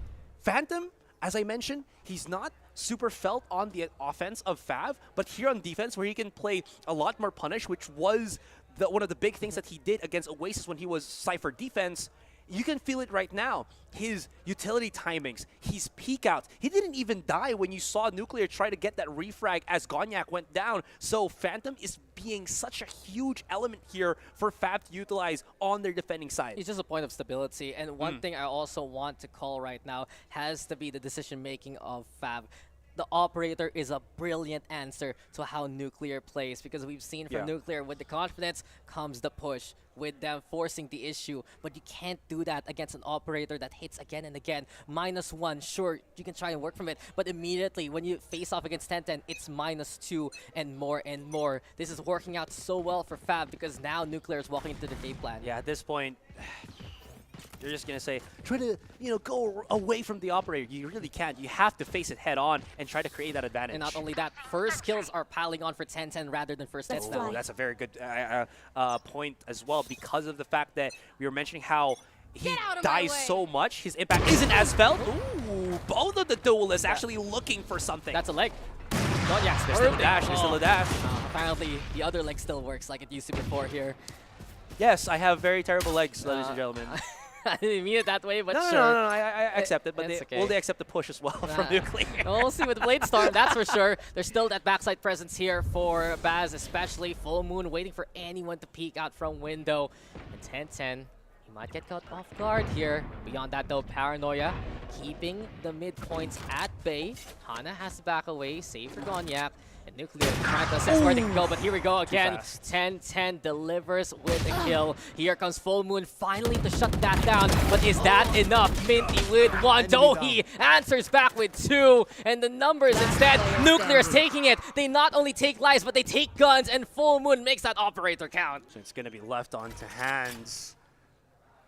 I mean, Spike that planted. just sounds very poetic, right? Left into his hands. Anyways, he does have full utility, so there is a chance here for him to isolate a couple of the fights because if you look at it, if he approaches the angle here on spawn, he's only really looking at Gonyak for a split second, and maybe he can transition onto Dohi, and then the last one, Full Moon, is playing on C-Long.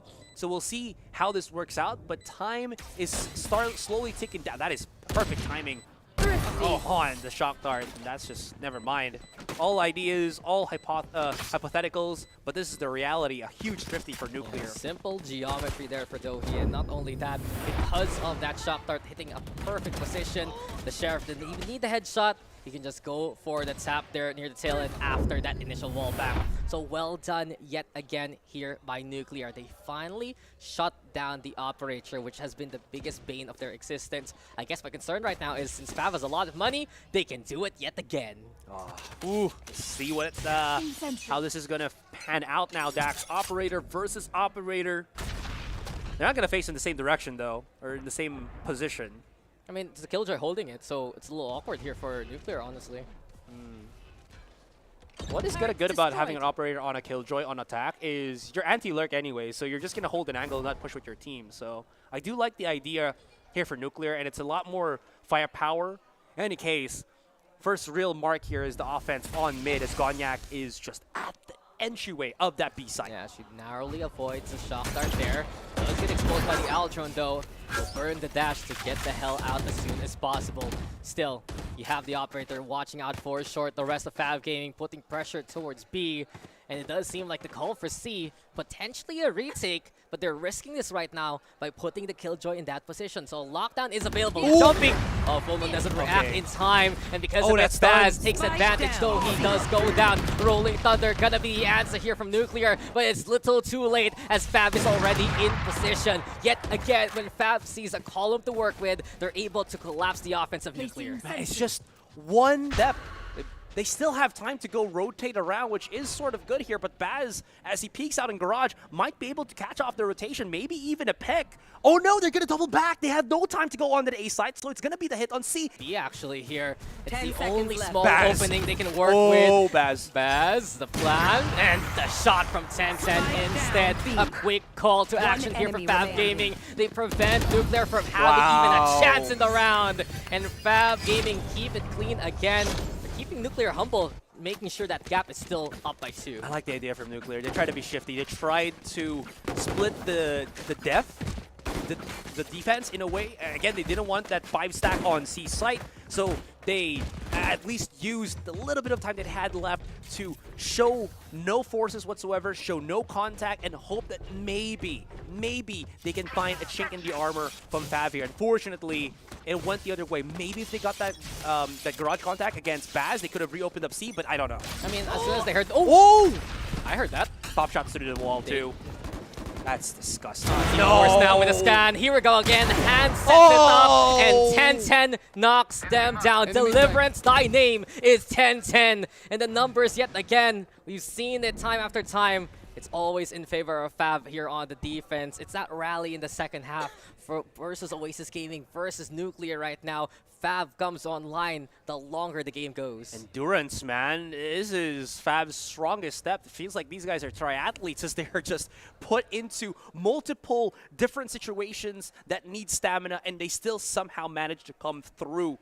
As Nuclear now not really left with a lot of options, stuck here on the A-long position. There is already one holding the angle. That's Minty. Yeah. They know that the players of Fav are stuck here, or excuse me, Nuclear are stuck here, and they don't really need to do anything other than just wait. Yeah, just the adjustment really for Fav Gaming. They're basically taking a page out of the playbook EDG did back in East Asia GC versus Nuclear, and trap the play and then just starve them out. Get those initial kills, make it such an awkward standoff. And from what we've seen so far, eventually Fav will call for the push when they are ready. So there's no real escape. Hana has to hit a nutty shot just to make the opening, but the paranoia is the call to action. Here comes the Operator as well. Gonyak, an easy target. Minty catching Hana in the corner, and the rest is Fav's history to tell. They're on match points. Match point. Nuclear on their final legs here. Any purchases from Nuclear? I mean, sure, they have the force buy, but do they have enough money to actually still get all of the necessary weaponries and utilities they even face Fav? I mean, they've gotten, sure, you know, a few thrifties here or there, but might be a bit too much to ask. Anyways, Lockdown as well as the Hunter's Fury. All right, so they have some options. They have some rifles, so at least this still is a doable situation for Nuclear. Yeah, there's still a chance, but this might be the last one for Nuclear. I'm looking at the ultimates, Lockdown for Lockdown, but the Hunter's Fury can tip the scales in favor of Nuclear if ever. 10-10 though. That could have been the shot to end it already. You mentioned it. Didn't hit. Second chance though. If someone does dare dip the timing, He burns the dash already. The fault line is avoided, but Tenten can't hit that shot again. Run, Tenten, run. Don't ever look back. Oh my God! The smoke is gone, and his life is forfeit. Nuclear will call their actions towards A now, but wait, there's more on site already. Here comes Phantom to fight. Shut down there, courtesy of Hana. We hear the Hunter's Fury. There's the lockdown into play. Fab, they want to finish this already. A little too impatient, perhaps, but Minty might be the one to be the hero. The answer gonna be no, courtesy of Full Moon. Nuclear still in it. The hubris of Tenten to just hold the angle by himself on A long for what was, 5 whiffed shots? Not even backing into a safer position, thinking that he might be able to hit it? I mean, sure, he's been amazing, but when you're in that spot, you kind of don't want to press it, especially when Nuclear is still pretty dang close to pushing into overtime. That was honestly the most impatience we've seen from Fab. And is the pressure getting to them versus Nuclear that this game is this close for them? Is it becoming a problem? Because we've seen so Fab, even versus Oasis, they were so much more reserved compared to what we're seeing right now. So take a breath here for Fab Gaming. That might be the call. The one-way setup, though, sets up a stellar kill for Baz. It's free, and it's Gonyak gone. What's Gonyak thinking in that position? That's a one-way smoke. Baz can get an easy pick just in case, but there's no safe utility for him to play around with. Still, Hana and Full Moon trying to create some pressure, and here comes Tenten, only in the 1 versus 3. Full Moon put into a very difficult situation. And the last hurrah now is with Full Moon. The lockdown to buy a bit of space, but here comes the sun, and here comes Tenten as well. Fab have put themselves in a fabulous situation here, Asarai. They're the favorites now of the group with a 2-0 standing. Wow. Absolutely right, 2-0 standing. But Nuclear, they were close, man. They had a stellar start. They had a great way to transition what was kind of a muffled mid-game into a very close game. And then we just saw Gonyak again just push in through a one-way smoke. I understand the idea. Maybe she wanted to get a catch-off. Maybe that could spot out Fab that was just unaware, but it's okay. Mika will explain. Are you holding hands? No, I'm I saw you reach for it. I'm just tapping them. okay. It's like, it's okay. Yeah, I know. It's okay. We have our savior here. I know that Asarai is overwhelmed by his emotions, of course, because what a comeback performance that was for Nuclear, right? And I say comeback just because, of course, we saw them earlier against Antic and just how much of a difference that score was with what we saw versus Fav, right? And what a performance as well from players like Full Moon and Hana too. But that win has to go to Fav Gaming, and as you mentioned, Dax, it is 2 for 2 for them. It's looking really good. As we mentioned, the stakes are very, very high, especially as we approach the later half of our day, because as we mentioned, only the first seed from each group will advance into the playoffs, and right now it's looking very good for Fav Gaming. I mean, it is a blessing and a curse for Fav Gaming. I say they're favorites because we want to play that fun, and at the same time, they're at the top of the scoreboard right now, but there's still also that cause for concern. They're facing off against Antic later on, which did dominate this Nuclear roster, and Nuclear made Fav run for their money, basically. That moment really that caught me in a bit of a conundrum was, why is Fav trying to force to finish the game already? They can calm down, they can keep it cool, they can get the picks anyway. And so, with that being said, I honestly thought that we could have actually seen Fav here be 1-1, but no, they somehow managed to rally back, especially on the defending side. I was talking about how Tenten, even though he was very much felt incredible MVP, would not be done, would not be possible without his support from Phantom. I honestly felt like Phantom had such amazing use on that fault lines, which again resulted in Tenten hitting more shots with his operator, making him a lot more aggressive with his operator, and ultimately winning this best of 1 against Nuclear. It's not going to be a 1-1 with 10-10 on your roster, right? And we saw how Fav was also, yes, I'm going to yes. interrupt you. Okay. 10-10. 1-0, 1-0, 1-0, Wow. 1-0. Dax has gone binary here. Yep. I am thinking a different language suddenly. But yes, I'm sorry to interrupt you, Mika. No, but it was just because Fav Gaming was, they've been really impressive lately with the way they play the rotations. It's quite passive, but it's passive in a way that they're going to wait for you to make certain mistakes, right? We saw that, we already saw traces of that in the game versus Oasis. And now we're seeing it very clearly as well with Nuclear. It's very smart. We know that teams from the Japanese regions tend to play a little bit more passively than other regions, right? But Fav is being quite smart about it, especially against these teams that tend to be, tend to push a little bit more than they should. So I think that Fav here, especially up against Antic, which is going to be a very exciting match indeed. You know, they have a lot to work with. I think it's very, very possible we could be seeing that 3-0 for them. I think you hit a really good point there, Mika. Talking about the passiveness of Japanese teams, we saw the strength of it from Fab, where they didn't falter, but they adjusted. And I want to point out how many kills 10-10 got in that defensive half. He had 16. 16 kills, 4 of them being first bloods. He only died once in that half. And that's such a big difference from when he plays his usual entry alongside the team. The fact that he can actually adjust his play alongside the rest of the team really speaks volumes that Fab has that depth. Absolutely. So with that being said, and the trajectory that Fab is already on the move right now, it seems like they're the team that is just going to be the one to come out from Group A, because they're the team that hasn't gotten any losses. Antic still hasn't gotten a loss here, but if they're in this position already, they have a really good argument that they're the representatives from Group A. Yeah, they're making that case. But of course, Antic will want to say something about that. Oasis tried, and they're basically banking on right now here for Oasis that Antic does take them down, and it's going to be a very interesting top-heavy situation if ever. But beyond that, Fab, they're the team in control of their own fate. Yeah, and unfortunately, that's the complete opposite for a team like Oasis Gaming, right? Because now they just have to hope and pray that the rest of these teams, you know, make terrible mistakes indeed. But what's the likelihood of that, especially since we've seen such amazing performances from them so far, right? So it's gonna get really interesting, ladies and gents, as we head into the later half of the day. So stay tuned. Also show some love to our other streams, by the way. We do have a lot of action going on in Group B, C, and D as well. So hopefully you guys will stay tuned for that. By the way, I do see that Team Secret right now is at a 2-0 as well as Zol is. So right now, Fab Gaming is doing that for this particular group, right? But again, I don't feel like this is like a change in this is a complete change in momentum for Nuclear, and I don't feel like as a total loss for them, because this was a really amazing performance. Yeah, this is a big learning experience. Big performance from Full Moon as well. She really stepped up to the plate.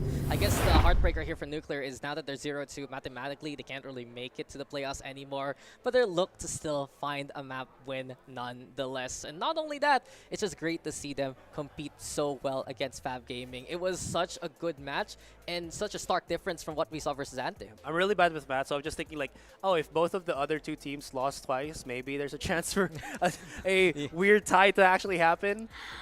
No, that's not how it works, Asura. Because Fab can only get one loss now, maximum. Oh, that's true. That's true. You're right, because it's only 3. Yeah. Right, not 4 games. My bad. Anyways, you're absolutely right. But again, this is also Nuclear in a situation where they had to play with their coach, and that is not easily, done against against these kinds of teams, and they still were able to push up very closely into an overtime. So Nuclear, if maybe we had a base of 3, could have been different. I think this is a good sign for Nuclear moving forward. Also, once they get back to the Game Changers circuit, this is a roster that can dominate when they feel like it, and that we're getting some good experience for their new players in Gonyak as well as Full Moon. Both of these players performed exceptionally well compared to the rest of their team in the 2 series that we've seen so far from them, and it's such a good sign moving forward. So building blocks are being made here by Nuclear in the Asia Pacific Predator League. They can take that for the rest of 2024. It's just that, they drew the short straw today as well. They had to, like as you mentioned, Asarai, they had to sub in their coach. They also played 2 back-to-back matches, right? Which can be exhausting for some teams.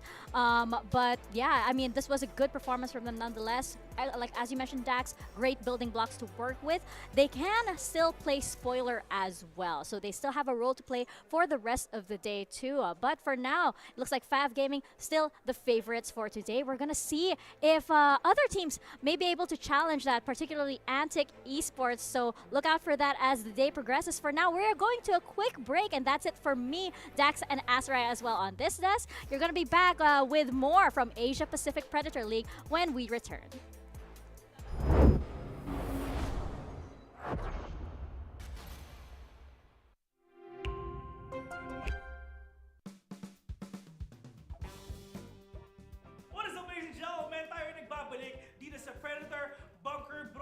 pala ng mga host for today. Ako nga pala si Phil, and syempre kasama ko si Kuya Nick.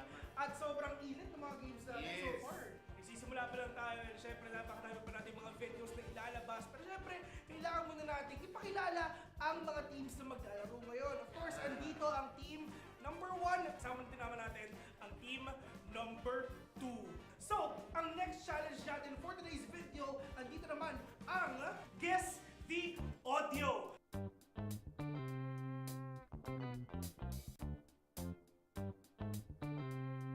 Are you guys ready? Ready na, team 1. Are you guys ready? Okay, so, first, guess the game. Yes. Forza? Yes, tama. Alright. Okay, 1-0 tayo winning. Kakarating yung team member 2. Mahirap lang. Ready? Guess the gun. Yes. Odin. Odin, correct! 2-0. Ito, madali lang to. Madali lang to para sa inyo. Ready? Guess the agent. Five, four, three, two, one. Steve. 3-0 already. Guess the gun. Generator!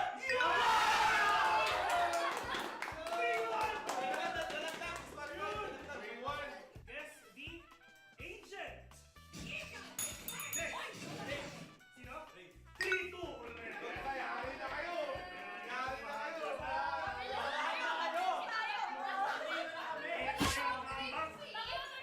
Guess the agent. Reyna. 4-2. Last one! Match point! Match point! Ito pag hindi na one over, hindi ko na alam. Perfect setup, Bert. Guess the game.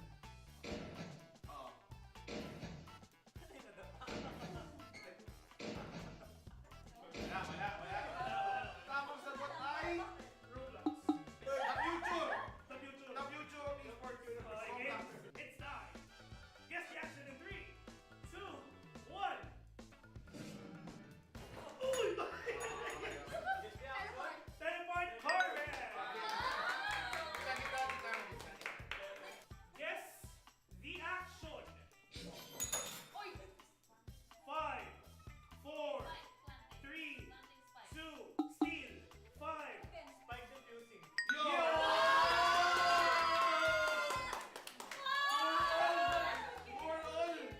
Guess the character. Ready? Ready? 4-4. Guess the character. May mananalo ba? Let's see.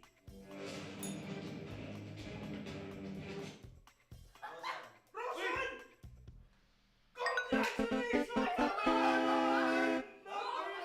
Congratulations! Ah, talaga? Ayun, kamisado niya nga. Okay! Hindi pati kami na mag-iisip kung tama ba? Pero hindi, sagot sila eh. So yun nga, ladies and gentlemen, ang nanalo dito sa Guess the Audio, Guess the Voice. Palapala naman natin, we have team number 2! Papipiliin na lang ng team number 2 kung ano ba ang punishment ng team number 1. Game! Drink sour lemon. With no reaction. Is it good? So drink sour lemon without reaction. So gagawin na natin ngayon. Shot. Shot puno. Game?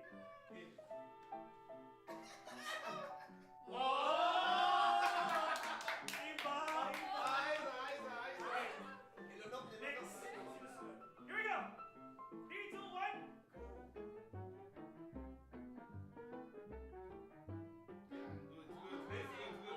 Ano yung natin gagawin mo? Okay. Kasi, here we go.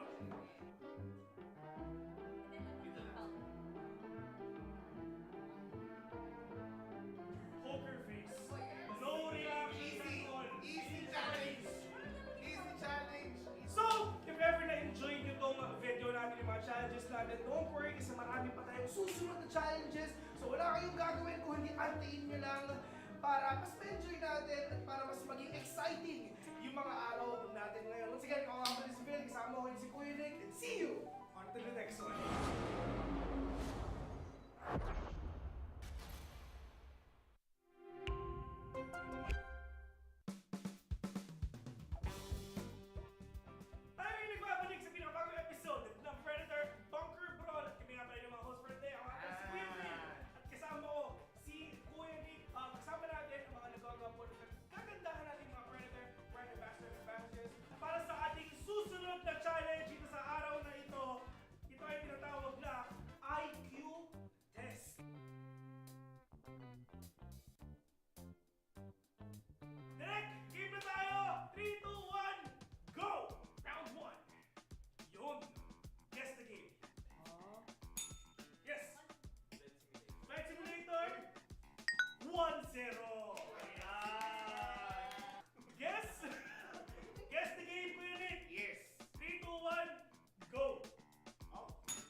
number 1. Ayan, sobrang sayang. Pero yeah, tuloy-tuloy natin to. Punishment na. Game.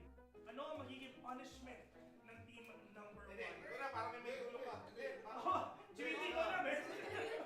parang game na raw. Or inuubos niyo ba? Hindi pa ba? Game. Oh! Ano yan? Ano yan? Ay, hindi. Chubby. Bakit ako kikinig? Chubby Bunny. Sorry, sorry. Alright, without further ado, umpisahan na natin yung punishment ng Yes. team number 1. At ito ang Chubby Bunny. Kuya Nick, paano ba to? Ganito. Sample naman. Ganito. Sample. Ganito. Mas cute pag sila gagawa niyan. Okay? Mas cute pag sila gagawa niyan. So, team 1, let's do our punishment already. Here we go. Nakadamay na naman ako dyan eh. Sa ganun lang yan, ha? Sa ganun lang yan. Ang gagawin natin is kakain lang sila. First marshmallow, then sabay-sabay silang magsasalita, magsasabi ng Chubby Bunny. Pero, hindi Chubby Bunny sasabihin natin. Merong twist. Meron tayong tongue twister na sasabihin. Yan. Ayan. Mister. 3, 2, 1, go! Yun. Basic, di ba? English. 77 white shots. Tapos na yung ating next challenge for today's video. So, ang kailangan natin gawin is sit back and relax at antayin yung mga bago nating uploads, yung mga bago nating video sa ilalabas dahil for sure, sobrang init, sobrang excited at sobrang saya nito. And, Principal, kasama ko si Kuya Nick at kita-kits sa susunod na episode.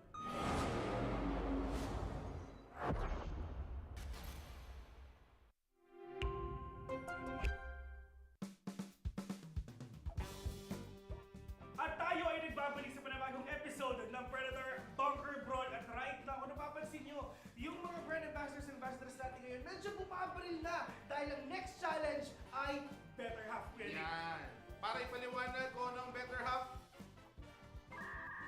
Let's watch this!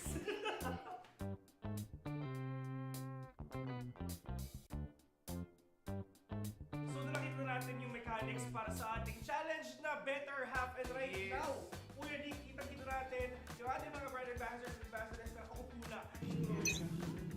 Yan na. Magbubukas na. May kita natin ngayon. Gusto ko na kung mga content. Grabe naman sa may nagkakas na agad. Magiging na. Building. Grabe! Lag!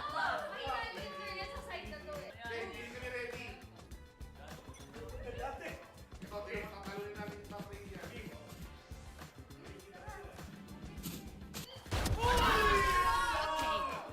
Judge! Sinatgan! Ito I mean, mahaba-haba ang oras Pwede kayong mag-chill, pwede kayong mag-alipan Pero magkikita kayo sa big.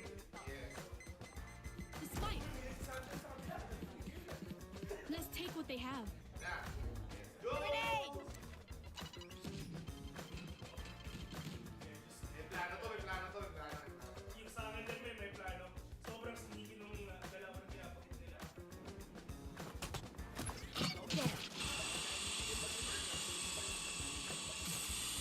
Lumabas na eh.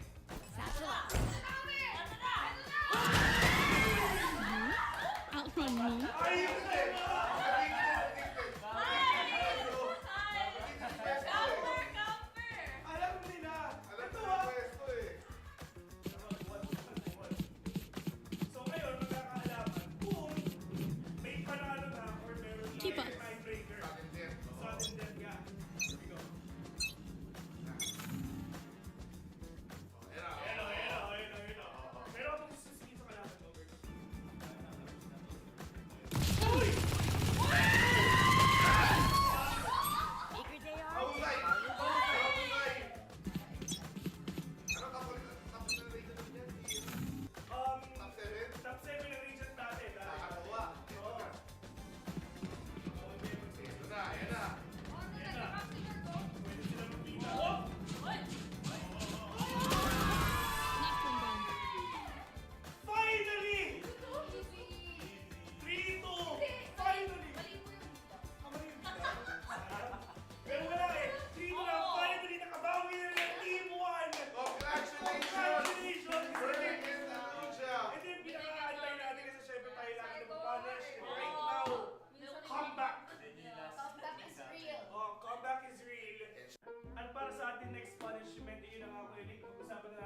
bad spell mangyayari. At Team 2 ang gagawa nun.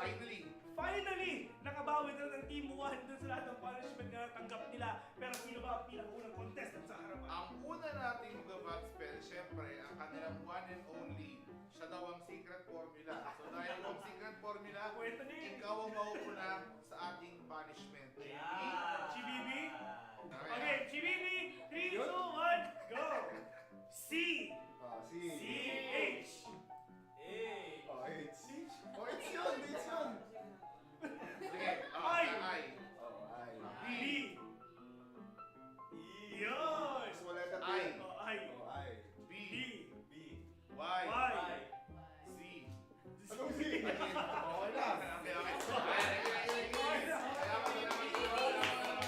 Next. 3, 2, 1, go! Okay. M. A. R. R. A. Si Amara parang sumasayaw eh, no? Ay, wait, isa pa pala. Sorry. Bonus pa, di ba?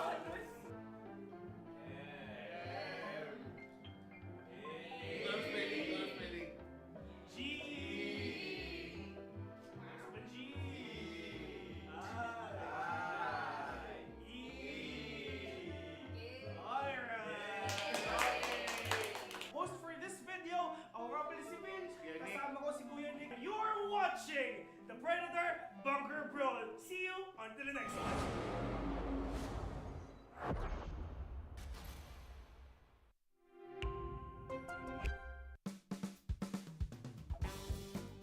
What is up guys? Phil here and welcome sa Predator Bunker Brawl, which is magkakaroon tayo ng set of challenges and punishments para mas maging mainit pa ang araw nyo. And of course, kasama natin ang mga magaganda at sobrang gwapong Predator brand ambassadors and brand ambassadors. At syempre, bago tayo magsimula sa ating pinakaunang challenge for the day, konting banter muna sa dalawang teams natin ngayon. Team 2, meron ba kayong gusto sabihin sa Team 1? Friendly banter. Good luck on you, bye. Sabi ni Chibibi, syempre i-translate natin yun. Good luck daw, sabi ni Chibibi kasi kailangan niya yan. How about yung Team 1, Berg? Pero kung susunod sa kanila. Good luck sa'yo, bye. Good luck sa'yo ba? Ano yung isa? GG easy. Alright, so narinig na natin yung mga thoughts ng dalawang teams natin today. So hindi natin ito patatagalin pa. First challenge is ang Scribble Trouble.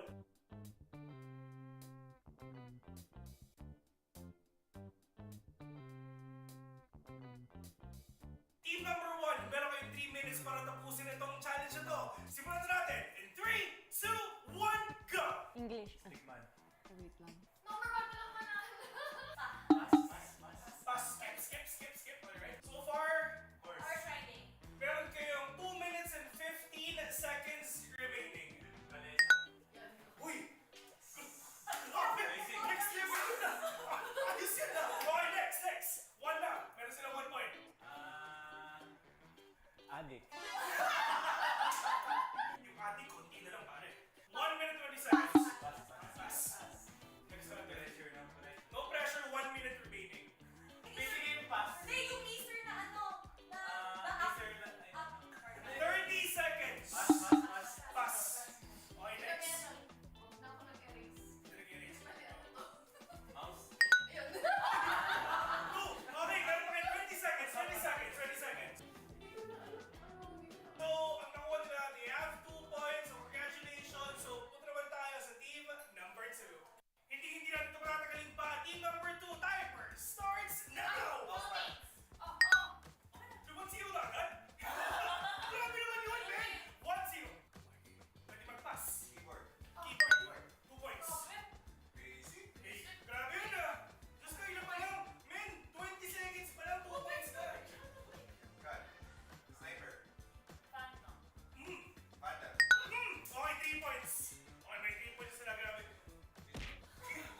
sila ng 7 points. Sadly, ang team 1, 2 points. Ang team number 2 ang pipili ng punishment na gagawin ng team number 1. So, here we go. Ayan na. GBEB, do the honors. Ayan na. Kinakabahan na. Uy, at ang challenge nila at ang punishment nila is Dynamite Roulette. Ayan. So, yeah. Mahilig pa sa spicy foods. Hindi ka mahilig sa spicy foods. Mahilig ka sa spicy foods. Okay. So, dalawa hindi mahilig. So, feeling ko talaga medyo mainit ang mga bibig nila mamaya kasi on their first punishment. Ready? Dynamite Roulette? Here we go. Direk, ano nga? Extra rice. Tsaka ketchup na rin. So, kaya mo ubusin? Hindi ba ka, pero hindi mo kinain yung pula eh. Yung kapula yung kinain niya. Wow. Okay. Hindi naman makakagam sa'yo. Iba na, pero hindi wala kang makakagam sa'yo. Okay. Ibig sabihin, mataas yung tolerance nila sa... Nakita na natin ang ating challenge for today. At huwag kayo mag-alala dahil napakadami pa natin challenges sa mga susunod pang episodes. So we're inviting everyone to come and join at panoorin at antayin yung mga susunod nating episodes na ilalabas dito sa Predator.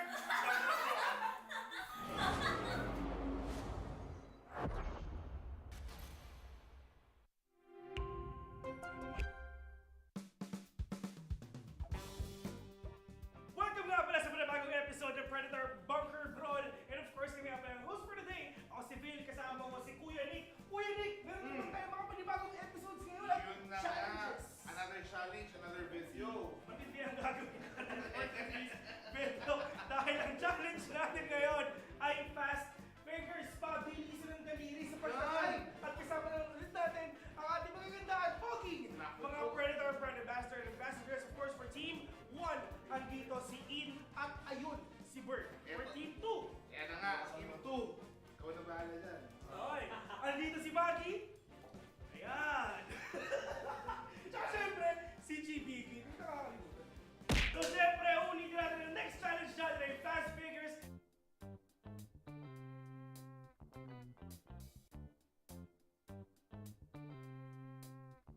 Ready na kayo? Ready ka na? Timer starts now! Dito ulit. Mauna. Uy! Boom! Tapos na? Uy, napalo na 2 beses! Naku po, sobrang try-hard mo naman. Kaibigan, oh. Nag-astok mo ako eh. Di ba? Uy! 1-0! 1-0 in favor of Team GBB, Team 2. Ready? Ready? Ready. Here we go, fast fingers! In 3, 2, 1, go!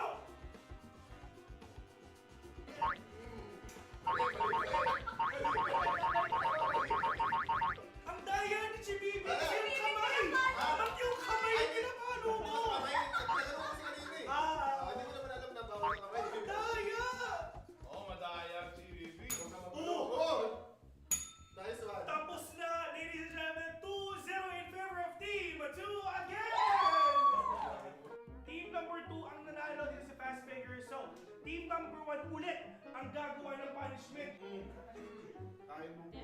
So, Dipit, papakita natin yan in 3, 2, 1. Kuha sila ng cookie that may roleta. Yes. Kung saan pumunta yung roleta na yun, doon Doon ang deep. i-dip yung cookie, then kakainin nila. Pero tatlo sila, di ba? Team 1 nandito. Pero feeling ko, kulang eh. Ito na nga. Based on the management, Oh, man. tsaka may instant review na tayo. Meron pong foul na nangyari wherein inulog po ng isang participant sa kabila Yeah. that resulted into negative output. So therefore, kailangan po namin patawan ng penalty. Si Bibi. Tapos, management yun. Deep all sa bagoong. Hindi pa naman eh. Deep na lang pa yung bagoong. Oh, ano. Ano? Again. Harap yan. Sarap. Okay, next. What's the bird? Tigisa na naman yan eh. Tigisa na naman yan. Okay, okay. O, ikot natin direct. Ang kanyang dip, special na ketchup. Vinegar. Konti. Kunti. Kunti. Kunti. Isa pa? Ah!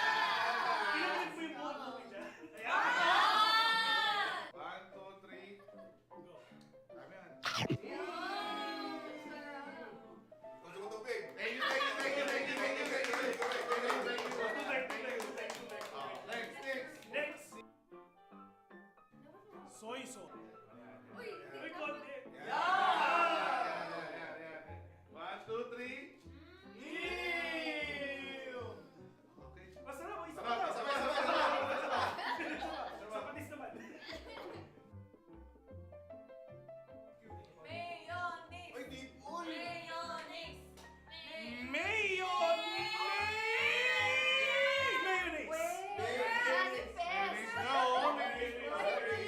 Wala akong kinalaman dyan sa roulette na yan. Here we go. New recipe. Sarap. Pwede. Pwede. Ayun, I'm sure pa ako. Hindi na tayo mai-internalize pa. Baka pwede sa business. Uy! What? Okay, so yun ang ating matinding punishment dun sa ating fast fingers na game. Dumating tayo sa panahon na sa GPB. Dumaan pa talaga sa butas ng karayom. Kailangan manalo. may fear tayo rito. Nga, tapos na yung isa nating challenge for the day. At kinakis na lang sa susunod na video.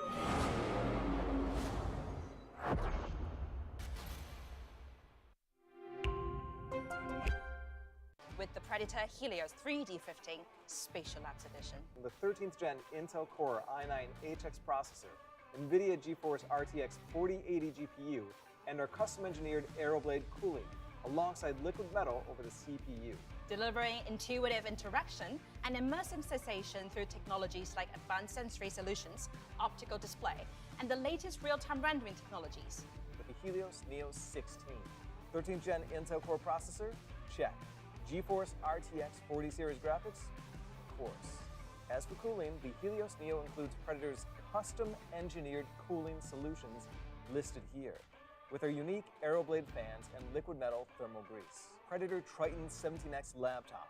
This powerhouse features a GeForce RTX 4090 with a max TGP of 175 watts. The Acer Nitro XC452 CUV at 44.5 inches with a 32:9 ultra-wide aspect ratio and 1500R curvature. Predator Orion X. The Intel Core i9 13900KS Special Edition processor boasts 24 cores, a flagship NVIDIA GeForce RTX 4090. It is the smallest PC that features this GPU. Upgrade your gaming experience with the Predator Orion X.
thriller in Manila continues as the madness of Group A has us wondering who really is at the top of this group right here, right now. Ladies and gentlemen, welcome back to the Asia Pacific Predator League 2024. My name is Ramon. I'm your desk host for today, and I have Black and Blue and Rap, the two best in the business, to cast the whole game for us today. First and foremost, ladies and gentlemen, I want to ask you guys, how are you right now? Because I feel like this has been 1 year in the making. I'm excited.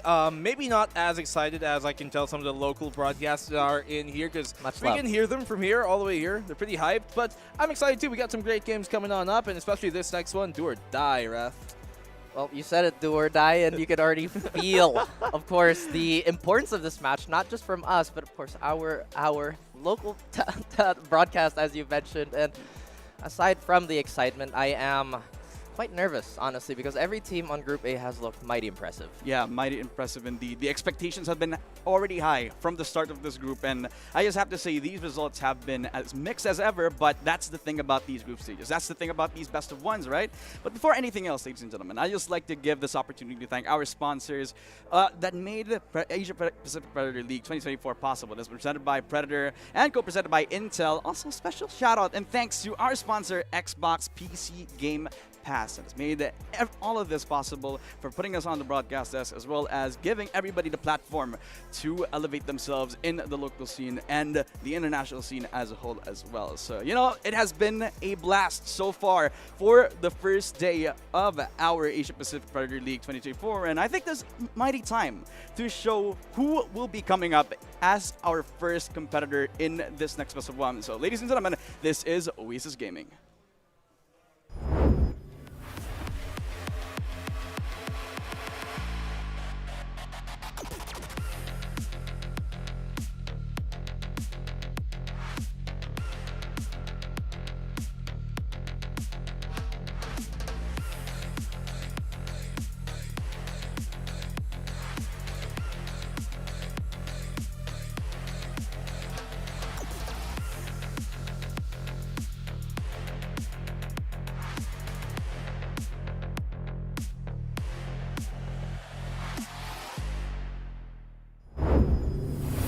And there you have it, ladies and gentlemen. It is Oasis Gaming, the Filipino representatives, and arguably the best Filipino team coming out of their own local region. We have Marky, Wild Oreo, Javi 8K, Draxi, and of course the IGL, the captain himself, Kelly S.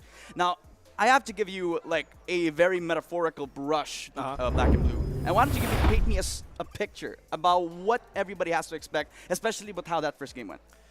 What can't you expect from a team like Oasis, a team that has always perennially been in that top 2 seed here now, ever since, you know, a team like Secret started moving on over to kind of the Premier League. And you look at Oasis, what they've done in the past, what they have to prove in the future, and the potential of what's to come. And it is undoubtedly still unaccomplished here, is the real big idea. As much as we love them, they're on their own home turf here in the Philippines, but that earlier game, a pretty big slip. Some of the kind of typical things that would work out for them, some of the contingencies that they would fall back into when their plan A doesn't work, that plan B of theirs, it wasn't successful. Against a team like Fav, it's not going to work. Against a team like Antic, one has to wonder, have they finally found their groove coming into this next game?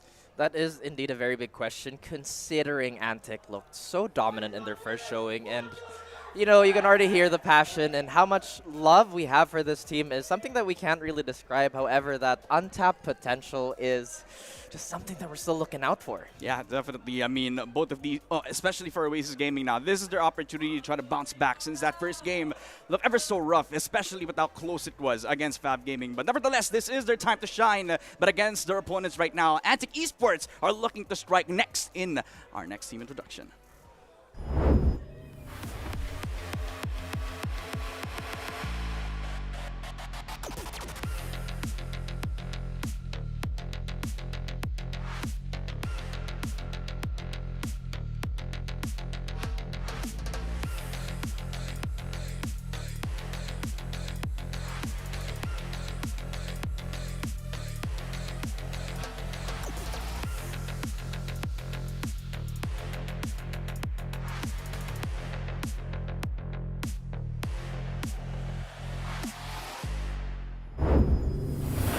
There you go. It is Antic Esports from the land down under. It's kind of ironic since their stock is on a high after that first game. It's Maz, Punda, Naz, Mike, and Watt.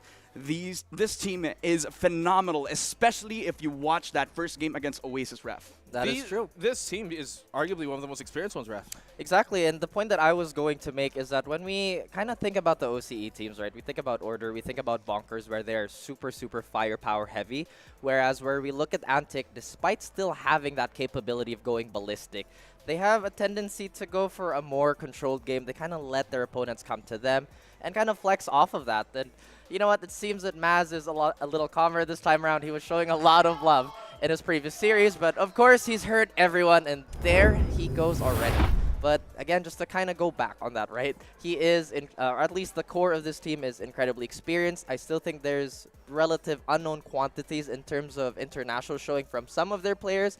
However, with that form and just, again, stability from that first game, it's very, very hard to put really any knocks on them. I really do like what you kind of pulled up with in terms of Maz, because I don't think we've seen his full potential just yet. He had a good game, but I think we might just see the best of him coming into this, and especially when he's backed by two of the arguably most experienced players that we have here, right? We look at Watt, we look at Naz, who had their own runs in Ascension with that Bonkers team, was bonking a lot of the competition.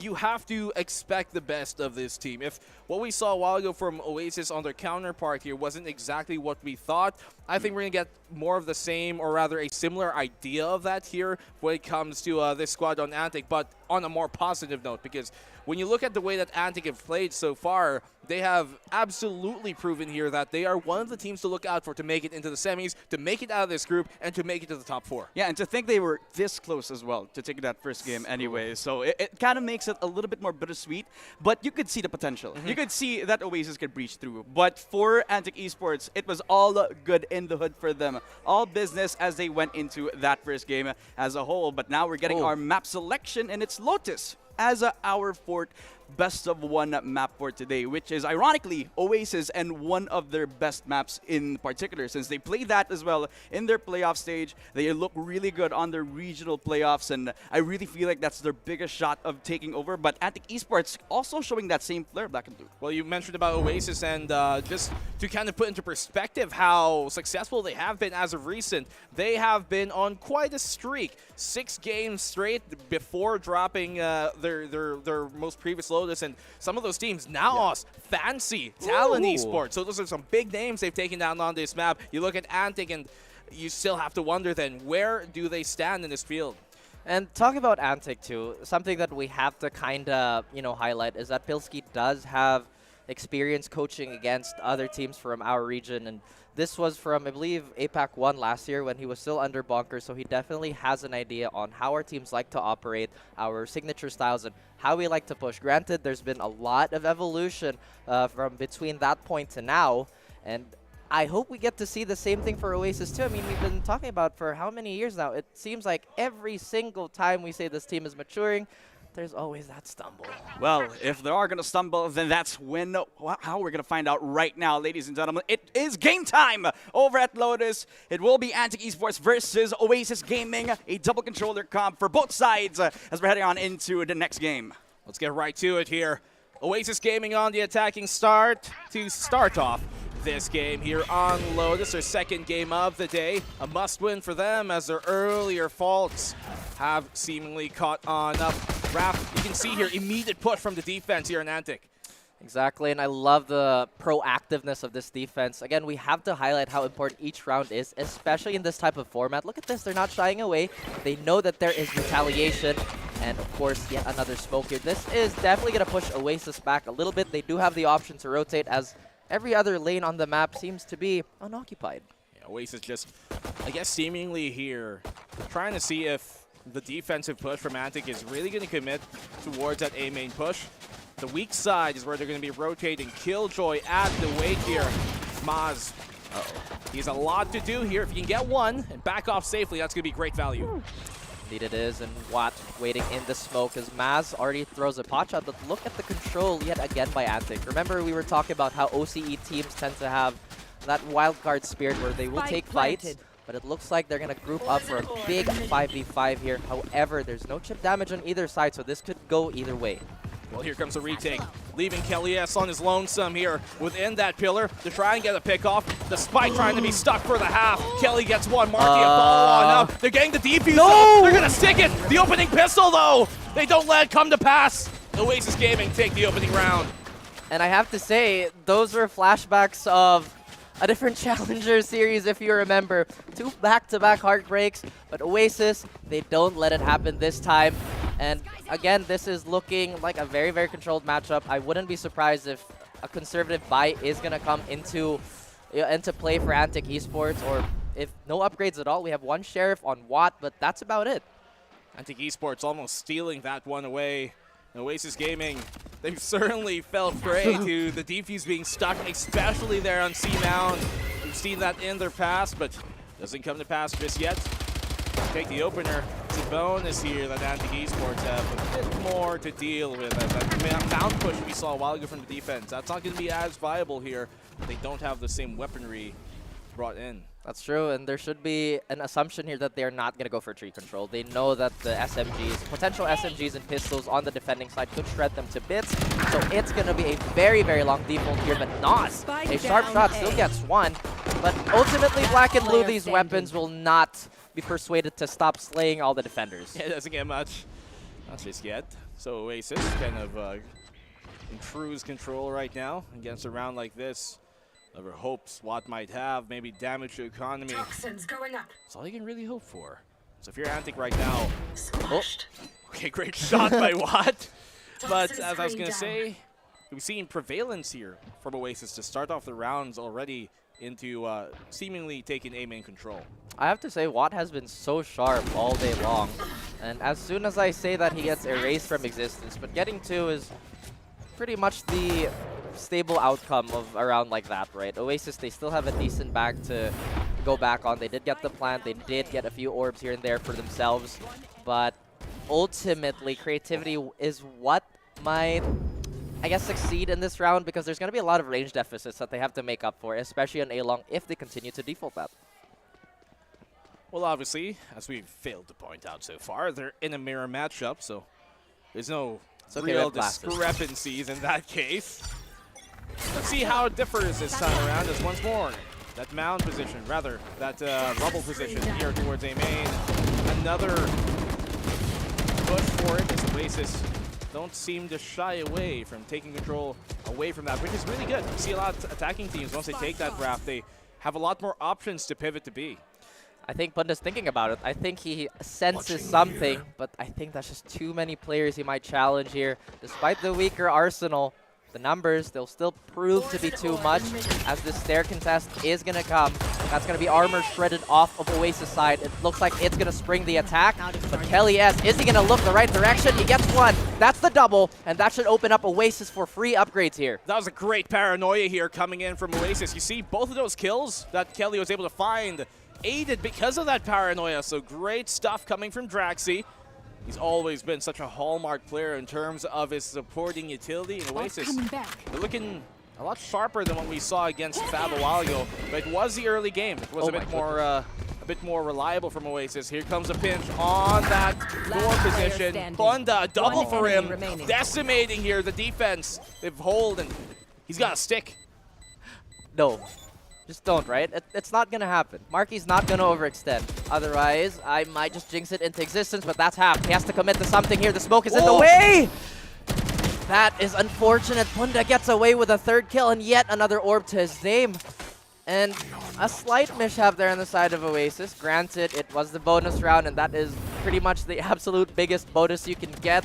Wonderful entry by Kelly S, but I feel like we've been kind of led on to believe that there could have been more to this round. There definitely could have been more to this round.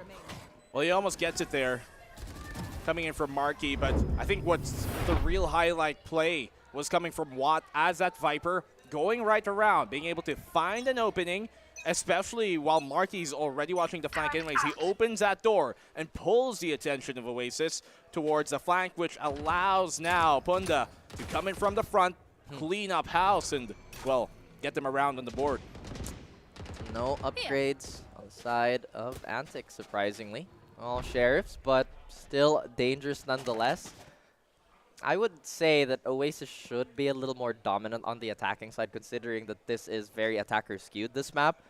But it does look like it's still going to be a lot of poking and prodding. I love that Antic never really overextend, or at least they're saving their more aggressive plays for the more hectic rounds. They're looking for a B split here. You can see their positioning. Shadows traveling. The defense a bit scattered. But unsure of where this push might come. That smoke there towards A. Plus the dog on the Trailblazer from Marky. Going to pull their attention as well. Flash on now. Swat connects on the one, but Kelly S is ready for the trade. Swing out wide, and Oasis, they're connecting here on time and on perfect. This is pretty much a done deal, perhaps. 4v2 with two ults in the back pocket of Oasis as they slay yet another player here.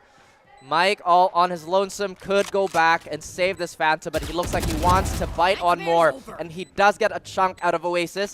Still a 3v1, and now a flank in the way. Still can't confirm the kill. He's still alive.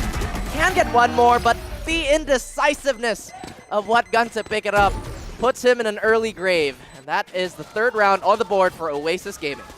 4K for Kelly S in that round, starting things off and ending it. Oasis Gaming here, building upon that. You mentioned, though, Wrath, that this map can lead its favor towards the attacking side sometimes, but Kelly S being activated is a really good sign from Oasis. A while ago, when they were playing up against Fav, it was kind of like the earlier start from them that seemed a bit more, I guess, fruitful, and in the second half, things kind of trailed off, and so if you're Oasis right now, what is this? I've got to make sure they keep this this heat retention up.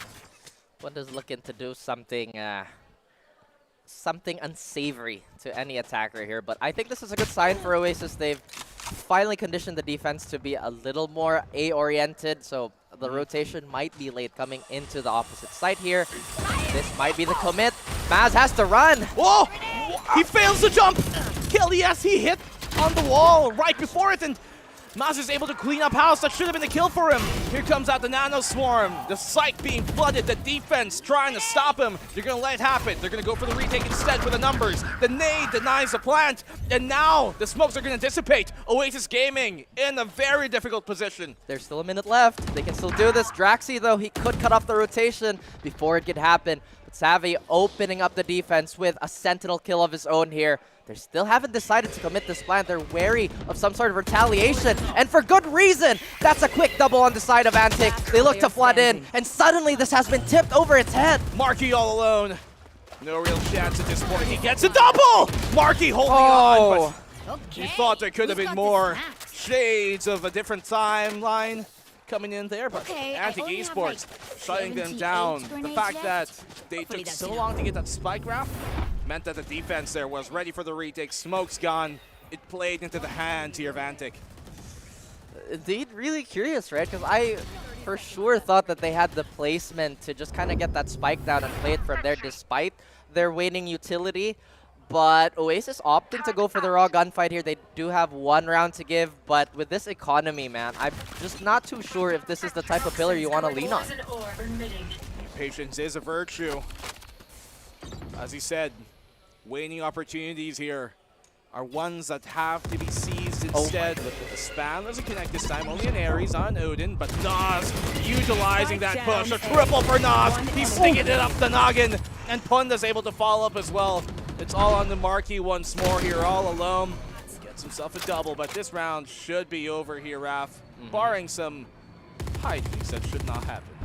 He does get a second chance at a clutch. There is a weapon at his feet, and he does have ults, but if he can't get any clean gunfights, this is pretty much over. As you mentioned, Maz is already keen on taking him out, and he has been a star for Antic, and Oasis, they lose their one-round lead.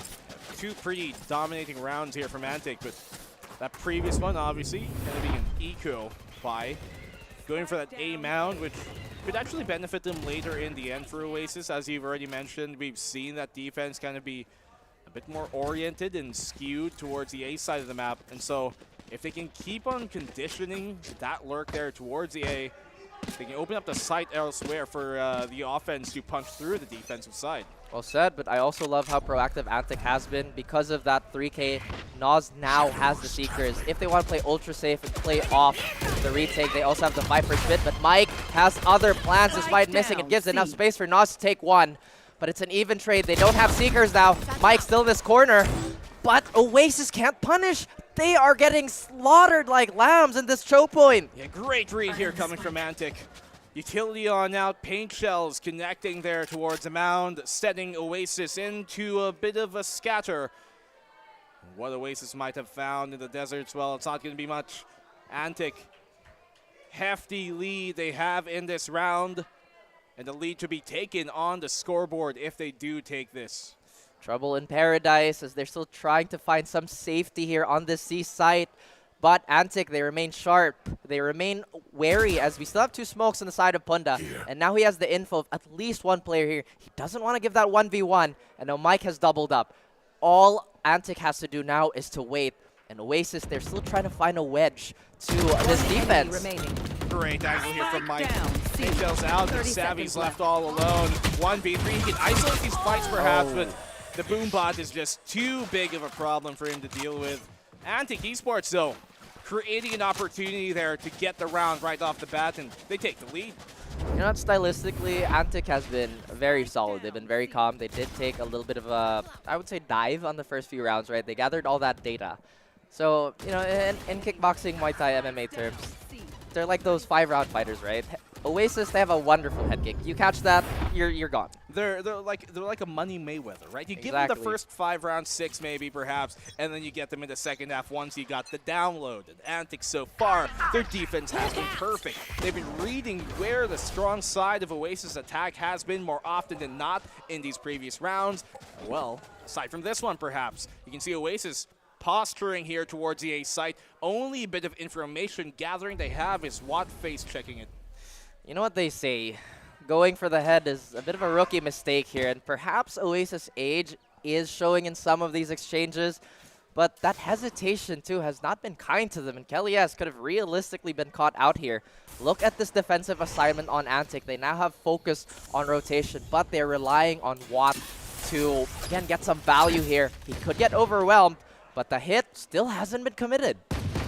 I'm worried. Paranoia ready if they do come his way. Punda's luckily able to escape the chase. Not there, as you said, Raph. Got to be careful about headhunting. They're sent back. Paranoia connecting there is going to keep him at bay. And Oasis now in a bit of an awkward position. Going to pivot back towards that A site. They don't check him. Watt with the 1, but only the 1. They get the rifle back up. They still have a chance, but Punda's here at the ready to shut them down. All alone. Marky once more stands, but not for long. And Antic, they continue their lead. You know, it's only 2 rounds, but these last, 4 or 5 have been so convincing on the side of Antic. It's been death by 1,000 cuts. You see the jabs, you see the checking. You know, there's so many rulers being placed here by Antic that Oasis, they're just kind of getting funneled into their own deaths here. Oasis there, kind of back and forthing towards B&A. Obviously, it wasn't exactly a full buy here coming from Oasis, but still pushing there, kind of filtering through that link. Single Paranoia shuts down every single idea they had and notion of pushing towards B, and Watt was at the right time just to delay. I'll let the defense get back into shape and into place. The first pause coming out here for Oasis, and Raph, we're seeing the defense here, as we said, have downloading Oasis in these rounds. If not at the opening get-go, then midway through the round, they get a much better picture of what's happening and adjust. We're still waiting for that, you know, because it does seem that Oasis at times is very, very confident in their skills. And by right, they should be. By virtue of strength, they should be. But that also leads them to kind of being stubborn with what they're doing. And Antic, they're just really being masterful with this double controller, right? When we talk about double controller, we talk about buying space instead of confirming space, as you would like to put it, Mr. Black and Blue, coach analyst, by the way. And don't give my flowers just yet. I'm still here. No, man, I'll always give you flowers. You know that. Well, the only flower they have to fight for here is on Lotus itself. Oasis Gaming still have yet to regain the lead. They built upon early, quick mound push out here. I'd like for them to kind of fake out this door. We've only ever seen them open it to commit to it. Why don't you open it, have somebody watch it, have maybe smoke it off, do something more with keep that defense here. But Speaking of defense, only one player on the A site. I agree. They got to keep him honest. They got to keep those passive and perceived threats ready and available because Oasis, once again, they're going for haymakers. They're a little telegraphed. And look at Maz. They haven't even checked him. Oasis now being very wary of this flank. They do have that alarm bot, but Watt just too immobile with the LMG. Wild Oreo gets one, but where is this chaos happening? Oasis, they've found that right hook. Antic, they're a little groggy. Coming from the flank there, a bit of a risky tag TP from Punda. KLES and Wild Oreo clean up, and that's the first round Oasis Gaming have gotten in a while to respond here. Able to, luckily for them, push towards a weaker side of the defense on this round, which had a bit more of a kind of B and C focus. The flank idea wasn't necessarily too bad or wayward here. Coming on in from behind, and they could kind of chill a bit more. They simply were not as prepared as they thought they would be on that retake. They simply overstayed their welcome. I mean, it has been effective for the first few rounds here, but the obvious adjustments on the side of Oasis being that alarm bot plus the preemptive flash to really just kind of make it even a bigger safety net for them is really a good sign here. However, talking about ults, we do still have that lockdown on Antic. We still do have that Viper Spit, which has been online for quite some time. We still haven't seen it. Not entirely sure what their plan is for this. Maybe on a hard B hit. Perhaps they're going to deploy that. Other than that, this is still pretty much leaning towards Antic, I would say. Again, a 5-4 scoreline on Lotus is simply uncommon. Well, it's not going to be for long, for sure. That's right. Confidence. That's right. I mean, once you get around, it's not going to play. Is my point? But Numbers are hard. We're going to see a push here towards this rubble, and the Paranoia always at the ready. A big threat they're going to have to deal with. Flash, Paranoia right on after. Sends Oasis backpedaling potentially towards the other side of the map, which might not be a bad idea considering the weak side is a bit towards the opposing area. Viper's Pit, though, is going to be a position they're going to have to deal with. Not too sure if they use the Trailblazer there from Marky, so if they do, if they still have it on, this is a great tool to try and flush them out. Third time's a charm. We haven't seen still haven't seen a kill yet, but Nas, once again, just a little too quick with those defensive rotations. Yet another Viper Spit here, but Maz already has an idea on where to stop them. How can they get this plant here? They don't have mobility anymore. There wasn't a smoke towards CT, and that's why KLES died, because there was no concealment to kind of block that angle off. Oasis Gaming, small slip up, but they still have a chance. 3v3, lockdown plays towards C, and a full rotate towards that A has to be the best idea right now. A lot of temperance being showed on both sides here, but obviously the late rotation on the side of Antic is going to delay a little bit of their potency. Oasis Gaming, they have a free site. 30 seconds Nobody left. to contest. They are going to hear that spike down, and that is going to prompt the response on Antic. But I'm not entirely sure how they're going to take this. I don't think they're going to triple heaven this. Look at this. Double push up here towards the stairs might not be a bad idea necessarily, actually. But Nas still does have that Trailblazer to clear this out, and that's going to kind of alert them towards the double hold here. What's with the swing, Marky? Ooh. Big punish from Mizuno and Nas. And now it's all on the Draxi. He gets the one, gets the double. The triple doesn't come his way there at the end for the 4K. And Nas keeps him up with the lead. Oh my goodness.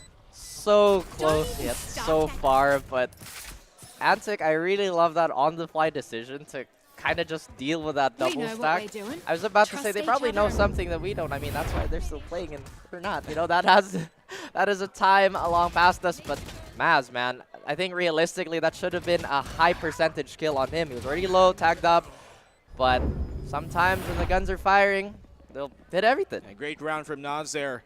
Trailblazer to try and clear out that stairs, obviously, but I think a big mistake by Marky to peek out. They have higher situational awareness in that moment here, Antic, having a Trailblazer, knowing there's a double stack, and Marky doesn't know how many guys are on the other side of that wall. He doesn't know how many could be holding the angle. Oh dear. And gets punished for it. Speaking of the punish, somehow KLES gets away with it scot-free. That they do. He still has an avenue here to just kind of squeeze himself in, but that Odin is not going to allow any member from Oasis to kind of streak through A. They're trying to force this. Now they're funneled towards the stairs. Who is guarding it?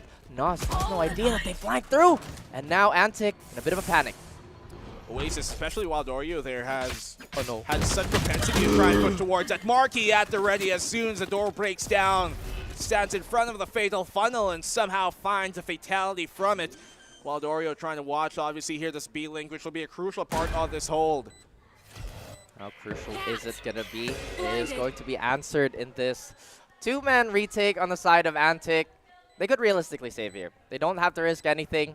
They do have one more round to give, but with Wild Oreo confirming Nas, Panda has to make do with this Odin. Very, very big gun, but very, very clunky and heavy to deal with. That's both smokes, but he might have to be wary of the double hold here. He doesn't have much ammo in it either. 27 rounds. Might be a lot for a rifle, but 9 on LMG. And Marky simply caps it on off, so Oasis able to string back around here. They have not been in a position where you could say they are right in the lead, but they also, at the same time, have not been letting this get too far away from them. I mean, it's been scrappy at the least, right? It's been pretty much a brawl for a lot of these side fights. We've seen a transition from kind of stopping them at rubble into just, hey, let's play retake. There's been over-aggression really on the side of Oasis again. I didn't want to point that out, but I think the overheat is very, very clear on some of these rounds, and I just feel like Kelly S, if he has a few more kills with a showstopper, it would be a very different story. But despite that, he still has 13. That was a mixed buy, by the way. Coming on in for Oasis, they were able to win. Similar situation for Antic with Panda.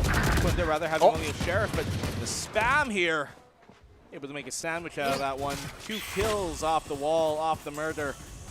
Now they can continue to simply barrel down their way to whichever site they choose. This defense is aching from, again, all that spam. Maz has to try and anchor this and potentially get one, but again, they really opt for the safer play here. They will be scouted out. Panda's been a bit sneaky here, tried to be a little bit sneaky with the Sheriff. But once again, you did say this is a mixed buy. Realistically, it has to be the other two who have to do the heavy lifting. Scout destroyed. Oasis love to do this. They love doing this high-low stuff here, especially on stairs. They've been doing it almost every single round that they get the chance to do so. Seems to be their protocol here. They're trying to contest some of these angles. Honda off the corner, doesn't expect a close 90. And it's all going to be on Mizuno, who, as great of a shot he is, has no chance when Savvy's got the jump and the drop. 6-6, they tie things up at the end of the half round. Great half from both these players. We saw a lot more control in Antic, but a lot more heart from Oasis. I think this is something that we've been pretty much asking for Oasis, right? Because there was also a time where Oasis would just flat out dominate their competition, but the moment that they stop leading the dance, it just becomes clumsy. But now, as you mentioned, the protocol has been a little sharper. You see a lot of their movement, despite losing a few members here and there, being a little more cleaner. And Oasis, they're making the necessary steps to mount this comeback.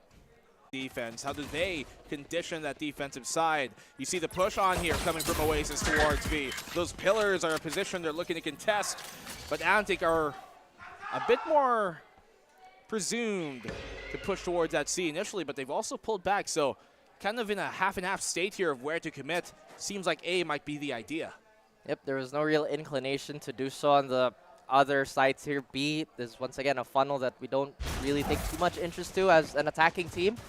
And Antic, they saw a little bit of utility on C, decided I'm just not going to deal with that. You know, sometimes the best way to deal with a problem is just walk away. Obviously that confirms even more suspicion here. It is an A side hit, and the defense has rotated already, with them kind of taking a slower approach. But look at the lurk here from Watch, able to open things up in Marquee. That allows the pivot now here towards his B site. While Oreo in a position to make a play. He's trying to look to be very deep into this angle. Has to get the one, but Mizuno with the go simply outguns him. What? And my goodness, Pandemonium still continues as Oasis Gaming is down to its last members. Draxi does not have any health to fight back. Savvy AK has 15 HP and a Dream. Will have more bullets in his mag. And look at Antic. They are just not willing to give safety away. They're going to wait for that tap. You can see Punda. He's slowly crawling. Savvy's wary, but he gets executed out of his misery. And Antic, that's 2 pistols, or at least the first pistol for them. Well, he was low as well, so not real much of a chance there, especially with the classic. Maybe if a right click miraculously connects. Surprised Oasis were still able to bring that down to a 1v2 there, considering practically started as a 5v3. Great stuff from Punda all throughout this half. He is currently leading this game with 15 frags to his name. Anyways, there's no reason to force up here. Just play things out, see what damage they can do, see if they can even seal one away. If you're Antic right now, you need to start confirming these rounds, and the opening pick there on Savvy is a big one. I mean, just again, looking at the macro of everything, Antic just seems that much more controlled and systematic with how they approach. Oasis, they're looking to be a little cheeky here. Punda. Punda. Oh, dear me. Valdorio getting closer and closer. They're completely blind! And they get demolished by the Classic, and they simply just walk away. Yeah, Wildorio's able to escape too. Not without taking some hits, that's for sure. He's quite low, but still better than being dead. 3v3, obviously weaponry still far in favor here of Antic. So look at the push down, look at this swing. They're going for it. 1v1, they bring this to winnable capacity. And this is really smart from Marky now to reposition. Third clutch situation for Marky, and I gotta say, another one that's difficult. Again, the Classics. He is doubling back. He doesn't have a flash for his own safety, but Watt will have all the time in the world and just have that slight edge with this snake bite. I was about to say snake edge. 30 seconds and left. Here we have Oasis Gaming. They have a long jog to make. Granted, it's still doable time, but I would say there's going to be a little more, how would I put this, priority on getting this defuse. I actually thought Marky had the right idea there of pulling back and rotating towards A. But instead he doubles back. Now I think he confirms where his opponent might be here. His opportunity wasn't able to retrieve anything from that. But that flash is going to kind of fake out where he might be coming from. Obviously, Classic against Bulldog. Take your pick, take your guess rather, which one should come out on top. And Watt confirms it, but look at the damage done. The Classic was true up until the very end and started lying to Oasis. Unfortunate heartbreak there, but still a very good effort. 2 rounds ahead, not insurmountable, but once again with the data that Antic is consistently collecting and forcing Oasis into these unsavory situations is a very, very worrying sign. Well, luckily, they still have economy to buy up into this one if you're Antic, so you can see the Vandal being forced up here by Maz. That's pretty good, at least for Antic here to try and equalize the odds just a bit. Oasis Gaming, though, obviously, a bit more firepower equipped for this round. The Arsenal a bit more favorable. Last back on in. And Oasis, they do contest it initially, but you can also see that they're playing in positions here to back on out if the heat gets a bit too much. That's exactly why this smoke is going to help him back out here. Mike's taking a beating in the corner, and Kelly's confirms it. That's right, he will be sent back to whatever lobby there is on Apex. And trying to get a few cheeky kills here as Watt is tearing up his defense player by player with that magical Bulldog yet again. And how many is that for him? 3. Punda does do a little bit of damage, and Savvy, the star, gets a third of his own. Getting a little too impatient here. He doesn't have a weapon. Now he does. 1v1 yet again. An unlucky number 4 for Antic as Savvy 8K steals the round away from them. A lot may know him as a collegiate star here in the local scene. That's why he's the GOAT. That's why he's the GOAT. Maybe not there, but the GOAT of the collegiate scene. For sure, yes. For sure, yes. But bring it over to the big leagues here. Savvy AK confirming that, but my goodness, that should not have been as close as it should be. That smoke, which you'd initially think, okay, it'll allow the defense playing backside to safely fall back into the water side of things. It was good initially, but they didn't necessarily use it to its fullest extent. And because of that, they went for a brawl here in which Antic have a lot more fighting capability than Oasis kind of initially assumed they would. And they almost assuredly were going to be able to take that round away. Luckily for them, heroics come in the most opportune moment for Oasis. Heroics, huh? You know, you talked about Savvy again. When he was playing in the collegiate league, he was 6'8", 280. You know what I mean? Massive man. Air freight. Of massive capabilities. But as you mentioned, a lot of that star power has definitely transitioned onto the big leagues, right? And despite not being able to replicate all the success he had in the collegiate circuit. He still makes a lot of impact for any team he's on. And with that clutch, it might just revitalize Oasis Gaming into being a little more aggressive, as we see here. Well, Paint Shell's out there towards the back of the rubble. Just make sure no TP cross happens. Obviously, noise is being made quite heftily here towards C, but the pivot towards B is a sudden shift here in positioning and in direction. Lots of stall power, though, still here from Oasis. They TP on in, blast back as well to try and break through the line. You can see a D push going for the walls, or going for the CT here. They've got the paranoia ready as well. Sends the defense to try and give up lots of space, but they're not committing just yet. Oh my Nas goodness. gets the one. Savvy can't confirm one. He has to get another, but they know where he is. And that's a 5v3 immediately. The Phantom not having tracers is a little bit of a lie, as his position was just outright exposed there with that spam, trying to ward off any would-be attackers to give his team a little bit of space and time. But with the lockdown and the massive flank by Watt, how is this going to turn out for Oasis? Again, that's a 5 strong on Antic, and it looks like they're going for the save call here. What a shift here from Antic Esports. Oasis Gaming still struggling to really get much going for them, unfortunately. As a push out from Antic, that was a great pivot.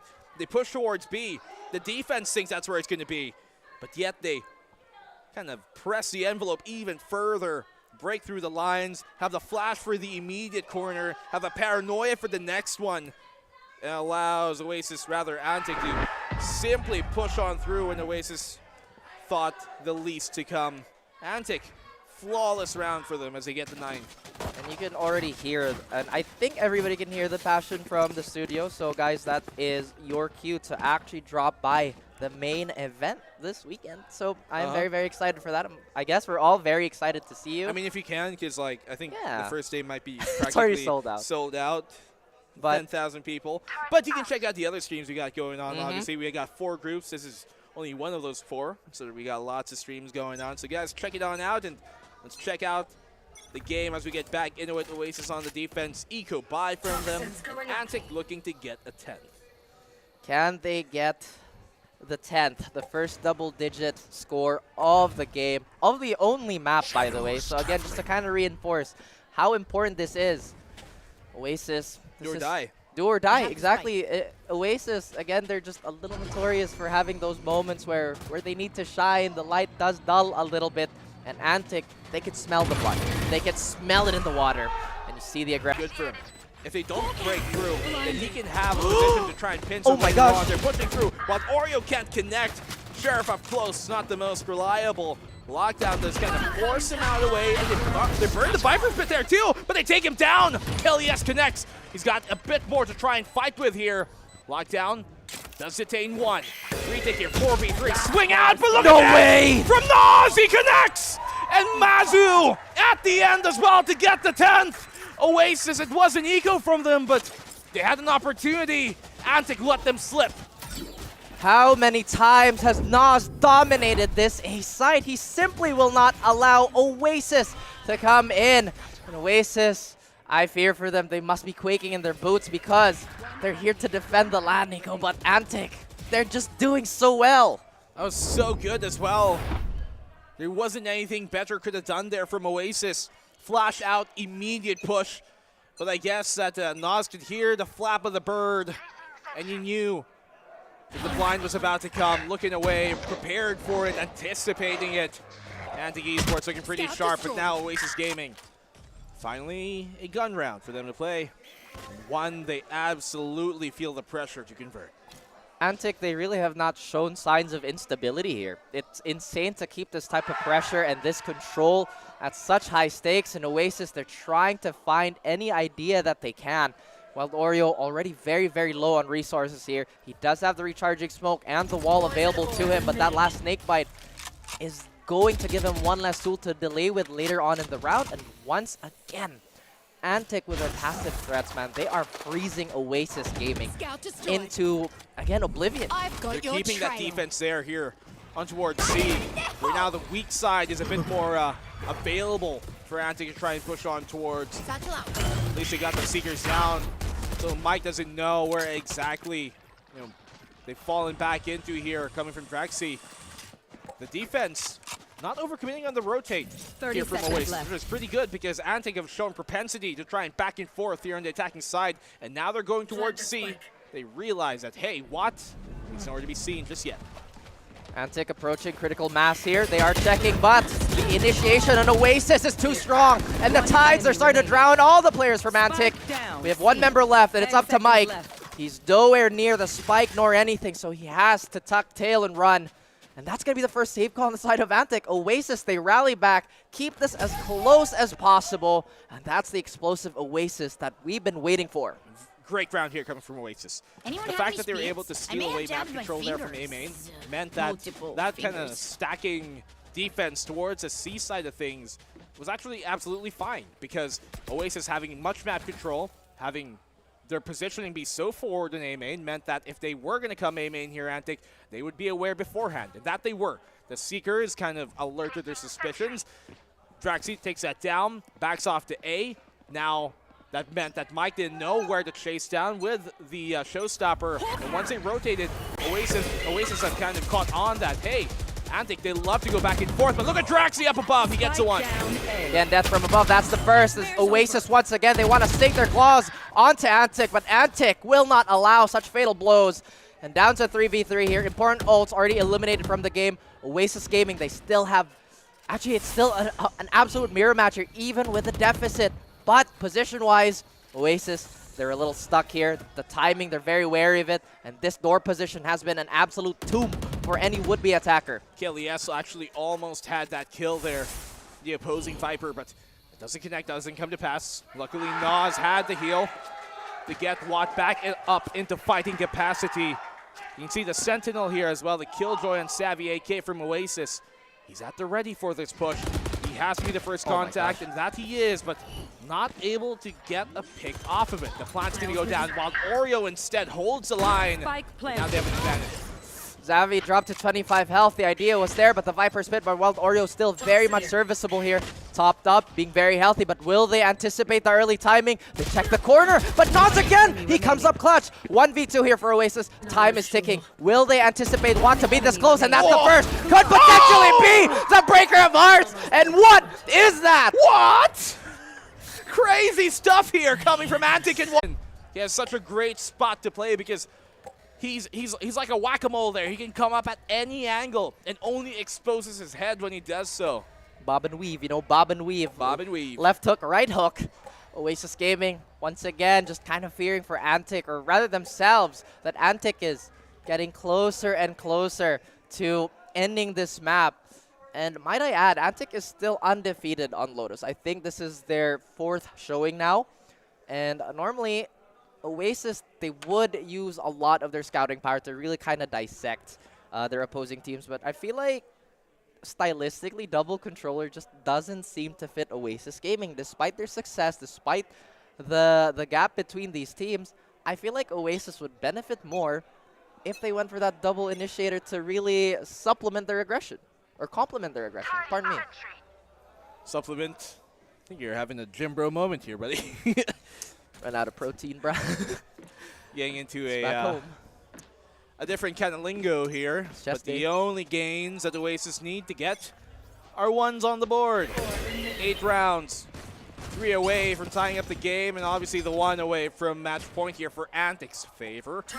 Not the best buy from Oasis, but not one that is entirely out of the question for them to convert. We saw them do that a while ago with a kind of a similar situation, obviously on the attack, but now on the defense, how will it differ? They do have that deep A main control once more here, Raf, and allow the defense to kind of focus its attention there towards that C and B side of the map.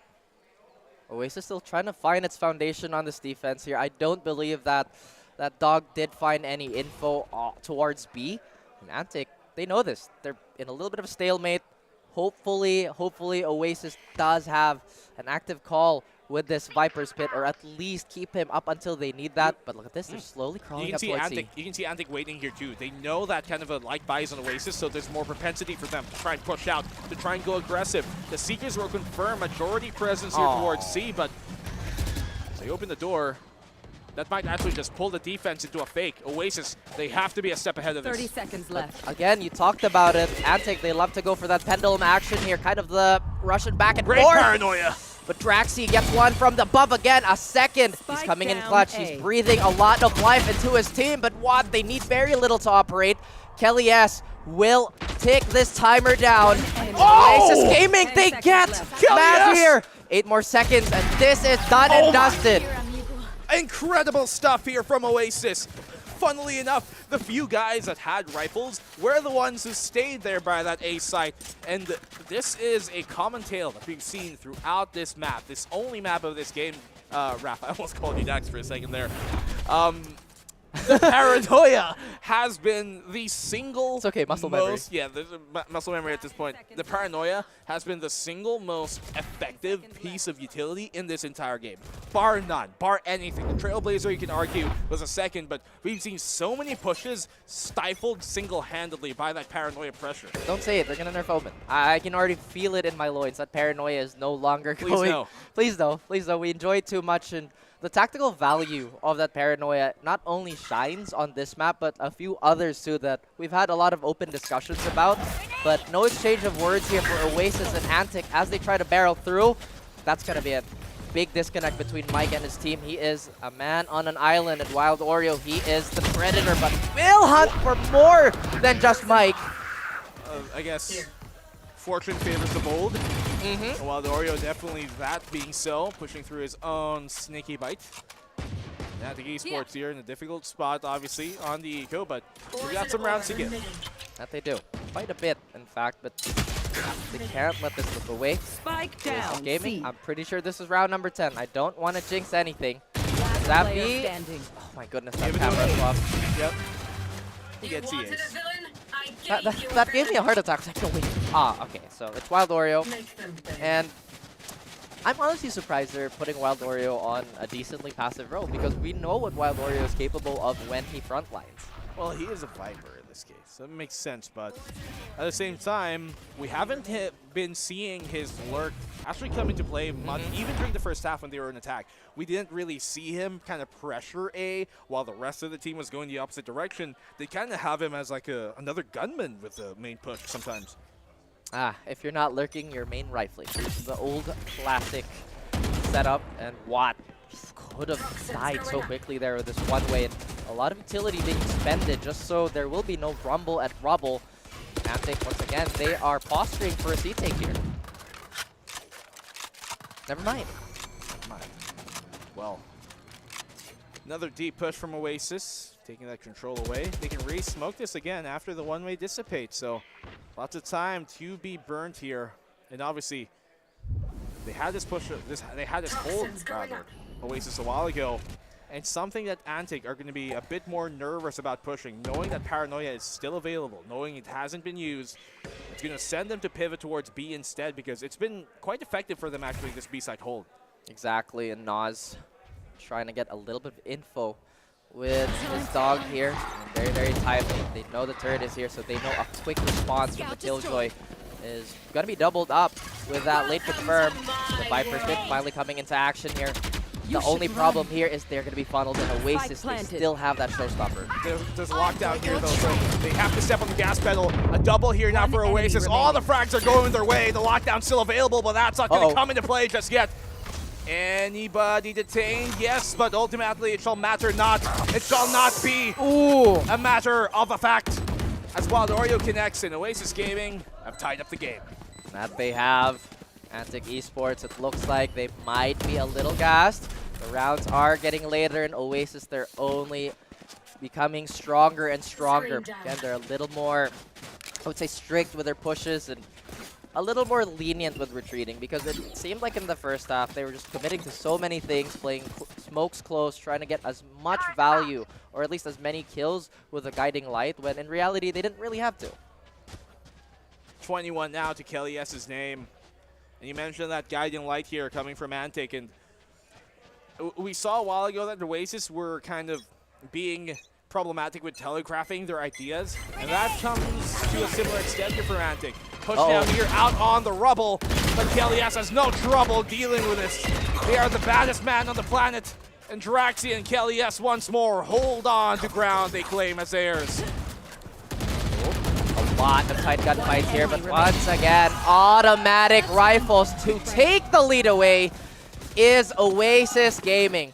And Oasis, they can smell the blood. For some reason, Antic just cannot get past this high-low defense towards A. This defensive side has been a bit more fortunate for either side here, but Oasis now have kind of the favor of closing out on a side that has been a bit more profitable for them here in the second half. I mean, historically, if you do look at like the Lotus play of Oasis, it's their attack that has had a higher success rate, 62 to the 58%. Not a big discrepancy, but one that can still matter when a single round is all it takes to win. And Antic Esports trying to regain the lead that they suddenly lost. Antic, although it wasn't obvious, they were hemorrhaging. Perhaps maybe internal bleeding here in Oasis. They are chopping away. One more to close this out. And of course, one more to survive. One big difference on this hold, though. The paranoia has been spent from Draxi. He doesn't have that big tool to shut down the push. So this is going to be a bit more brittle than it might initially seem. And little does Antic Esports know that might be a good idea to kind of progress there further. But they go for the C option. Soul is Savvy K with an op who doesn't connect. Uh-oh. He's trying to double back here. He does get the Vandal. He's going to have a bit more of opportunity to just kind of take up straight up fights here. Antic once again going for that controlled playstyle. Mike initiates the showstopper here. He will get caught out by so much damage here. He will get tagged up by the turret too. But so far, nobody's home. The door knockers are completely in control of the site. Oasis Gaming, they still have that lockdown. They can pivot off that, and they can close this out from a, I would say, a respectable comeback. They've given a lot of space here in the defense, but that paranoia being thrown out towards CT has to signal to Oasis that there's going to be someone there. All they have to do is wait for the lockdown, but they're going for the fight. Savvy for the run. Nas on the follow-up. 4v3. Antic Esports with the advantage here, but that lockdown is going to be a big piece of utility. They push on get to detain, have a bit more to deal with. Another one detained. No one here towards CT. Swing out from Marky to connect. Marky shut down, and Nas again. It's a 1v2. It's all on the Drax. He doesn't know. He doesn't know. They don't know. And Oasis Gaming steal it away under their noses. Welcome to the Philippines, Antic Esports. That is a heartbreak upon heartbreak. Oasis Gaming, they don't let this slip, and they continue in their groups. I can't believe they just did that. And Antic Esports, they must have heard the tap. They must have known that Draxi was in there. The pros never fake, and what a professional play made to save the day. And my, it is definitely do or die when Oasis just pull a trick out of their hat. And you see that 6'8", 280-pound man just cross the room. Well, they're feeling absolutely fired up after that win. But what a heartbreaker one from Antic. They were so close. They were leading that game for majority of it. And then when it came to the final act, when it came to the climax at the end, well, they somehow lost it. A backbreaker of a finish for that game as a whole. Oasis Gaming showing why they are the top team to come out of the Pacific or the Philippine qualifiers as a whole, right? I mean, it was a very, very close game, and we have been noting a lot of their utility, especially the paranoia, with the amount of times that they have tried to conquer that rubble position, but because Kelly S and Draxi were able to mount that type of defense time and time again, they weren't able to control and penetrate towards that side of the map. Backbreaker indeed. You know, Antic, they merely adopted the dark. Oasis, they were molded by it. Well, come on, Batman fan. Obviously, I know that. Of course. But I think it's pretty poetic that Oasis win a round like that when they have lost many of game to the same exact scenario. When they got Ninja defused out, finally they get theirs, and especially in a big stage when it mattered the most, as we talked about, do or die for them. They lose this map, they lose their retention potential for the playoffs, but that just kept them in the game. I mean, if you, I gotta be honest though, like, you could see that it isn't perfect overall for the Oasis squad, and you can see the same as well for Antics. They also had their flaws, but at the end of the day, Oasis Gaming are able to prove it out, especially with Kelly S, the Intel match MVP. This guy is calling everything, calling the shots, calling every single aggressive position for Oasis, and I'm pretty sure that this guy is showing consistency on his form, as well as calling all the shots, making sure that everything is in tip-top shape, especially when they were on the front line. Honestly, kind of looking at the rather the macro of the game as a frontliner is just so incredibly difficult. That is a rare skill set to have. Plus, you have such a high demanding agent, just like Raze, that has so much potential to mess up. And despite all of that, Kelly S proves that he can do it all. You know, it's hard to kind of give these MVP awards away because numbers are typically what might be the initial thing that you look at, but there's so many moments from different players here. Obviously, Savvy's had his moment, but Draxi, with those paranoias, with those flashes, has absolutely saved them countless times, back after back. Marky has had his moments as well. Obviously, being an initiator, utility is already important, but just the shots he's able to connect in these scrambles just to get one important or two important frags, as we see here in a scramble, those are things that have to be overstated because of how understated they might be sometimes in terms of importance. Having that is huge, but if you look at Antic's side, some great players. Mazu has had his moments, obviously, here. Punda has had some great moments as well, and you talk about Nas, back-to-back sometimes you see him have incredible rounds. Again, it just seemed like every single thing would go right for Oasis, and Nas would be that active doorstop that, again, just that wrench in their gears. And it made that series, or rather that map, incredibly competitive. I'm honestly a little sad that we don't get to see this type of competitiveness on an extended series, right? But hey, who knows? This could be a potential preview. Imagine this was the best of 3. Imagine. And map number 1 starting that way, that'd be crazy. Just think about it, right? I think what I can perceive as well from Antic, from the outside looking in, is that they have like the individual game sense. Everybody is just telling everyone where everybody from Oasis is coming from, right? You remember that time when they were trying to go for that robo control, plus also when they were trying to coordinate with whoever is pushing on towards that C site. You saw that they were still pinging. They knew from their own perspective that somebody might actually be going on for the forward perspective, which also gets everybody on the same page, because as soon as they get that info, they relay it as soon as possible, which is what I feel like is the team play for Antic Esports as a whole. But Oasis Gaming proving time and time again that they can punish these aggressive mistakes from Antic Esports side. You remember that one time when they won that anti-eco and that eco strat, which I believe really propelled them to the top, especially in those unwinnable rounds. Yeah. What's great about Oasis here at the end too was that they finally were able to really make sure that they could adjust into what was happening coming from Antic. I still want to sing praises to Antic too because they've had some great moments. Early in the game, especially Watt was an absolute monster when they were on the defense. Obviously, Nas had some great moments. Punda had his own clutch there when it came to the 1v3 near at the end, right on towards that B site. But ultimately enough, it was Oasis who were able to continuously, as I said, even if they weren't in the lead, they kept themselves in the game and they kept the game close. Close is as thrilling as it gets. I mean, there were so many times where I feel like we were on the verge of heartbreak. But of course, Oasis won't let that happen to us. They don't care about the numbers, black and blue. You know what? I think at the end of the day, they have this identity where they just make all of the games that we watch from them as exciting as it gets. And I was just on the edge of my seat all throughout. That was just one intense matchup. But you can see that all the stars were just lining up for them, especially in the moments where they needed to back up right now, which puts into perspective the group standings that we have all throughout, because now at least every single person, or at least every single team in Group A has 1 point in the running. That just means it's a huge race at this point. They're all 1-1-1-1. Yeah, imagine. Actually, no, 5 are 2-0. Oh, yeah. So they are in a pretty good spot right now, but our next game might just change things. Oh, yeah, definitely. And if you want to watch that right now, ladies and gentlemen, well, use this time to grab a copy and maybe get some dinner as well. When we return, it will be the next game right here on Asia Pacific Red League 2024.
guys, Vil here, back in again para sa Predator Bunker Brawl. Talagang sobrang solid tong araw na to, sobrang special dahil meron tayong panibagong co-host for today. Maagang-maaga siya para sa game number 2. So ladies and gentlemen, para natin, we have Kuya Nick! Kuya Nick! Okay, Kuya Nick, sinasabi nila late ka daw, pero hindi. Maaga ka para sa challenge na to. Perfect timing for this challenge. Oo. Ang next challenge natin mga tropa, andyan ang word relay.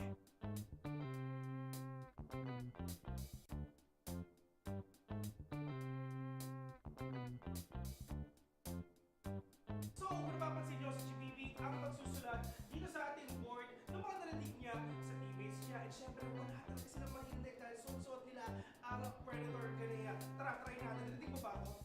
Hindi siya sumasagot kasi nga talagang wala silang narinig. Kahit isa, meron silang 5 minutes para tapusin to. So, timer starts now. Spike! Spike! Spike! Spike! Spike! Spido! Spido!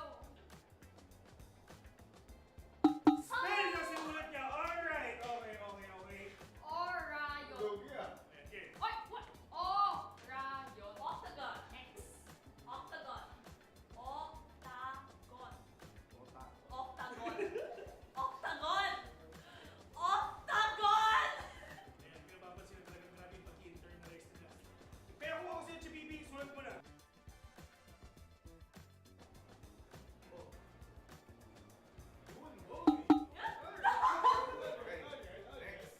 Play! Play! Play! Play! Ang Valorant, diba? Play for fix! Play for fix! Tama naman din. Pass. Rage! Quit! Rage! Quit! Rage! Quit! Rage! Quit!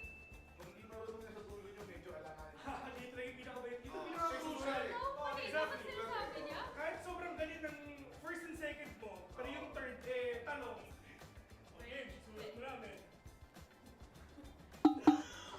No, next down. 15 seconds. Set! Wala tayo tayo. Tanggapin na natin. 6. Wala silang nakuha rin. Pero sobrang lungkot lang talaga. Pero it is what it is. Team number 1 is handa na. In 3, 2, 1, go! Ano sila yun? Di ba yung strategy na dito ko yun? Tahimik. Less noise sila. Oo. Ito yung order niya team At dahil dyan ang prediction ko 0. Doom! Pag 0-0 billion Two. score, parang yan ang... Yun! Muntik Okay, na. okay. Here we go. Pass. Soba! Soba! No! Soba! Soba! Soba! Soba!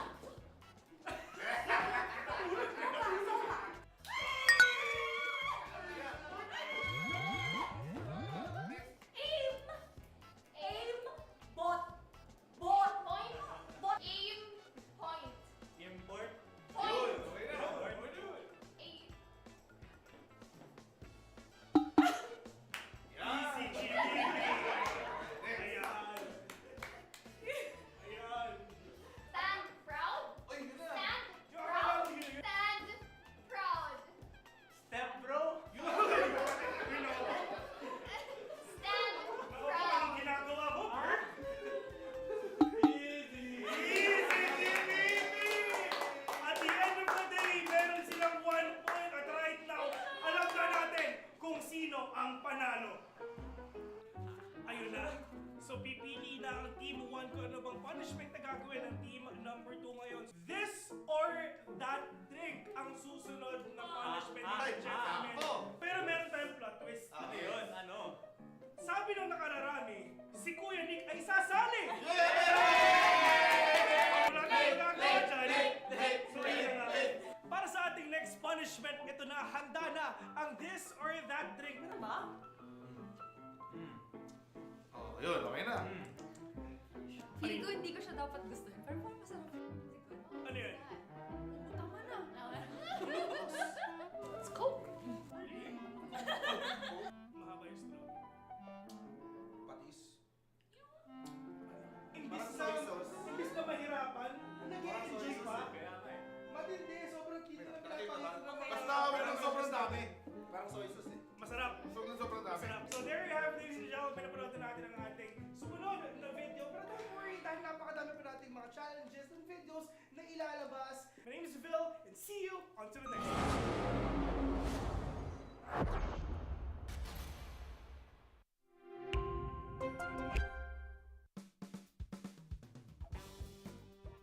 What is up, guys? Phil here, back in again para sa Predator Bunker Brawl. Talagang sobrang solid tong araw na to. Sobrang special dahil meron tayong panibagong co-host for today.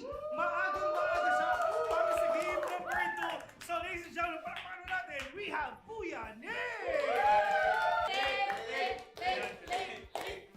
Kuya Nick! Okay, Kuya Nick, sinasabi nila late ka daw, pero hindi. Maaga ka para sa challenge na to. Perfect timing for this challenge. Oo. Ang next challenge natin, mga tropa, andyan ang word relay.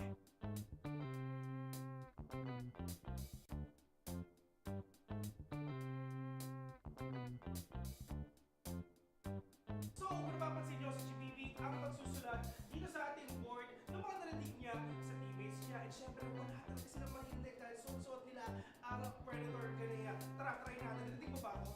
Hindi siya sumasagot kasi nga talagang wala silang narinig.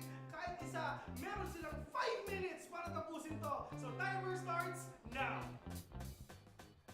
Spike! Spike! Spike! Spike! Spike! Spido! Spido! Spell na sinulat niya. Alright. Okay. Orayo! Okay. Oy! What? Orayo! Octagon! X! Octagon! Octagon! Octagon! Octagon! Octagon! Ayan, pinapapansin na talaga grabe yung pag-internalize nila. Kaya kung ako sa GBB, sulat mo na.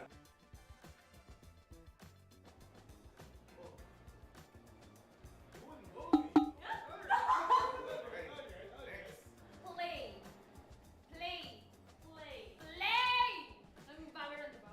Play for fix! Play for fix! Tama naman din. Pass. Rage! Quit!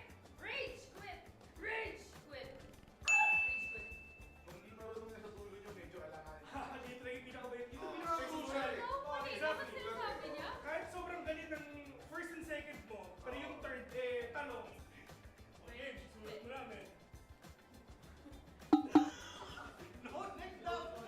15 seconds. Set! Wala tayo Seven. tayo. Tanggapin na natin. 6. Wala silang nakuha na isa. Pero sobrang lungkot lang talaga. Pero it is what it is. Team number 1 is handa na. In 3, 2, 1, go!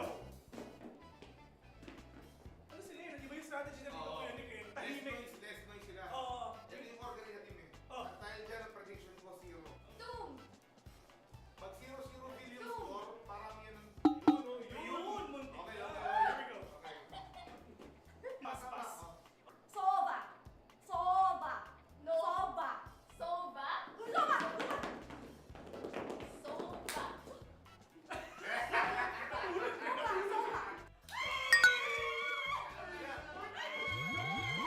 Aim! Aim! Bot! Bot! Point! Bot! Aim! Point! Import. Point! Okay na. Aim! Easy, GG. Ayan. Ayan. Stand proud! Oy, yun na. Stand Yung proud! akala ko yun. Stand proud! Step bro. Yun. Stand Ako, proud! anong ginagawa mo, Bert? Easy, easy. At the end of the day, meron silang 1 point. At right now, alam na natin kung sino ang panalo. Ayun na. So pipili na ang team 1 kung ano bang punishment na gagawin ng team number 2 ngayon. This or that drink ang susunod na punishment natin, gentlemen. Pero meron tayong plot twist. Ano yun? Ano? Sabi ng nakararami, si Kuya Nick ay sasali! Wala tayong gagawin dyan. So yun na nga. Para sa ating next punishment, ito na, handa na ang this or that drink. Ano ba? yun, okay na. Feeling ko hindi ko siya dapat gustuhin. Pero parang masarap. Ano yun? Tama na. Let's go. Mahaba yung straw. Patis. Imbis na mahirapan, nag-i-enjoy pa. Matindi, sobrang cute na pinapakita ng mga... Basta kami ng sobrang dami.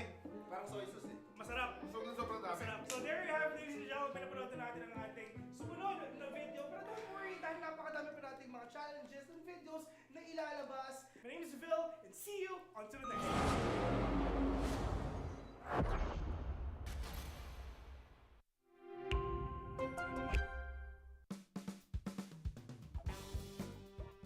What is up, ladies and gentlemen? Tayo ay nagbabalik dito sa Predator Bunker Brawl. Kami nga pala yung mga host for today. Ako nga pala si Vin. And syempre kasama ko si Kuya Nick.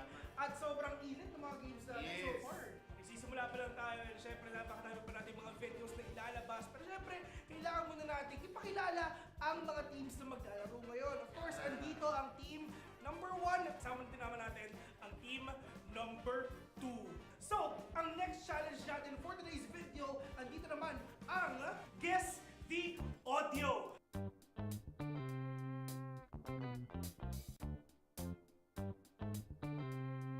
Are you guys ready?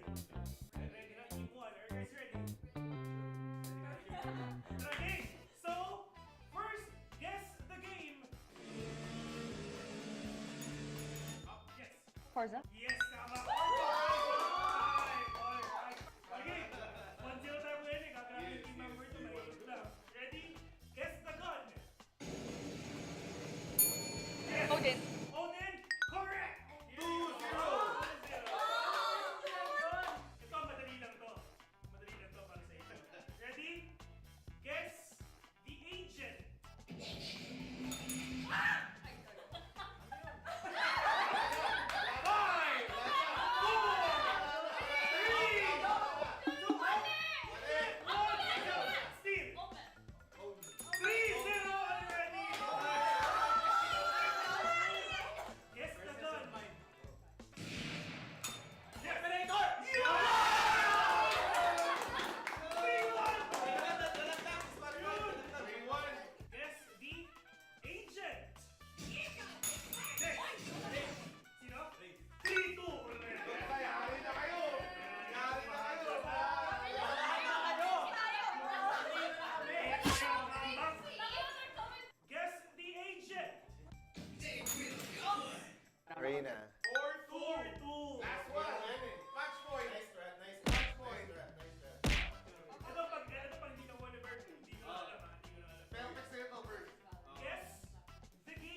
susunod na challenges. So wala kayong gagawin kung hindi antayin nyo lang para mas ma-enjoy natin at para mas maging exciting yung mga araw natin ngayon. Once again, ako nga si Phil, kasama ko si Kuya Nick, and see you on to the next one.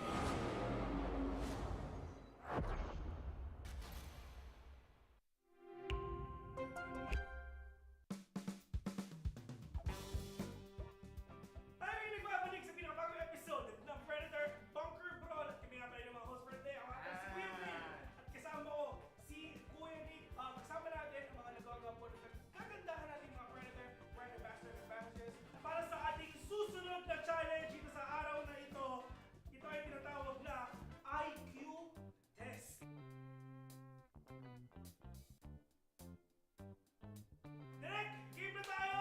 3, 2, 1, go! Round 1. Yun. Guess the game. Yes. Flight Simulator. 1-0. Ayan. Guess? Guess the game, Kuya Nick. Yes. 3, 2, 1, go! Oh. Yes. 5. Ano yun? Forza? Yes, correct. Forza Horizon 5. Oh, never. Ayun! Isipin mo yung mga dating mga videos sa ating Forza, yung talaga yung nasasalit talaga si Amara. But here we go! Guess the game. 3, 2, 1, go! 5, 4, Among Us is... 1, correct! Alam sila ha? Oh. Yung button, no? Oo, yung button na rin. Kasi kung wala yung button, hindi nyo maano yun eh. Si Bibi, kamusta ka dyan? Hindi ko na ako dito. No sweat, man. No Hindi, sweat. pang-class kasi ako. Hindi, ako naniniwala ako sa'yo. Bert! Bert, niwala ako sa'yo, Bert. Talagang, Sabi ko sa inyo. pakita mo kung sino ka.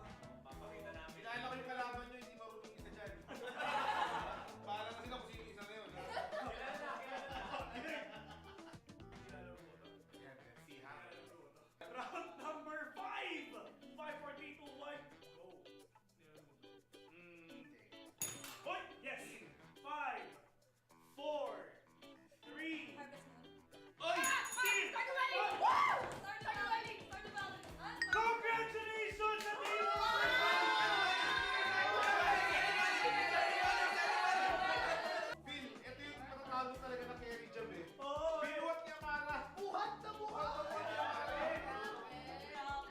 Si Amara nahulaan niya yung Forza. Nahulaan din ni Amara yung Stardew. Nahulaan ni Maggie yung Among Us. Oo, tama. Alam mo na kung sino hindi marunong sa kanila. Super sayang. Congratulations! Congratulations sa makatindi. Team 2 naman ang nakuwagi para sa vending na ito, para sa challenge na ito.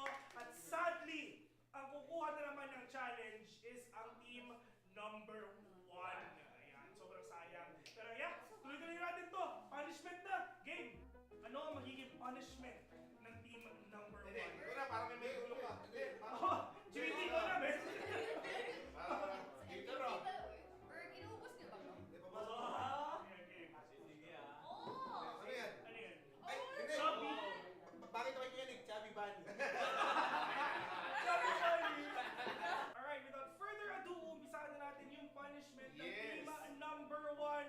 At ito ang Chubby Bunny. Kuya Nick, paano ba to? Ganito. Sample naman. Ganito. Sample.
episode ng Predator Bunker Brawl. At right now, kung napapansin nyo, yung mga brand ambassadors and ambassadors natin ngayon, medyo bumabaril na dahil ang next challenge ay Better Half Winning. Yan.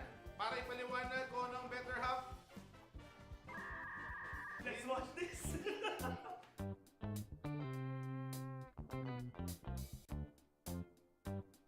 So nakita natin yung mechanics para sa ating challenge na Better Half, and right now, Kuya Nick, kita natin yung ating mga brand ambassadors and ambassadors na pakupo na. Yan na, magbubukas na. May kita natin ngayon. Gusto ko lang mga ko. Grabe naman sa ibig. Nagkakas na agad. Building.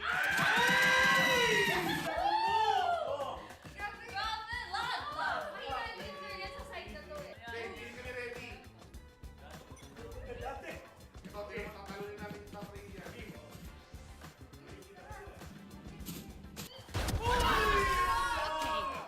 Judge!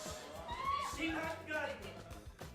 Ito I mean, mahaba-haba ang oras ha. Pwede kayong mag-chill, pwede kayong mag-alipan ha. Pero magkikita kayo sa big. Yes. Let's take what they have. Na. Go! May plano to, may plano to, may plano. Yung sa akin dyan may plano. Sobrang sinigin nung galaw na pinapakita nila.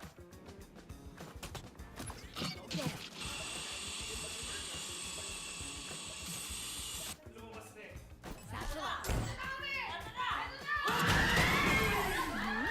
Outrun me. Ayun na eh!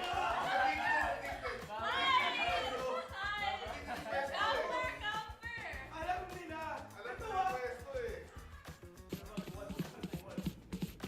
So ngayon, magkakaalaman kung may panalo na or meron na Keep up. tiebreaker. Sudden death. Sudden death, yeah. Here we go. Ayan na. Ayun na. Pero kung susisikin sa kalaban mo, Bert.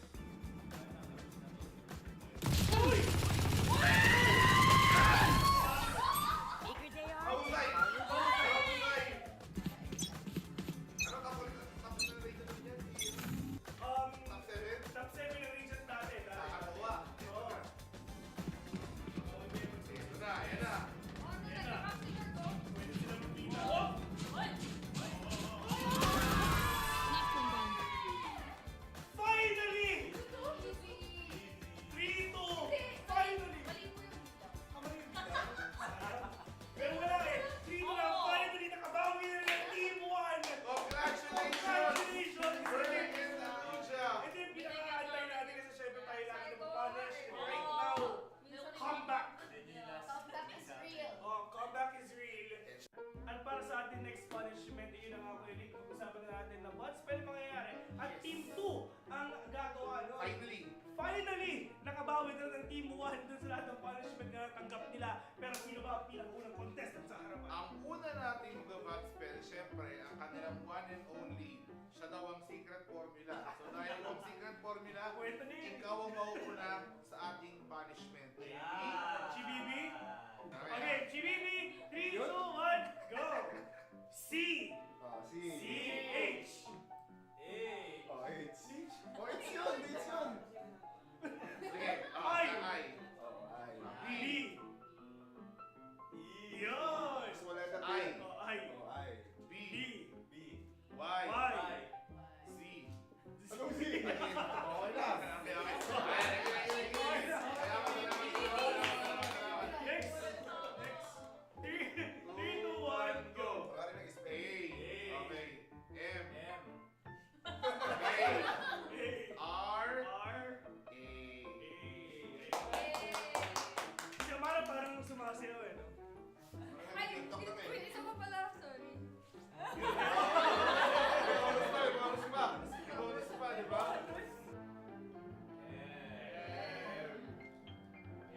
Girl spelling. G! Next one, G! I! E! Alright! Host for this video, ako nga pala si Vince. Kasama ko si Kuya Nick. You are watching the Predator Bunker Brawl. See you until the next one.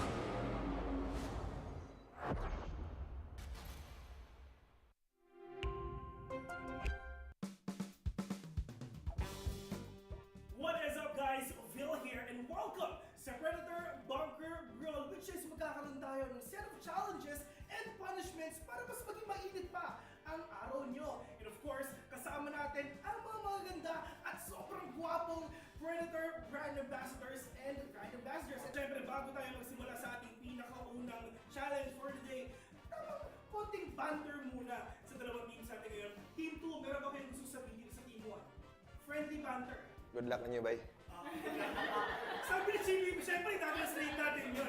Good luck daw, sabi ni Chibibi kasi kailangan niya yun. So, how about yung Team 1, Berg? Pero kung susunod sa kanila. Good luck sa'yo, bye. Good luck sa'yo, bye. Ano yung isa? GG easy. Alright, so narinig na natin yung mga thoughts ng dalawang teams natin today. So hindi natin ito patatagalin pa. First challenge is ang Scribble Trouble.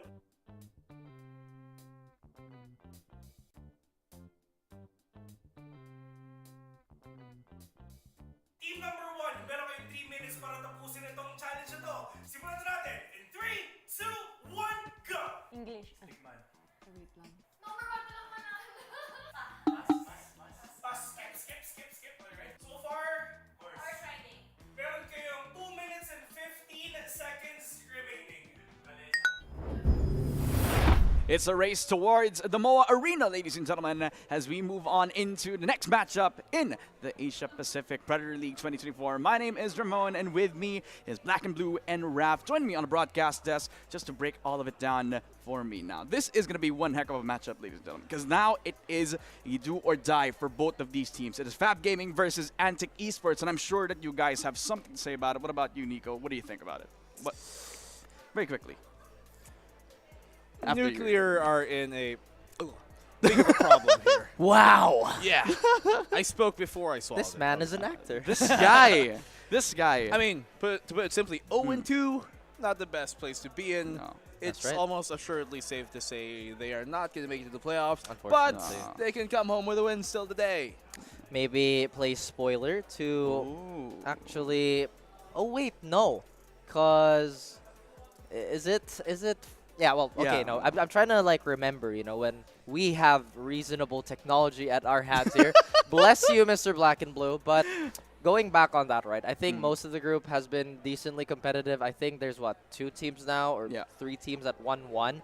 Obviously, we have some of our more consistent performers. I believe Fab is at 2-0, Antic is at 1-1. We have Oasis at 1-1, so we still have a lot to expect from everybody. I think at this point we would have thought there would be more than one sure lock-in, but I'm just glad the day has panned out the way it did. There's actually still a chance for either Antic or Oasis to make it on in with Fab.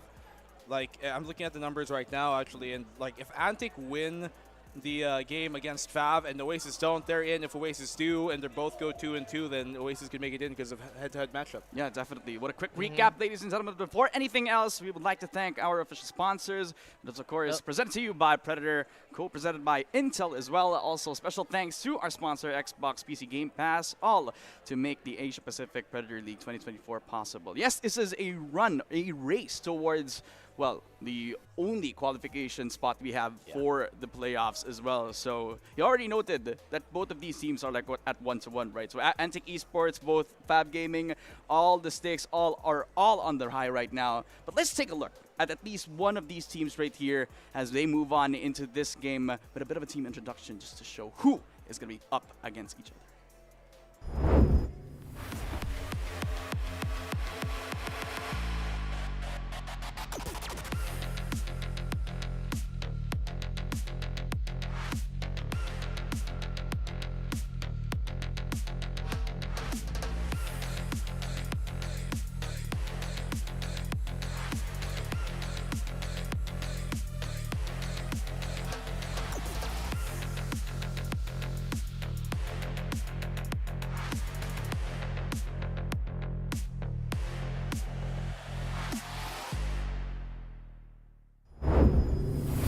And of course, you've seen them before, but they are back with a vengeance. It is Antic Esports, back from their loss against Oasis Gaming, looking to bounce back into their next game. It's Maz, Bunda, Nas, Mike, and Watton. You've known how sharp these players have been from their previous games, but nevertheless, it is still piggybacking into this next game because it is all on a high right now. Well, what we saw from Mantic a while ago was certainly one that was impressive at the start, but just retaining that heat, continuing on, it definitely did become a bit of a liability for this team to accurately kind of digest the opposition here, especially when they went on over to the attacking side, having lots of problems with a lot of the predicaments Oasis would throw in their face. Now, Fav, who have bested Oasis by the law of, I guess, transferability, this might be an even bigger problem for them, an even bigger challenge, and they are at dire straits here to try and keep themselves alive. Yeah, well, now that we are up against this team right here,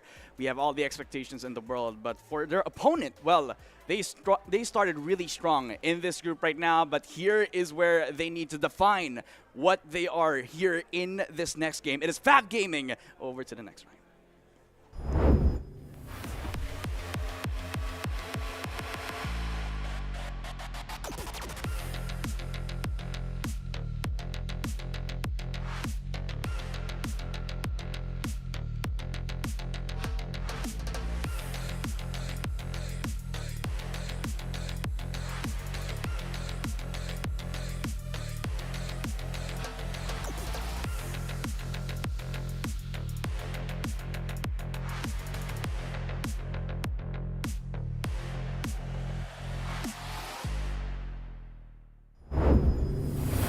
Well, it is their third game today as Fab Gaming are looking to strike with a 3-0 victory over Group A. It is 10-10, Minty, Baz, if I'm not mistaken, Phantom, and Hand against Antic Esports right now. And you already saw that they had a really strong start. A clinical performance against Oasis Gaming, and how they won against Nuclear. What a banger of a match over at Haven Raf.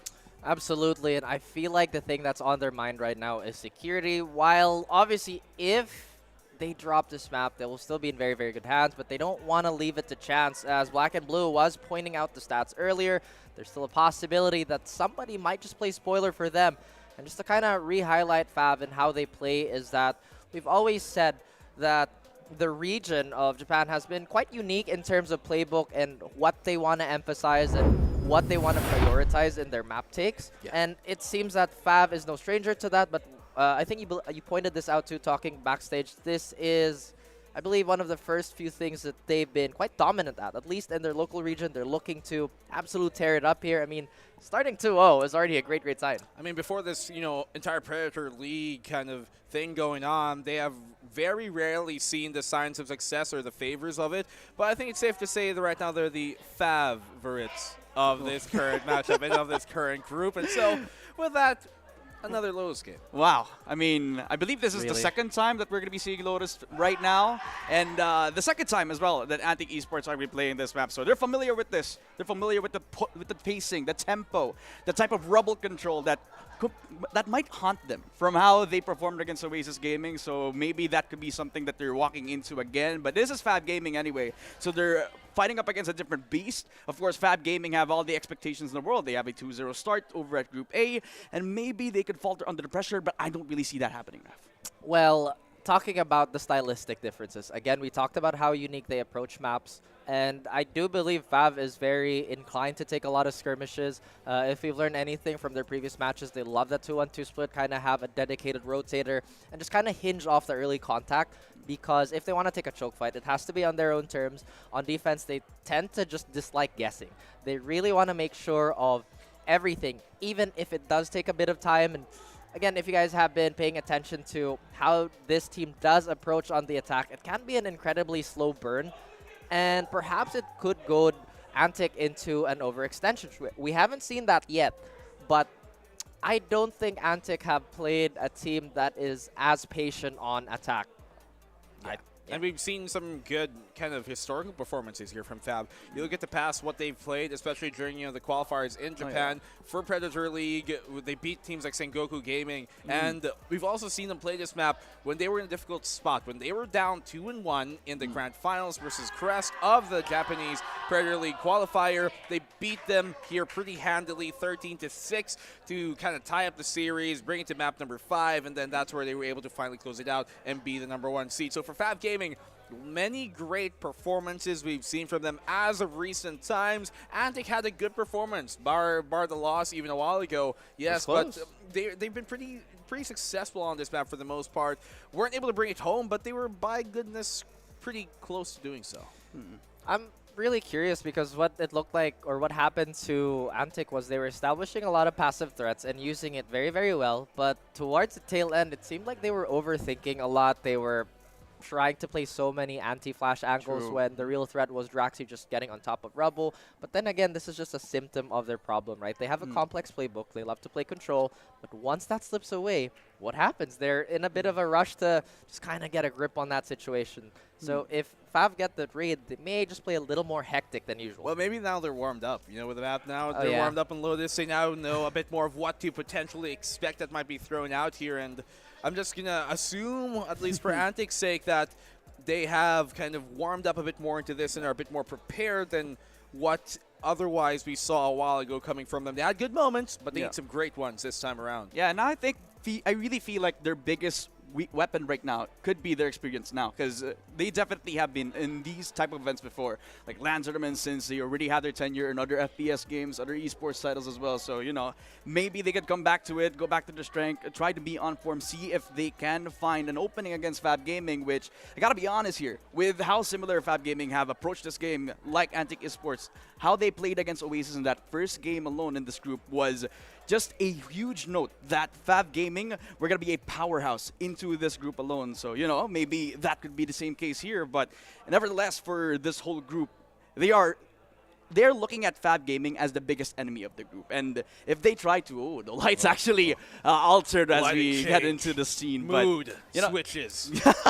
Atmosphere intensifies. It gets a little bit more dramatic as the scene comes in. Tell me, Black and Blue, how much have you lost in a game? Just a little bit of context, guys. Those were two very different movies, but two very, very cultured movies. So, guys, if you know the reference, it's good for you. If you don't, maybe go watch more movies. So, if you guys don't know, we're kind of casting outdoors. And so a cloud came over the sun, and now, I quite like it, honestly. I hope it doesn't rain soon. If not, then... Did you bring a cap today? You can have a problem. No, I got a cup. Oh, no cap. No cap. No cap? No, you're not capping. No capping. Well, okay. You know, I don't have to deal with Asteroid for the rest of the event. I'm channeling him here this time. I miss if they're gonna take me and Dax away and you and Asteroid away, then we have to bring a little bit of both into this game. Yeah, man. Now I got a little completely sidetracked off of the point. All right, the lights are back. All right, back to the light. The heavens have poured. It is 6 p.m. and the sun is shining bright. Okay, let's get back to it. That's pretty weird, right? But anyways, moving back into this, I was just saying that both Fab Gaming and Antic Esports had a pretty similar way of approaching aggressive teams like Nuclear, aggressive teams like Oasis Gaming. So do you feel like Fab Gaming being in the running right now gives them much more of a strength, or does Antic Esports experience do a really big factor into how they can approach the game as we head into Agent Select? I think both are valid, honestly, but in terms of kind of confidence, right, I would definitely lean a little bit towards Fav, because at this point, if they lose, it ultimately doesn't matter, right? It'll come down to potentially just statistics, but obviously I talked about stability. Antic, meanwhile, had a great start, but just kind of gassed out at the end. So if Fav keep putting the pressure on, maybe force Antic to overthink that playbook again, then we should be worried for our OCE team. But again, that's if Fav Gaming execute to all these theoreticals we're throwing out. I mean, with the matchup being another mirror here, I think it speaks to where the answer could be found. It's in the name. Antic. We need to see some new stuff, some new ideas thrown out here from Antic Esports, and not antique, not more of the old that didn't work, not more of the same shebang that didn't evolve and result to much. Antic Esports here. We've seen them have some Don't make Maz cry. But they gotta do more. Yeah, I really do feel like that will be the win con. But ladies and gentlemen, we're back in the Lotus map for the second, I believe, time in a row today in Asia Pacific Predator League 2024. It will be Antic Esports versus Fab Gaming. Will Fab end the streak, or will they be able to strike ahead against Antic Esports? It is do or die for both of these teams, especially for everyone on Group A. And now it is do or die, especially now that Antic Esports are kind of in a hot seat. Well, we get back into it. Another Lotus game here, Raph. Back to back, and much akin to the last one, A main pressure. Wow, the gall here of Nas to push through that one-way. Flash on now, contact immediately here towards the rubble. And well, that rubble stands with corpses of Antic Esports. Fav Gaming, absolute slaughter as they start off the opening pistol. We talked about confidence, and it is in spades as Fav Gaming employs what really made Antic falter in that previous showing. And again, in the Oasis matchup, they couldn't deal with the high-low here. Baz threw a little bit of a mix-up. He did contest from the top, did kind of come back down. Yeah. And with so much utility and so many bodies being thrown at him, he just remained calm. Antic. Immediate. Yes. Immediate tech pause, so yes. Don't worry just yet, folks. Of course, we are in APAC, Asia Pacific.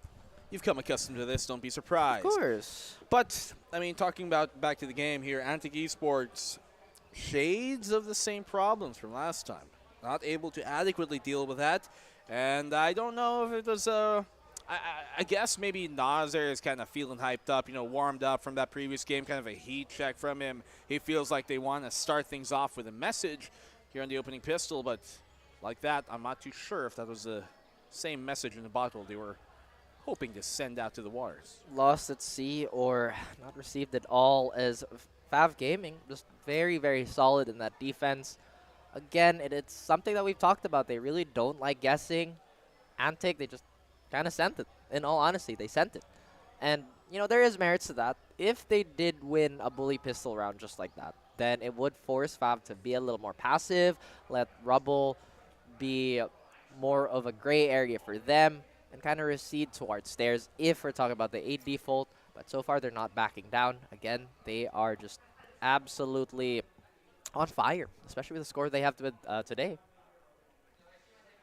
Well, the only score they have to be concerned with today here at Antic Esports is 1-1. A loss to their name and one against their game. You can see the Viper wall being committed here. So that means we are getting back into the game. Yes, we are. Round number 2 shall commence, and once again, it's Antic Esports here with the second round. To be played as an eco. Fav Gaming looking for a C-mount contest. Right idea, considering Nas and the rest of the crew are here. That they are, and potentially yet another full send here. Maybe nice one-way. It is a nice one-way, and it will kind of put Antic back. I think the most tangible motion that was scouted from that previous match was Antic likes to double back. They're not really going for a rehit or anything of that nature. So if Fav just can hold their ground, then Antic will eventually run out of options. It's looking pretty sweet so far. Trailblazer confirms no presence available, rather is present there towards that mound, towards the A side of things. Now the only culprit should be B, and especially after hearing that orb being taken. Once again, Fav Gaming. They actually smoked C, so they thought they could have been a fake. Well, it doesn't look like there's any real shifts towards the defense, which, in my opinion, is a very good sign. Again, Fav Gaming, they know they have the better weapons. They don't have to force anything here. Antic, they have a very, very conservative buy. I think most of them have Sheriff, if not all. 10-10 with that mini operator in the form of a Marshall will actually push through Punda. I think that's something you didn't see very often in the previous match for Antic. Punda was usually one of the last few members alive. How much damage they've done here. Wait a minute. Oh my goodness. Bozzy, if only he knew he could let his shots ring loose. Doesn't matter because 10-10s dance into the tune of a triple kill. Fav Gaming, you only lose the one, so not too shabby just so far. Yeah, 2-0 start for Fav, which is relatively clean. A few sour notes on the side of Antic, not as systematic, or perhaps still getting that data that we were praising so much in that previous matchup. Right now, it just seems like they're testing the waters, and my goodness, the currents are vicious. Well, let's see if they can wade through all the waves. Fav Gaming here. Not exactly a terrible arsenal being brought into this bonus. 2 Bulldogs, a Guardian. That was a Stinger accompanying the Marshall, perhaps. We're going to see how effectively they can use this. And Marshall spamming on through is something that you... it's actually scarier than it is. A single tag from that could put you within an inch of your life. It is indeed an inside large, as Phantom is going to find a kill here towards Spike. Suddenly the diligence isn't as apparent on the side of Antic. We saw that early hard clear towards Rubble, but perhaps just too much information on their minds. Look at the lurk. Look at where Killjoy has been able to find himself in. Uh-oh. Fab Gaming have to be careful for this. He's coming from behind. Mazu has a great spot. Oh, what a shot from 10! I want to see the replay on that when we get back to it. Spike planted. They get the spike down, but it matters nigh. Fav have this round. Flawless too. Again, no damage to the economy, looking to get one more flood, and suddenly Punda still gets 2, making the round acceptable. But Fab Gaming converting on their bonus, not a good sign on Antic here. And it looks like the star power is activating for Fab Gaming. No way that shot should have landed, jumping from a rope, but it did. Antic Esports looking a little shaky here. Them not leading on the defensive side. Not a good sign, and now attacking with, I would say, jelly legs. Might just be a bad omen. Like the saying, not the player. Because Bunda's fantastic. He's a good player. Bad tidings. Let's just say bad tidings. Yes. A scarecrow that brings bad news, basically.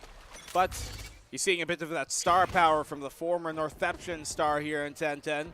Connecting incredible shots. Operator rings loose. Flash out for the play. A bit of a team flash, but a great counter flash here. Actually, from the opposing side. Still not enough to keep him at bay as they simply clean up house. Antic Esports, obviously in the eco, have the best firepower to contest with him.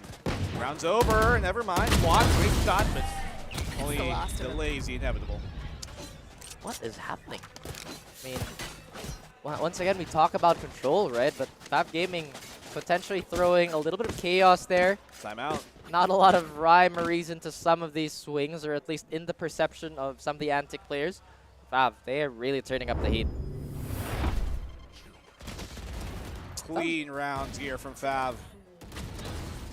There's nothing really we've seen so far from Antic, but we also did see that the defensive side was where they favored their play here, Antic, at least versus Oasis a while ago. On the attack is where they did lose the game, frankly, where they struggled to really get much going, which is interesting considering in the past, historically, they've been decently more favorable on their attacking side here on Lotus, a 10% difference, in fact, for this huge, past year.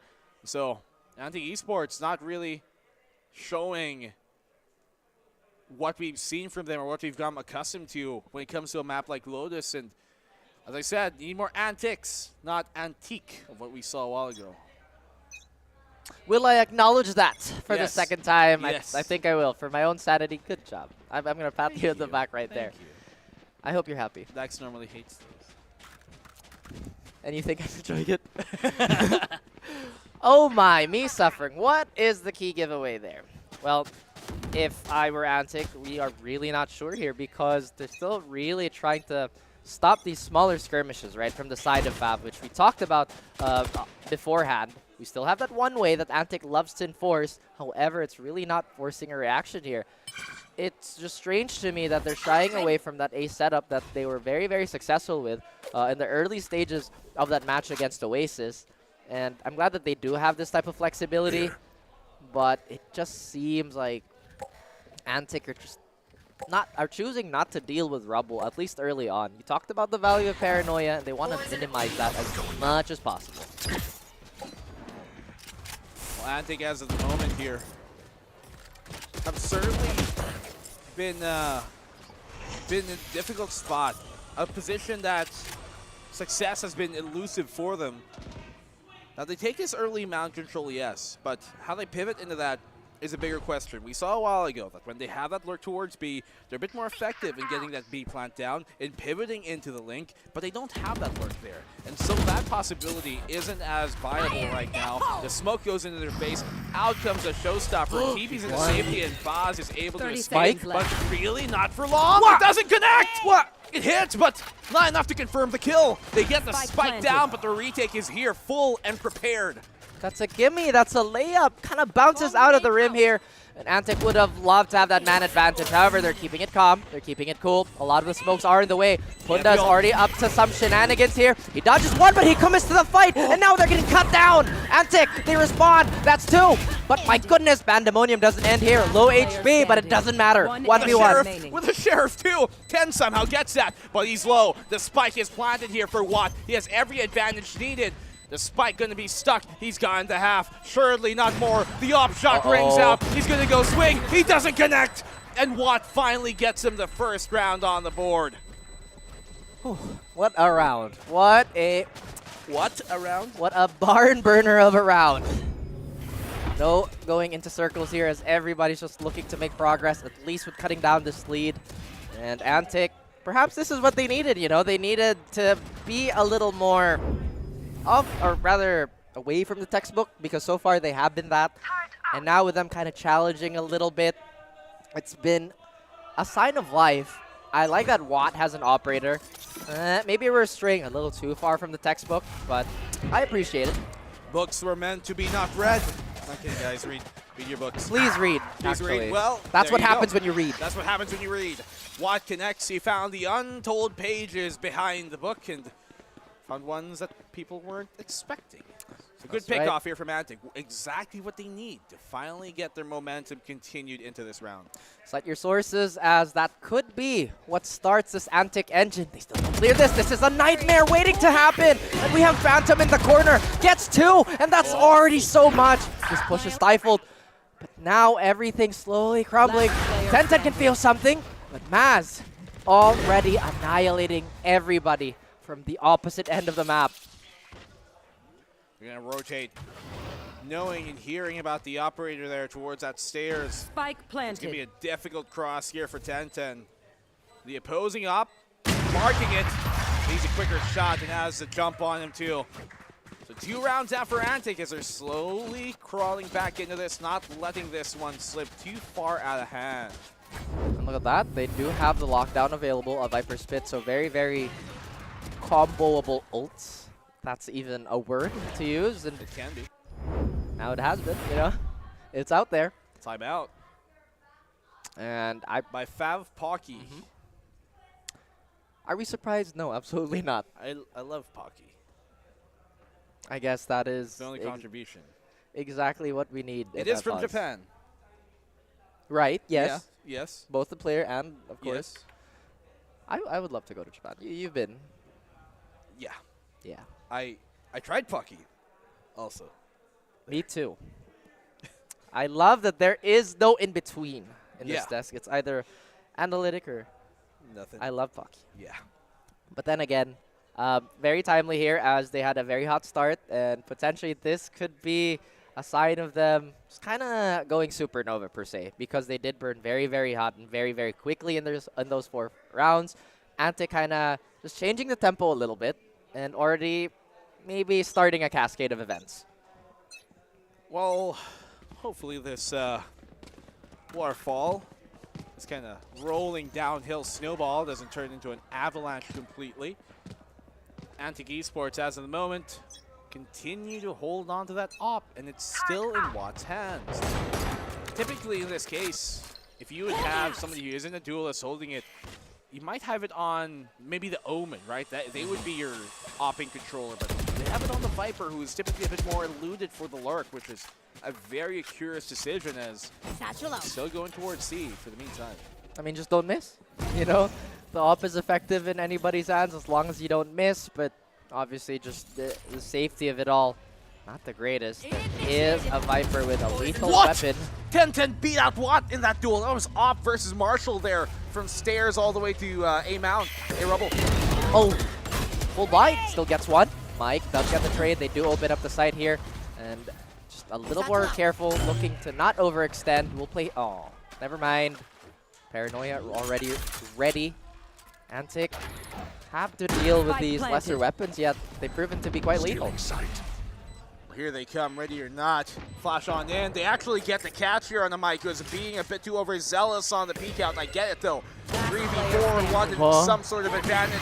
10-10 from the flank. Don's up all alone. If he can isolate these fights, he might be able to make something happen, but it doesn't come to pass. 10-10 gets the third, and Fav Gaming get their fifth. Beautiful timeout to reset. And imagine that started with a Marshall pick. Getting that operator, getting that, again. 10-10 is insane with that Marshall. That's 2 great shots, now he's connected. Imagine what he could do with an outlaw. Well, my goodness. Hopefully soon we don't have to imagine for too long. Yeah. Boss G, basically at this point. I see. Frustrating too, incredibly frustrating no matter what iteration we're talking about. And I think a lot of us were hoping for, you know, that, I guess, trademark Nas clutch from today. Yeah. But it just hasn't happened. Perhaps this is fatigue on the side of Antic. Again, 3 rounds, not the biggest, but Fav Gaming, very convincing. Yeah, the 30-minute break between this game and the previous one, but obviously with that last game versus Oasis and Antic being a bit of a long-winded one, ending at the final round of regulation, hard fought especially. Certainly knocked the wind out of you. Might take a bit more time to get recuperated here. Flashes on out as the Trailblazer confirms their suspicions. Mazu backing off. Lots of patience here, and perhaps a lot of radio silence on what will really confirm here, but 10-10 still has that operator holding an incredibly narrow angle, hoping for, I don't know, a potential wall bang here. Stop zooming out, buddy.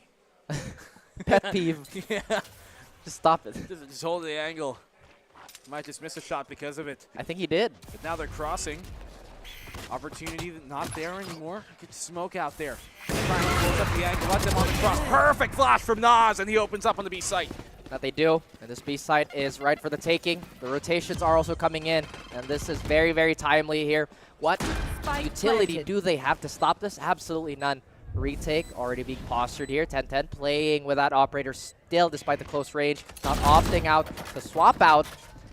This is still pretty much anybody's game, but where did Phantom get that kill? Will this prompt everybody to push through? Perhaps this is an unwanted push, and Nas, there he is! He nearly gets another, but a 1v2 here. Quite low, they do pop the Seekers. They know where he is. Punda, we've seen him win this before. I don't think it's gonna happen again, unless I could get! No way it happens like that! What on earth are we watching? Antic Esports! Certainly not the fruitful round that they thought they could have been. Nas gets the one. Look at this swing from here. Bam, slaps him, gets the third. He goes down, but in the 2v1, the preemptive spray here from Punda, not connecting 6 bullets. But I don't think he realized how little he had left in the mag. Sometimes you just have to check, but it is in the heat of battle. You know, in the most inopportune time. Antic Esports, it looks like they don't really want to brush shoulders, especially in those full contact plays early. The operator has showed presence towards A, but this time around, even without it, they're still hesitating a little bit. Well, after Antic lost a game versus Oasis from the stuck defuse, hurts to see it happen again, and let's not even forget the other defuse from Braxi a while ago. Shot doesn't connect, almost did, but went between the legs there. We hold on to it for the meantime. They do, and I love how these fights are just kind of becoming CQB almost. They're always kind of crawling into all these dangerous corners, and despite all of that, we still have 10-10 holding on to that operator, and as I mentioned, it is a bit of a slow burn here. Watt, distracted by the trap, gets shot in the back. This paranoia in play could be big. Showstopper out, looks for the wrong target. Could have found much more from that. Ponte gets the one inside. The punish from Baz is great as well, keeping the bass out of his tone. Spike planted. Now they're in a difficult spot once more here. Antic, great shot from Mike though. Mike trying to keep them in. The showstopper at the most inopportune moment for a great opportunity possibly. But Nas, will he give us another heroic moment? He's got rounds in the mag. He's got the fight to win, but one that he shall not be given. Minty takes it, and what a spicy half already it's been for Fav. And they look like they are playing with just fresh stamina here. Fav Gaming still not, you know, letting their foot off the gas here. As you mentioned, Perhaps there is too much space on the side of Antic. Their calls look a little muddier. They need a little bit more clarity on how they want to take things or what they want to prioritize in these fights. It seems that this close range operator has just got them very wary of that one-shot lethality, and it's kind of throwing everything off. That could have been it there for Mike. Unfortunately, the showstopper doesn't connect. 2 kills to his name. When he pulls it out, well, possible opportunity trying to be achieved in an opportune moment. A push out from Antic here from that rubble. They haven't been smoking that stairs often. When they drop this, they should though, because that operator has been a threat to them. Why not just smoke it to fake out information at this point? If you use a toxic orb, then they're going to know for sure you're there. Shot doesn't connect, and Nas once more finding miracles when they need it. Right, converting when all seems lost. Antic, they're rallying behind this, but Fav, they respond. Again, the bodies are dropping left and right. Watt does get another to his name. I don't think this is going to be in the favor of Minty, but we've seen crazier things happen. Almost full utility belt, no turret to his name. But if you look at the avenues of just the retake here, I don't think door would be the best idea. There's already an operator postured up towards his position, and Spam kind of teasing him, trying to shred a little bit of his armor off. There you go. Connects that. Niantic Esports. You can see that their firepower isn't their biggest problem, because when Fav kind of went at them there, especially isolated, especially dry, without much counter utility, Here. Niantic Esports have no problem shutting them down and gunning them down. But it's typically Fav who have been a step ahead in terms of what to do, and utility-wise, do smoke things off. It allows here Niantic to just go at these fights dry the way that they want to. And it hurts. Absolutely it does. And with that being mentioned, what else does hurt Black and Blue? Technical pause, a punch in the face, a heartbreak, a sting, A drop guitar. drop Drop step sandwiches. Lego, Yeah, I think that one's food takes the cake. poisoning. Are you okay, sir? It seems that you are listing these off I'm trying very, to list very all quickly. the traumas in my life. I'm glad it's only coming down to food poisoning and stepping on Legos. Don't you make small my big problems in life. What may be chaos to fly is normal to a spider is what you're saying. Wow. It is all contextual. I'm glad we've come to an agreement on our analysis on those very important rounds here. Yes. Wonderful. Oh, you see this? You see all this? This water, this nice paradise. It's haunting Antic. You know why? Why? It's an oasis. And they're struggling to find their paradise. Perhaps a mirage to them, you know, so Are close. those cherry yet so blossoms? far. I don't know. Maybe they're not, because this is supposed to be somewhere in like South Asia, right? Lotus, the map. So there must be some red tree over there that I don't know about. Maybe it's just And Tactibears. Tactibears. They reach even here. Public service announcement, do pay attention to your geography classes, or just pay attention in class in general. You know what I mean? Oh. Oh. I would like to... Whoa, relax. Whoa. She's bopping, though. Reminds me of that saxophone guy. The Squirtle. Well, what happened to the tactic bear in the middle? Oh, no. Oh, rest in peace. The other one has a lotus on his head. Is that on his head, or is that like on a No, awkward it was angle? on his head when the camera moved. I was wondering that too. Oh, we can't see the alt chat. But I believe that should mean we're getting ready soon. You can see the R's coming up. AKA ready. Ready. So Antic Esports here. They're on the attacking side, the favorite side here in Lotus. Their favorite side historically. And yet, where does it lead them? At this point, not to where they want to be. That being said, maybe they're going to go for a long and arduous comeback on that defensive end. Talking about their reading capabilities and just kind of manipulating where they want the attacking team to be. Unless Fav Gaming is going to be defiant of all these advantages Antic is going to create for themselves, then perhaps they might run away with this game. Antic, though, you see that they are still very much in this. They're playing with a lot of heart, but a lot more passive now. You see that they're not occupying those forward spaces that they normally do in earlier rounds, or rather in earlier situations. Let me put it into other terms. They have 0 map control right now. They're Oh! What are you saying? It doesn't matter. It doesn't matter what you think, because Watt has something else to say, and they just shut them down, kind of anticipating here the push from Fab Gaming. They line him up, Last and he round skewers him on a stick. Well, that's definitely the spike that Antic wanted, especially in their favor. And it doesn't matter what the casters are saying when Watt is cooking. And he is cooking so many players with just crisp headshots. Just kind of going on to this map here. Perhaps if you smell what the Watt is cooking. Yeah. The people's champ.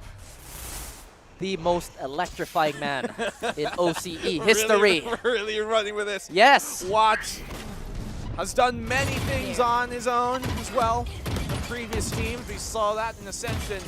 But right now, ascending to another plane with that round, it might have just bought them the hero play to get Antic's groove back into the game. And again, you kind of have to stop everybody from getting into a rhythm. It's just one bad note, one misplaced note that could end everything. And Mike kind of dousing himself in a lot, and I mean a lot of nano swarms. There is the response here, the replies. It looks to be a little overwhelming on the side of Fav Gaming as Antic Esports, they look to regain dominance and form. Yeah, it's a big pick here as well from Watt once more, showing up to get Antic to freely find the C site to plant. Retake here against their favor. That indeed, if they can pop that Viper's pit, and that they do. It's actually Antic Esports pit being popped here. 10-10 will get spotted out. Not even a visual confirmation. They do deny that Viper's pit. 2v3 still very possible here. Sky, Phantom getting topped up, does get one, equalizes, does more than that, and he puts on the cape. He answers the call. Is he gonna stick it? I think a snake bite is coming his way, but it doesn't matter, as Punda will get quelled, and Fav Gaming take the very last round of this first half. Great stuff here coming from Fav. And Antic Esports, even in the 4v3 slip, unfortunately, should have been theirs, should have been a 7-5, but look at this, as he said, Mike getting doused in those nano swarms. 10-10 here was given, his position was given away due to the alarm bot, but it doesn't matter because just the way that Fav are able to clean up house is so impressive. I think the biggest takeaway on the side of Antic here is that when they held very patiently, that's when Fav just did not want to participate in the guessing game, right? They're like, okay, you know what? We're giving him a lot of map control. This guy is Phantom, by the way. Yeah. Because obviously he's a Phantom. So It's thematic. He's hiding his name, yeah. More accurate for the man, but let's see how accurate they can be coming into the half with quite a sizable lead. Phantom indeed, but very noticeable in terms of contributions. He'll be running around with a spike. Does get tagged up, but hopefully inconsequential damage here. Antic Esports, this is where they kind of really have to show their guns and flex. And of course, the People's Elbow will be dropped on the head of Baz, as Fav Gaming is going to lose one even before they can set up for a side take. Great stuff from Watt here once more. Still continuing this hot streak from the previous rounds. Just when they needed to once more to get them at least back into this game. 4v4. It's now Minty has kind of equalized things up. He's been spied on now. He has a better weapon to fight with, and he connects assuredly here on Mazu, which opens up the B site right for the taking. But look at this, Fav. They're looking to press the envelope. They're looking to go towards C even. Oh, they could potentially pinch themselves here. They have no idea that a player is lurking towards A main, and that's going to be Watt. Once again, still has not been dug out of this position. Rotations are coming in a little bit slow, and that will cost the life of Watt. It is a 2v3. Top up is coming in, but it's not going to be for Phantom, as Hans is going to keep it steady. That is actually such an interesting plan. Look at this, Minty. Great angle to hold, but okay, doesn't connect the opening shot. Counter flashes on either side. Oh. It's all on the Nas! What? But another one from Nas! Who doesn't let it slip? You call on this man's name and he shall deliver. 8-5 in Antic. simply refuse to let this slip out of their hands. Nice plant. Too bad. As Nas is once again going to deny yet another round from yet another team. And this is something that Antic have to be ecstatic about. They are once again in contention if they can rather convert this next round. But what still such a fantastic hold there. Just so hard to dig him out of his trenches. Oh, that's my gross. goodness, Nas. Ew. Even on that, able to make things happen. Crisp and clean lock, boys, coming from Nas. Shots one after the other. Now right. Oh, man. Antic. A round stolen away under their feet. I think our core audience is too young to remember Dan M, but definitely got the gears going here. Is not Nas is Maz looking to anchor yet again. One thing that I do appreciate about Maz's game is that it's very dynamic. He's not the type to anchor for too long or lurk too much. It's always between what is the most appropriate for the situation. What is? Maz is. Maz is. Antic is in a good spot right now to finally mount this comeback on the better half that they have tomorrow. Exactly, and this was exactly what we were kind of expecting from them. This is something that the teams have not scouted to, and how dominant they are when it comes to this door position and how, I guess, ready they are to use every tool in their arsenal, right? Now, something that I feel like Antic will adjust to is that funky high-low setup that Oasis love to do here. Perhaps that's been kind of imprinted in their mind, but a lot of poking damage and a lot of chip damage being sent the way of Fob. You know, they're not the 30 only seconds team left. that does that. I've seen Secret do it somewhat often, and also, especially now, they do that too. So it seems like it's a regional thing, right? Filipino thing, where you see a lot of teams do that here in the Philippines more over than others. I think the only other SEA region that does that semi-consistently is like Indonesia. Indonesia, right? Yeah. So might be one of those statistical things, but Ooh. Watt connects, not going to let them pass, but only for the one. Oh, if he could have gotten the planter, then that could have been the round here, but they'll be playing with a little bit of fire. I think that rifle is in retrievable range, but overextending is Minty. Will get that, I guess, spice taken out of his game, out of his step, as Antic still being very cautious. They know how lethal these lesser weapons can be. Satchel out. 4v3 on the retake. Oh my gosh. Antic obviously in much better position, but look at this, 10-10. Making that rifle the good work on the Phantom. 1v2, Antic on the swing. Oh! But 10-10 with a swing, connects on him. 9-5, and Fav simply do not care about any advantage. Oh my goodness. The amount of bullets Antic need have been haunting them. They haven't been reloading. My goodness, 10-10. Great spray transfer on that. But Antic Esports, that's a shocker. That could certainly blow the wind out of their sails. Analysts will hate this man. They don't care. They make confidence-based decisions. Ah, truly the double-edged sword of really any tactical shooter. But what if I win though? And that's what happens. There's a high-low we were talking about, but one that's incredibly high. No man could make that flick without breaking a wrist or a tendon of their own. Aggressive. Oh my gosh. Doesn't actually get the blind, but you know, hands is doesn't matter. What? I have no words. Honestly, I feel like that would have been a disadvantageous fight, right? Because he was backpedaling. He didn't even set his feet, but again, the shots are ringing true. And Antic on a, I would say, a dire situation. They have not been controlling a lot of space that they would have wanted. They are going to go on a long flank, but they have to make do with the Sheriffs. Mike getting peppered here. Hopefully for him, doesn't get caught out too early. As Maz trying to work his magic on the lurk. And that's the first. Is it going to pull attention? No. Fav Gaming still very much stoic, but this could cost them. This could be another free kill. Running out though. Oh, okay. Stuffs it in his face, but round is ultimately over, as he said. 10-5 and Fav Gaming. Absolute decimation right now, running to the finish line. Looking to cap this. Group off. with a flawless run 3-0. And Antic right now calling their final timeout of this regulation just to try and force things back, just to keep themselves within fighting contention. And that is just a cruel fate, in all honesty, and how brutal competition can be, because the first outing for Antic, they look great. And now it just seems like their lifeline is slowly fading away. Again, comeback, not impossible, but definitely incredibly difficult at this point in time.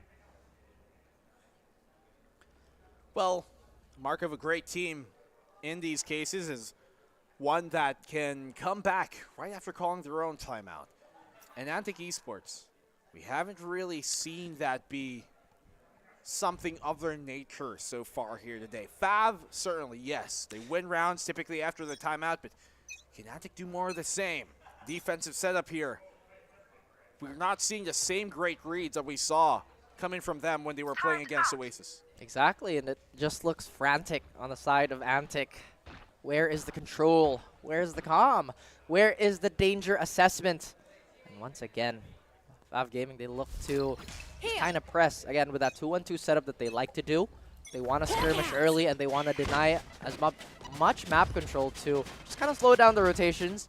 Antic Esports, very, very receded here, at least on their defensive line. 10-5. Scoreline. All the pressure is on Antic right now. Showstopper coming in here from Fav. Certainly blowing a hole open here towards that water. The Seeker's confirming how deep and how far away Antic actually is. And with Fav Gaming throwing that paranoia, Antic has to presume that deep control has been taken here by Fav. Maybe that's the difference, right? Because we are seeing these paranoias come out really, really late. Fav Gaming, they are making the most out of it. Unfortunately for Maz, he cannot confirm the kills towards all the players that he was looking at. And the numbers deficit continue to plague Antic Esports here. They might just have to go for a save call here. Yep. Time is winding down, and those rifles, they are looking mighty scarce. This is a round that needed to be Antic's. They needed this round more so than ever. And yet, it just doesn't come their way. Gets the one for a consolation. 10-10 falls as well, but they've got economy to continue this chase, to continue this fight. Antic Esports give up another. That's 11th on the board here for Fav, who are looking absolutely spectacular. You know, when you said hallmark of a great team, you remind me of a very, very old tactical shooter story. The case between Taco and Fallen. Guys, if we're really good at this game, we can come back from this score deficit. Did they come back? Absolutely not. They lost the very next round, but that is not what we're hoping for Antic Esports here. They do have the Seekers, and I feel like another thing that Antic may have been, or at least an ability that's been locked behind just a lot of these skirmishes, is they're comboing. Again, we're not seeing the pit into the Seekers. We're not seeing the initiation into the Seekers. And maybe, just maybe, they're going to get a straight kill here as 10-10 is going to walk blindly into that site. Perhaps too confident, and Maz is going to cut them down. My goodness, Mazu here. Closing things out on the initial attempt for the entry. Coming back. And that just sends Fav Gaming scrambling towards the other side of the map where Minty sees control already. Those Seekers will confirm he's already within the site. And that makes it so he's a bit more careful, but yet at range, Minty gets the better of Nas. Wow. And they have the advantage once more, lockdown for that space. I honestly would not be surprised if Antic go for a save call here again and just try and force overtime. Right? It would make a lot of sense. They're going to go for the clutch. It's 2v3. They have to. You can't give up match points at this moment.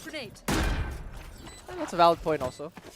Why you expect me to just kind of contradict you and just say, no, they have to do this. Maybe. But they have to. That's fair. At this point, assuredly you have to go for the clutch. This is not out of the question just yet. If Punda can get this. The timing! The timing! Punda! Oh, he gets swung as well here coming from Hands. Hands just somehow intuitively put up the wall at the right opportune moment. And now Watt is a difficult spot. Now he can save perhaps, but he's going to try and go for as much damage as he can. Orbs maybe. One. He's one more away from Pit. I think he's going to have it next round if they do prioritize that. But once again, in many situations, Mr. Hands elevating the company around him. And now we have Fav Gaming on match point. Match point. 12 to 5. Antic Esports here. Coming in for, unfortunately, a bit of a beatdown against Fav Gaming, who we have seen Fav Gaming in a position before where, as big of a following as they have, never really fully realize their, I guess, play and never really fully realize success here. But after winning the qualifier pretty early in Japan, being at #1, being their first time coming to a LAN as a team, they have looked like the sharpest team in the tournament. I can't believe they dodged that flash and still get the value out of the paranoia. And now that is a utility exchange that I think would still go in the way of Antic. They still kept theirs. And now they are going to back out. They try to push the tempo here. I feel like that's what they needed to do. Vent is open. And Watts, he could swing onto a few free kills, but the wall is in the way. And as I mentioned that, 10-10 will get severed from the rest of his team. Still, we have the lockdown and they have the Viper's Pit. Very doable for Antic, but they have to use it soon. It's a great pick here from Baz. 4-4. This typically favors the attacking side because the defense is going to be split with all the lanes they have to hold. The push on in. Arzmazi will be ready. Honda opens things up. Baz waiting here off the flank. They know one is more. Mike is there as well to try and contest. He has to be careful. Phantom rounding the corner. He's trying to pie the angle, but Mike still connects. Be like Mike. 1v1 as Nas gets the kill. It's back on here into the hands of Baz, and Nas, he's got the ultimate to try and reposition or gather information. He's trying to cement his legacy to be one of the clutchest players, at least in our group stage, and all eyes are on him. Baz being very confident here, knowing he has more HP, but we all know it only takes one to the dome to end everything. Doesn't tap, we'll go for the long con, we'll go for the long clear here. And Baz, he's holding steady. He still has one more smoke, and he does have the rest of his tool belt if he chooses to do so. 2 guiding lights, but what can that do in the shadows? He doesn't commit. Baz, I think he has it, but Nas, he denies it. They stay alive. No way. Nas, another miraculous clutch. You call upon his name, and he shall deliver. Antic Esports holding on here by a thread, by a great friend in Nas. For them was kept their dreams alive in hopes of coming back into this game. Still a steep climb, but Nas is the one to lead the way. It doesn't get any easier here for Antic Esports as Fav Gaming still has one more good gun round in their back pocket. But with that being said, they can use those ultimates that I feel like should have been used earlier. They've been banking on it. They've been more reactive than they have been proactive. And it looks like it's going to be a straight shot towards C. No fuss, all business. Look at the ultimates here being used. They use that Viper's Pit to try and hold on to the water things side.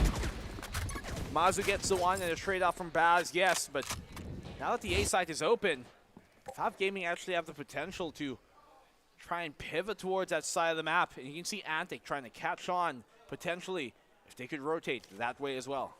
I like the safety of both these teams and the temperance that they're showing. Antic Esports, though, they have that lockdown, so if they really want to play back, they do have it. Baz spots out one, but not before Nas can once again eliminate hands away from his team. 3v4, Antic looking very solid, looking very nice. They do back out. They understand that if they lose this round, this is pretty much game over for them. Watt looking to be a hero yet again, doesn't even need that alarm to pop. And now Antic Esports postured to take yet another round away from Fav Gaming. 4v2. 30 seconds Fav left. Gaming here. Spike planted. Still have a chance if they can find a pick-off. They can certainly try and open things up. It's going to be difficult, though. Mazu, way too sharp. Phantom taking on down. Plant shall not be stuck immediately as Baz gets the one, but matters little. Antic still hold on, and that's a 7th round on the board. We are going to be going into an eco buy on the side of Fav Gaming here. They are going to be working with pistols. I think that Marshall is definitely going to go onto the hands of Ted, who's been absolutely disgusting with that thing. And that is potentially lurking in the minds of the Antic Esports players here. Still, beautiful, beautiful rounds. If this is where the great streak begins, then so be it. Well, Mazu has also been a kind of a standout player here for Antic. Bit of a quieter game, this one, compared to some of the others, but still enough to keep him in the fight for the meantime. I believe Fav, just off the top of my head, should be in a much worse economic state now coming into this round. So a chance here for Antic to bring this into an 8th. They got the showstopper as well. But when it does come on over later into maybe the lockdown, when Fav are on the retake, on their gun round, and if they hold on to these Seekers, that could be a great way to quickly parse the information of where the hold is coming from Antic on their lockdown retake. So you see ultimates be used here, yes, by Antic to try and secure these rounds, but if you're Fav, that's exactly what you want them to do, so that you have more to secure the game with later on. Security is one of those things that they're hoping for. As 4 rounds, if ever this goes an 8th in the way of Antic, it can be incredibly unpredictable. We do have that hero rifle on the side of 10 who definitely has earned the right to have it by virtue of strength. And now Baz initiates a slow crawl towards door. And I think that's actually one thing that Fav have been doing so well. They have been avoiding the door fights, and suddenly it's falling apart. This defense is looking so flimsy, and we're getting reduced to atoms here, at least on the side of Antic Esports. That lockdown has not seen the light of day, and maybe it will never. Fav Gaming is going to seal the deal with a lesser armory. It wasn't a terrible armory in Antic Esports. Not sure why they would go for that aggressive of a push against a bunch of pistols, potentially, is what they were expecting. Watt gets the one, sure. Lockdown forces him back, okay. Will that be enough? Big pick here from Mazu. They need one more, though, to really make this doable. Trailblazer swings, he's stunned, but what a shot here from Mazu. Sky gets the one, that's Phantom. It's all on the Watt. 2v1. A hope and a dream, a chance, he has the right idea. Keep it alive. The crossfire not alive, but the swing from Phantom connects, and he turns the ghost out of him. 3-0, a perfect flawless run in this group stage, and Fav are almost assuredly secured a playoff slot. Oh my goodness, knocking the wind out of Antic's sails is the ferocious Fav Gaming, and in such brutal fashion too, Black and Blue. Incredible stuff here. I mean, you're watching it on the sidelines, Chris, and to say that Fav have looked like one of the sharpest teams in this entire tournament, not just this group A, B, and C, D, I think it's pretty safe to say. Yep. I mean, we already had like our behind-the-scenes discussions about how we were gonna expect this Group A to go. We definitely had a little bit of our biases going around this, but of course, us biased. I mean, I'm not saying we're biased, but I'm saying that we had our expectations all around this Group A, but we never expected it to blow up in this sort of direction. Fav Gaming, the representatives from Japan, will take home the 3-0. And as you said, this does lock them in towards the playoffs, over towards the MOA Arena. We'll see them in the semifinals, and that just means that everybody else in this Group A, well, it's over. It is over for Antic Esports, but for the rest of the two, the ones that are going to be playing off later on, it is going to be the end for them as well, so that just sucks. Yeah. Well, yeah, I think there's no more mathematically. I think should be able to make it in. Yeah. I mean, that's what happens when you don't lose, right? You don't need math. I was like, I don't know. Yeah, we won everything. And I feel like, just to go back on Chris's points there, we did have expectations of who might make it out of this group. Yeah. I feel like, and I think we had a consensus that Fav would be one of the dark horses of the entire thing, right? And they're showing a lot of reasons why they're considered that. But again, just a confident start on that group stage. If they can translate this towards the playoff, then expect a very, very deep run. Yeah, and no better way to tell whoever has the highest impact better than the Intel match MVP himself. It is 10-10, the former Northeption fragger, I would say, which I believe has been more or less the catalyst for how it has been so consistent all throughout for Fav Gaming. We have seen a lot of heroics all throughout, especially for Antic Esports. You mentioned the triple kill spray down from Watt. Also, the beautiful shots from Maz all throughout. His defense over at that C-site position. But at the end of the day, it was all good in the hood for Fav Gaming all throughout. You could you could make an argument that there were some moments here for Antic Esports, if ever it was a different opportunity. But when it mattered the most, Valve Gaming were able to get it done. I mean, you can see incredible shots coming here from 10-10 over and over, but when you look at Antic Esports, it's the two most experienced players who came out of that bonkers team, both Watt and Nas, that really were the most consistent performers. I mean, they have the highest KDs, obviously, but numbers don't speak to just what they were doing as well. And it goes to show that Antic Esports, players who have a bit less international experience, it definitely shows. And it's just an unfortunate thing for their region because being from OCE, they simply aren't afforded the same amount of opportunities to play against other international teams, unlike Vav, who can play against Korean teams, East Asian teams, and sometimes even SEA teams. And so you can really see that lack of experience be a problem for Antic throughout this tournament. And unfortunately, it rears its ugly head when it mattered the most. And, you know, that is just the honest, brutal truth. Despite the fantastic showing, the international competition on a LAN setting is just a very, very different beast. You talk about Nas, you talk about Watt, who's been the repeat saviors of this team despite some unfortunate tidings. I'm so unhappy that we get to see that again. The shots do land, but the win condition just unfortunately does not.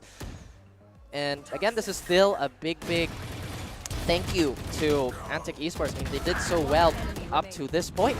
Yeah, I mean, you could say the same as well for everybody else in the group. But for Antic, this was just, my gosh, this was just disgusting. You saw, Nico, you saw how I was reacting to every single play that they were doing here, and it was just top notch all around. It's just that you could see that there are a bunch of the times Valve Gaming already. Like, even not only has the momentum, but they have all the timings and they're perfect. They also had the really impactful kills. Remember the pushes that they had? Maybe not this one, because Nas was definitely sharp in this type of moment. But it always elevated them to a position where it just made it so difficult for the players on Antic Esports to actually get themselves back in the running here. Great moments there we're reacting to in this clip. And even though there's so many great moments, you wouldn't almost expect the fact that the score was decently lopsided for most of this game, especially. So close. And I mean, what else is there to say? When you go against a team like Fav, who just have a bit more composure in those moments, it's so difficult to try and take them at their own game. I mean, composure, especially at the highest level of Valorant, is incredibly difficult. And you know, in any form of competition, really. So this is really not a knock on anyone. But at the same time, if we see this Antic Esports core stay together, I think everybody has very, very high hopes for this core. Yeah, I mean, we already saw what they're capable of, and if they're able to, you know, we will be able to see them in another international tournament, then they will make numbers. It will pop off yet again. It's just unfortunate that here in the Asia Pacific Predator League 2024, they're not going to be able to get that opportunity moving forward.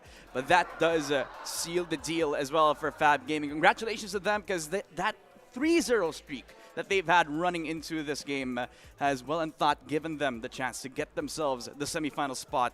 But that doesn't mean that the day is over just yet, because we have one last game for the last two teams that we have here at Group A. It is Oasis Gaming versus Nuclear right after the short break, so don't go anywhere.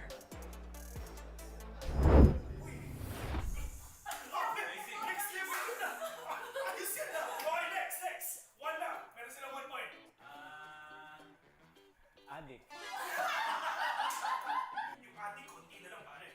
1 minute 20 seconds. No pressure, 1 minute remaining. Basically, pass. Hindi, yung Easter na ano. 30 seconds.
ng 7 points. Sadly, ang team 1, 2 points. Ang team number 2 ang pipili ng punishment na gagawin ng team number 1. So, here we go. Ayan na. GBEB, do the honors. Ayan na. Kinakabahan na. Uy, at ang challenge nila at ang punishment nila is Dynamite Roulette. Ayan. So, yeah. Mahilig pa sa spicy foods. Hindi ka mahilig sa spicy foods. Mahilig ka sa spicy foods. Okay. So, dalawa hindi mahilig. So, feeling ko talaga medyo mainit ang mga bibig nila mamaya kasi on their first punishment. Ready? Dynamite Roulette. Here we go. Direk, ano nga? Extra rice. Tsaka ketchup na rin. So, kaya mo ubusin. Hindi ba ka, pero hindi mo kinain yung pula eh. Yung kapula yung kinain niya. Wow. Okay, game. Hindi naman makakagam sa'yo. Iwanan na, hindi malakad makakagam sa'yo. Ibig sabihin, mataas yung tolerance nila sa... Nakita natin ang ating challenge for today. At huwag kayo mag-alala dahil napakadami pa natin challenges sa mga susunod pang episodes. So we're inviting everyone to come and join at panoorin at antayin yung mga susunod nating episodes na ilalabas dito sa Predator.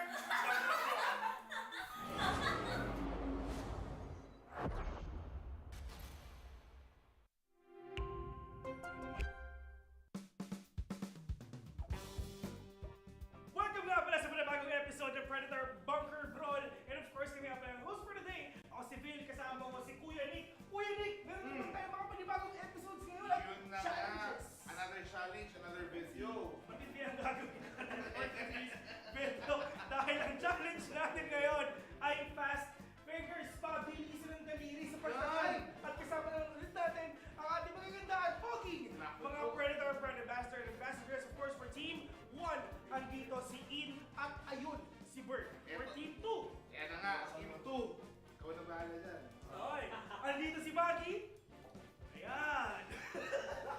Tsaka syempre, si GBB. Hindi nakakalimutan. So syempre, ulitin natin ang next challenge natin ay fast fingers.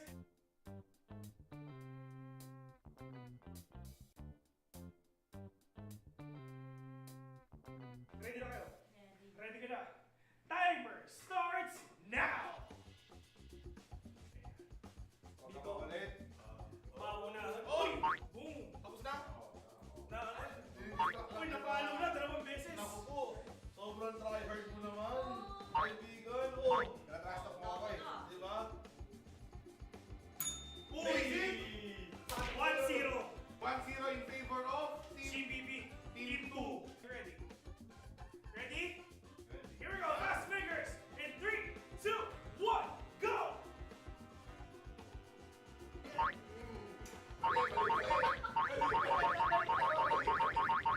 Ang daya ni GBB! Yung kamay! Ba't yung kamay yung pinapalo mo? Hindi ko naman alam na bawal ka kamay. Ang daya! Oo, madaya si Bibi. Oo! Nice one. Tapos na, ladies and gentlemen, 2-0 in favor of Team 2 again! Team number 2 ang nanalo dito sa Fast Fingers. So, Team number 1 ulit ang gagawa ng punishment. Tayo mo po. So, Dipit, papakita natin yan in 3, 2, 1. Kuha sila ng cookie that may roleta. Yes. Kung saan pumunta yung roleta na yun, doon ang dip. Doon i-dip yung cookie then kakainin nila. Pero tatlo sila, di ba? Team 1 nandito. Pero feeling ko, kulang eh. Ito na nga. Based on the management, tsaka may instant replay na kami tayo. Meron pong foul na nangyari wherein ginulo po ng isang participant sa kabila that resulted into negative output. So therefore, kailangan po namin patawan ng penalty. Si Bibi? Tapos, management yun. Dip all sa bagoong! Sorry pa naman eh. Hit na lang pa yung bagoong. Ano? Again. Harap yan. Sarap. Okay, next. What's the break? Isa na naman yan eh. Isa na naman yan. Okay, okay. Ikot natin direct. Ang kanyang dip, special na ketchup. Vinegar. Konti. Kunti. Kunti. Kunti. Isa pa? Yes!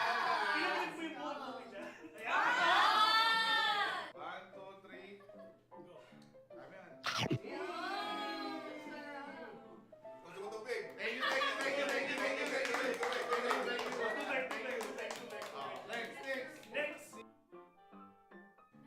Soy sauce. Uy, Uy, konti. One, two, three. Ew! Okay. Masarap, isa pa Sarap, lang. isa pa, isa pa, isa pa, isa pa. Sa patis naman. Mayonnaise. Uy, di po. Mayonnaise. Mayonnaise!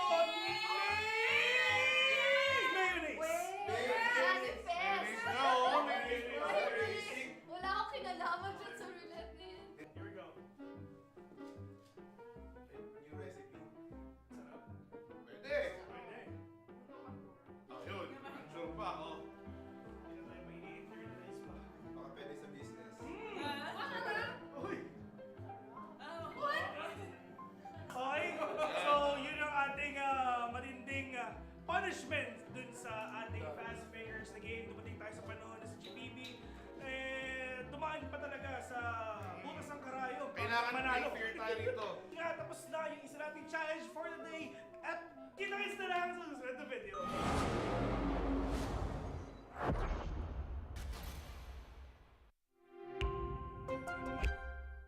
With the Predator Helios 3D15 Spatial Labs Edition. The 13th gen Intel Core i9 HX processor, NVIDIA GeForce RTX 4080 GPU, and our custom-engineered Aeroblade cooling, alongside liquid metal over the CPU.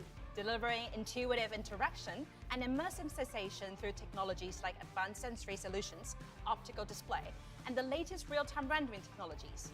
With the Helios Neo 16. 13th gen Intel Core processor? Check. GeForce RTX 40 series graphics? Of course.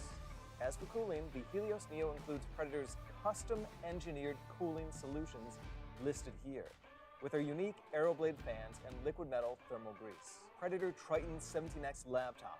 This powerhouse features a GeForce RTX 4090 with a max TGP of 175 watts. The Acer Nitro XC452 CUV at 44.5 inches with a 32:9 ultra-wide aspect ratio and 1500R curvature. Predator Orion X. The Intel Core i9 13900KS Special Edition processor boasts 24 cores, a flagship NVIDIA GeForce RTX 4090.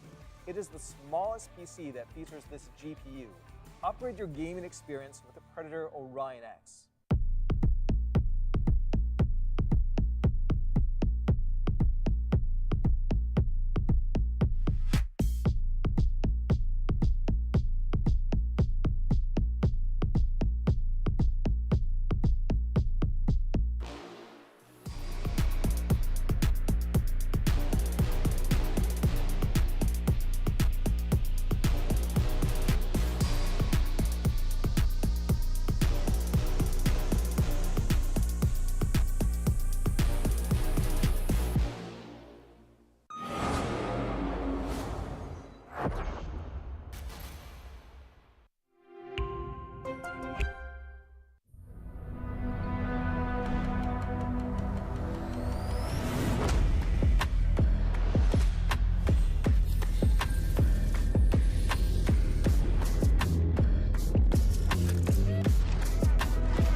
espesyal dahil meron tayong panibagong co-host for today. Maagang-maaga siya para sa game number 2. So ladies and gentlemen, palakpakan natin, we have Kuya Nick! Kuya Nick! Okay, Kuya Nick, sinasabi nila late ka daw, pero hindi. Maaga ka para sa challenge na to. Perfect timing for this challenge. Oo. Ang next challenge natin mga tropa, andyan ang word relay.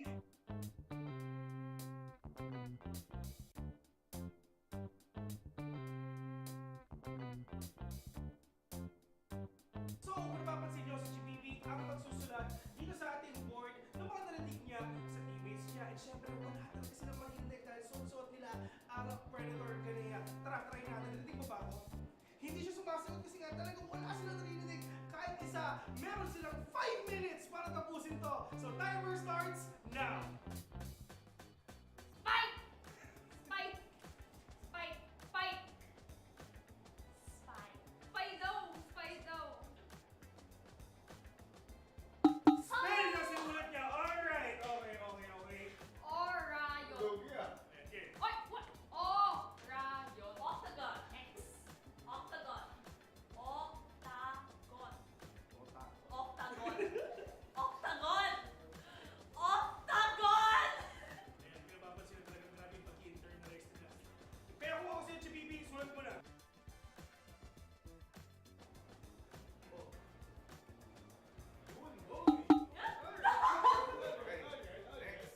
Play! Play! Play! Play! Ang Valorant, diba? Play for fix! Play for fix! Tama naman din. Pass! Rage! Quit! Rage! Quit! Rage! Quit! Rage! Quit! Kung hindi marunong na sa dulo nyo, medyo alangan. Dito lang yung pinaka-bait. Ito pinaka-crucial. No, pati dapat sinasabi niya. Kahit sobrang galit ng first and second mo, pero yung third, tanong. Okay, sulat mo namin. No, next down. 15 seconds. Set! Wala tayo tayo. Tanggapin na natin. 6. Wala silang nakuha rin. Pero sobrang lungkot lang talaga. Pero it is what it is. Team number 1 is handa na. In 3, 2, 1, go! Ano sila yun? Di ba yung strategy na dito ko yun? Tahimik. Less noise sila. Oo. Yan yung order niya, team eh. At dahil dyan ang prediction ko, 0. Doom! Pag 0-0 billion Two. score, parang yan ang... Yun! Muntik Okay, na. okay. Here we go. Pass, Tama, pass. Soba! Soba! No. Soba! Soba! Soba! Soba!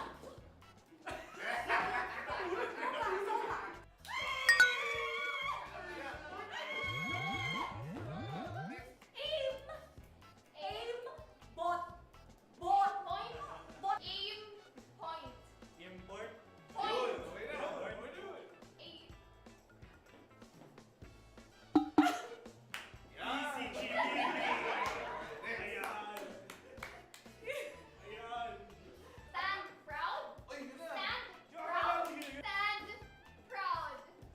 Step bro. Yun. Stand Ako, proud! anong ginagawa mo, Bert? Easy, GBB. At the end of the day, meron silang 1 point. At right now, alam na natin kung sino ang panalo. Ayun na. So pipili na ang Team 1 kung ano bang punishment na gagawin ng Team number 2 ngayon. This or that drink ang susunod na punishment ng gentlemen. Pero meron tayong plot twist. Ano yun? Ano? Sabi ng nakararami, si Kuya Nick ay sasali! Wala tayong gagawa dyan. So yun na nga. Para sa ating next punishment, ito na, handa na ang this or that drink. Meron ba? Oh, yun, okay na. Feeling ko hindi ko siya dapat gustuhin. Pero parang masarap. Ano yun? Tama na. Let's go. Mahaba yung straw. Patis. Imbis na mahirapan, nag-i-enjoy pa. Matindi, sobrang cute na Basta kami ng sobrang dami. Parang soy sauce eh. Masarap. Sobrang dami. Masarap. So there you have it, ladies and gentlemen. Napanood natin ang ating sumunod na video. dahil napakadami pa nating mga challenges and videos na ilalabas. My name is Phil, and see you on to the next one.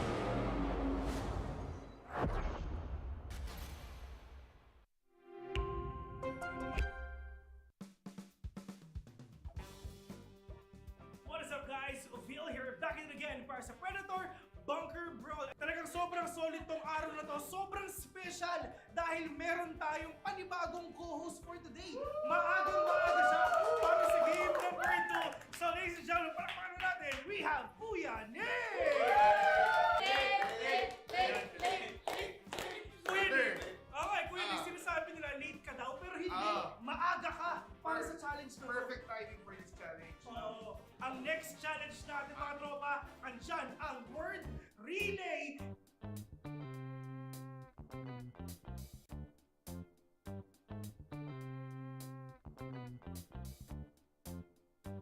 So, kung napapansin nyo si Chibibi, ang magsusulat dito sa ating board ng mga narinig niya sa teammates niya. And syempre, wala talaga silang mahinig dahil suot nila ang Predator Ganea. Tara, try natin. Narinig mo ba ako?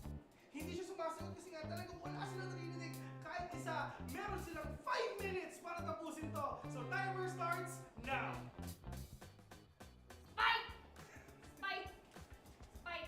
Spike! Spike! Spido! Spido! Spell na simulat niya. Alright. Okay. Orayo! Okay. Oy! What? Orayo! Octagon! X! Octagon! Octagon! Octagon! Octagon! Octagon! Ayan, pinapapansin na talagang grabe yung pag-internalize nila. Pero kung ako sa'yo, Chibibi, sulat mo na.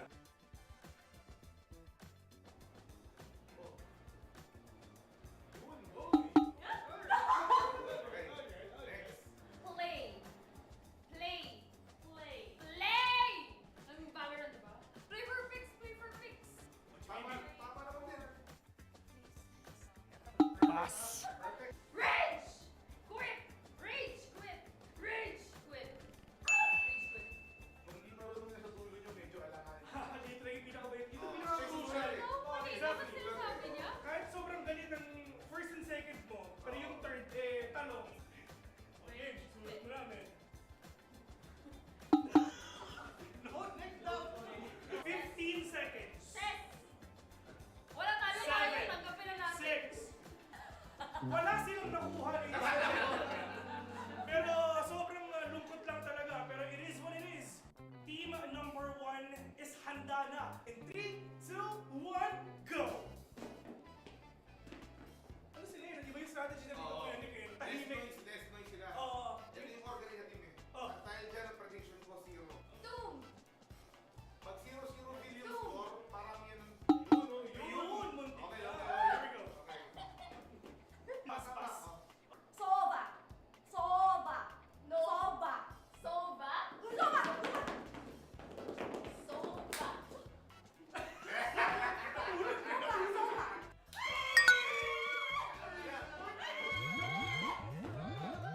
Aim! Aim! Bot! Bot! Point! Bot! Aim! Point! Import. Point! Okay na. Aim! Easy, Chibi. Ayan. Ayan. Stand proud! Oy, yun na. Stand Yung proud! akala ko yun. Stand proud! Step bro. Yun. You know. Stand Ano proud! ginagawa mo, Bert?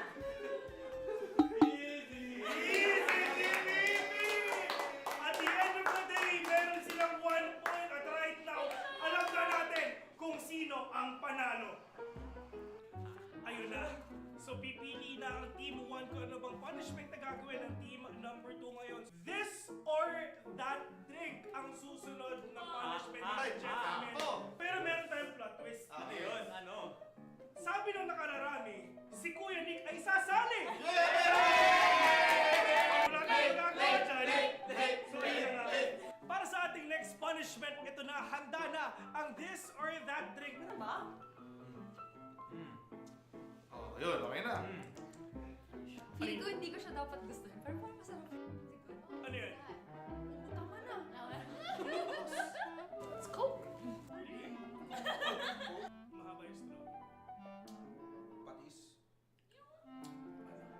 imbis na mahirapan, nag-enjoy pa. Matindi, sobrang cute na pinapakita ng mga... Basta kami ng sobrang dami. Parang soy sauce eh. Masarap. Sobrang dami. Masarap. So there you have it, ladies and gentlemen. Pinapanood natin ang ating sumunod na video. Pero don't worry, dahil napakadami pa nating mga challenges and videos na ilalabas. My name is Phil, and see you until the next one.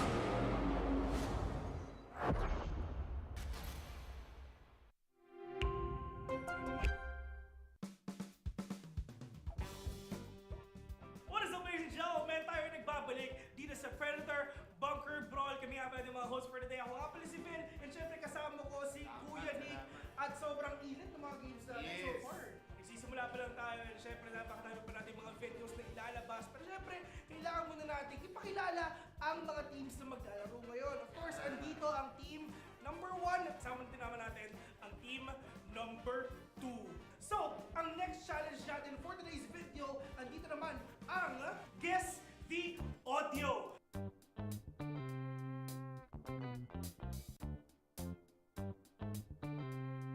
Are you guys ready? Ready na? Team 1. Are you guys ready? Okay, so, first, guess the game. Yes. Forza? Yes, tama. Alright. Okay, 1-0 tayo winning. Gagamit yung team member 2. Mahirap lang. Ready? Guess the gun.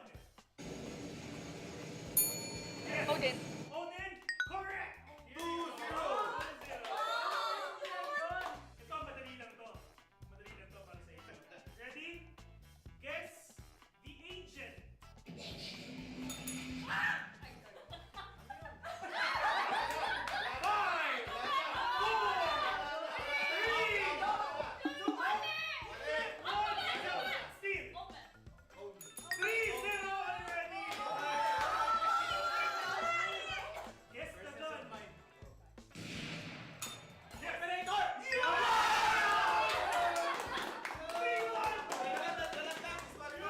3-1. Guess the agent. Next. Sino? 3-2 already. Yari na kayo. Yari na kayo.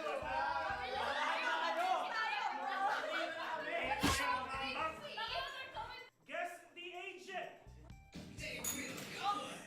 Reyna. 4-2. Last one. Match point. Nice strat, nice Match strat. point. Nice strat. Ito pag hindi na Oliver, hindi mo alam ha, hindi mo alam. Perfect setup, Bert. Guess the game. Wala.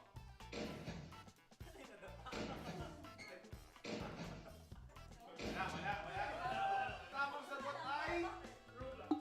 the future. The future. The future of esports. Okay, it's time. Guess the action in 3, 2, 1. Uy! Teleport, correct! Guess the action. 5, 4, 3, 2, steal. 5. Spike defusing.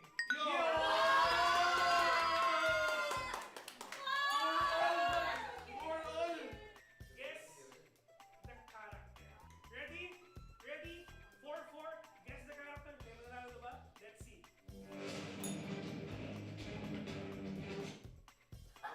Roshan! Congratulations! We may have crowned a winner, but a lot more Valorant has to be played as we conclude, or are about to conclude, Group A in the Asia Pacific Predator League 2024. My name is Ramon, your desk host. Along with me is Black and Blue and Raf, casting all the games all throughout the day. How are you guys doing all throughout? Because it's been a long day, and a lot of Valorant has been witnessed here.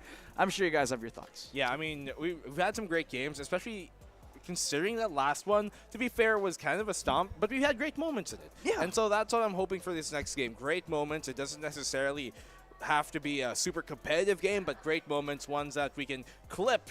That'll be nice.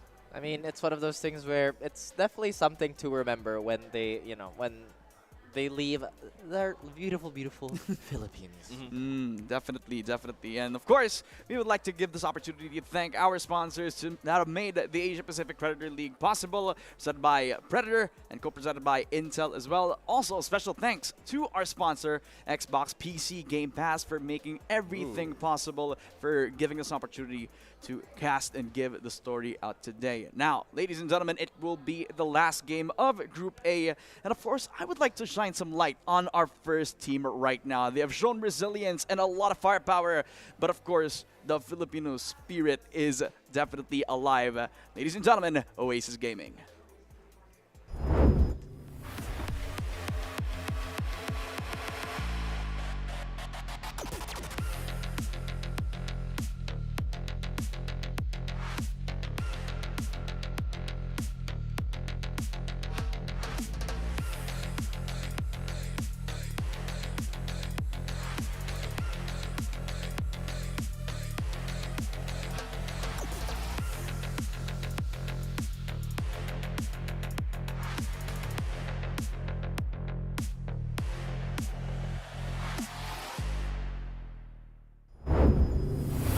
The hometown heroes, Oasis Gaming, of course, you have known them all throughout the tournament, and they are here to show us why. Marky, Wild Oreo, Javi 8K, Draxi, and Kelly S. And of course, Nico, I just gotta tell you a little bit, right? Sometimes it's not about the destination. It's always been about the journey, and the journey for Oasis Gaming, oh, that was something special, wasn't it?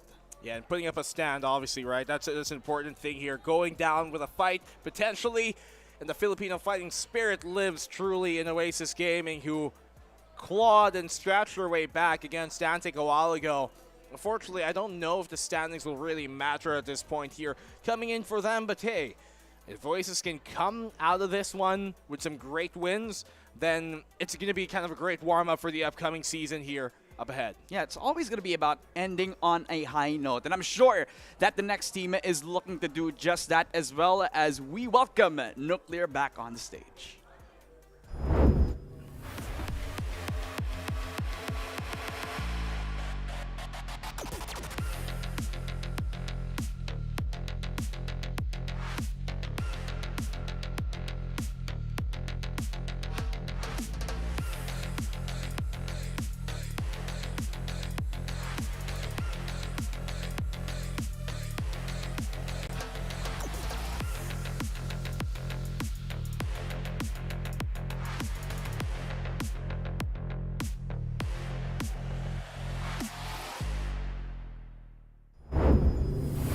Of course, Nuclear, the team that is looking to change the game, of course, does not get the result that they wanted to go through. But, of course, they are looking to end on a high note like Oasis Gaming. It is Gonyak, 332, Dohi, Full Moon, and Hana. Raph, how has been their journey so far, and what do you want to say about this? I mean, it's been incredibly arid and it's been difficult for them, but we talked about all those wonderful moments throughout the tournament. We've definitely seen a share from them, and you know, honestly, we are still hoping for more of that. This is still, after all, an incredibly young team, already showing quite a bit of promise. But at this point in time, I can't really say that this matchup is going to get any easier, because Oasis is still quite the juggernaut despite Nuclear getting better as the day passes. So we might even see a potential Final Four for Nuclear. I believe their coach is playing in as well due to like unforeseen circumstances with one of their players, and so that just even adds kind of more problems into the fold here for Nuclear, which it could be part of the reason why we've been seeing them struggle. Although under one match a while ago, they did pretty well considering that was against Antic, and I think here if you're Nuclear, just being here in general and just performing the way that they did, if they can replicate that success, and especially if they can take a map here against Oasis, that would be a great just proving point and case study of a team like them playing in a stage like this. Yeah, of course, man. Definitely going to be the end game for them. But plus as we head on, it is the Lotus map yet again. And I really feel like as long as I'm on the desk, it will always be the Lotus map. Oh my goodness. I'm not saying this is a bad map. I'm just saying when you see it 3 times in a row. Yeah, I'm tired of it. It kind of seems a little repetitive, but still a wonderful map to show some skill. I hope my face isn't, telling the entire story. It's one of those maps where we really appreciate because it can be a map where it will showcase different philosophies, but it's slowly becoming a very temporary ascent for me. It's been mirror match after mirror match. We haven't really seen that type of Please variation. give us a different comp. Please give us a different comp. It's always the same comp, the same map. Oh, yeah. There you go. The mouthpiece of my honesty. I don't want to see the same thing over and over, especially in the Group A. Damn. That's your one card, okay. And well used. But I agree. Lotus, you were cool. Yeah. Yeah. But now, I don't know. I wouldn't say bad. I'd say less cool. But then again, withering. Yeah. I mean, it's wearing Waning out. on my patience for sure. I just hope for a non-mirror comp. I'm tired of seeing Raze, Omen, Sky, Killjoy. Just give me anything. Viper today. Just give me I anything. mean, do you remember the early lifespan of Lotus where we would have a Sova, we would have, some crazy stuff. Fade. Chamber. That'd be nice. I think Chamber would still be a I think decent Cypher pick, is still good on this map, actually. I prefer it. I think I'm the only guy who's going to say a double dive comp. Yeah, But why that's just not? me. But Why that's just Yeah. me. Give Okay. me some Jet Rain action. Yeah, why not? Please. You know what I mean? Like Five-man duelist? ISO? maybe not. I've seen You that know what I happen mean? before on the world stage. We saw Four. it. We saw it. Yeah, 4 duelists. 4 duelists. Yeah. Plus the Cypher. Yeah. Team SMG. It was a game changers team. Amazing team. Yeah. I mean, it could happen once again, but then again, it is going to be as crazy as ever back on a map where, Oasis has already had a lot of comfort on, which unfortunately, I don't really believe that Nuclear has had like that much of a history playing on this map, but I could be wrong, right? Maybe they have been preparing this up. Maybe this has been something that they have foreseen and maybe look to bounce back against. As we head on into the Agent Select, this is not a full mirror Thank you, matchup. Nuclear. They have had some changes within what they need to accomplish. It is a double initiator comp for Nuclear. Thank you so much. I'm actually surprised we didn't see a comp like this sooner because, again, it's super brawl heavy. You get a lot of confirm on your information, and the range of a breach is definitely nothing to scoff at. Plus, the possibility of a Fade Raze combo is always a joy to watch. Meanwhile, on Oasis, they will keep repping out the same comp. So we already know what that's capable of and how flexible it is. But Nuclear's comp, it is a breath of fresh air. I mean, obviously, Oasis Gaming have like the meta comp right now, but Nuclear, no double controller, less fake out potential. What can they do with it? Well, what else can you do except to try? As both of these teams, yes, they're not going to go into the Moa Arena, but if they want to end at the biggest pace up they got, then this is their best shot. We're heading on into Oasis versus Nuclear as they head on into the attacking side. You can see it in the chat. Have fun. That's all we're really hoping for here. Some fun games to end and cap off the day, of which we will show the group standings for all the groups, I believe, at the end of this game in the broadcast. Where they stand. The Guniac has a lot to deal with. Hannah as well. They come out on top here. Oasis getting decimated at the opening pistol. And Nuclear dropping a bomb here in Oasis. And that was not a corner they wanted to get caught out on. Very, very clean here on the side of Nuclear. This is definitely more skirmish oriented. You did talk about how they can fake it out and just kind of double back and, go for all those quote unquote passive threats on the attacking side. It seems that they're taking the initiative to just, no, we are gonna just fight and use all our utility. And we are going to see what happens from there. Very, very clean pistol again. We were hoping to see a little more action from that Forsaken special, on the side of Xavi 8K. Forsaken? The Sheriff on the Killjoy. That's all you need anyway. Oasis, obviously, as compared to Nuclear, where Nuclear have so much hit potential. The flashes, the clear as well as you mentioned. Oasis, a bit more dry options here. Sky always, though, a threat, even on her lonesome.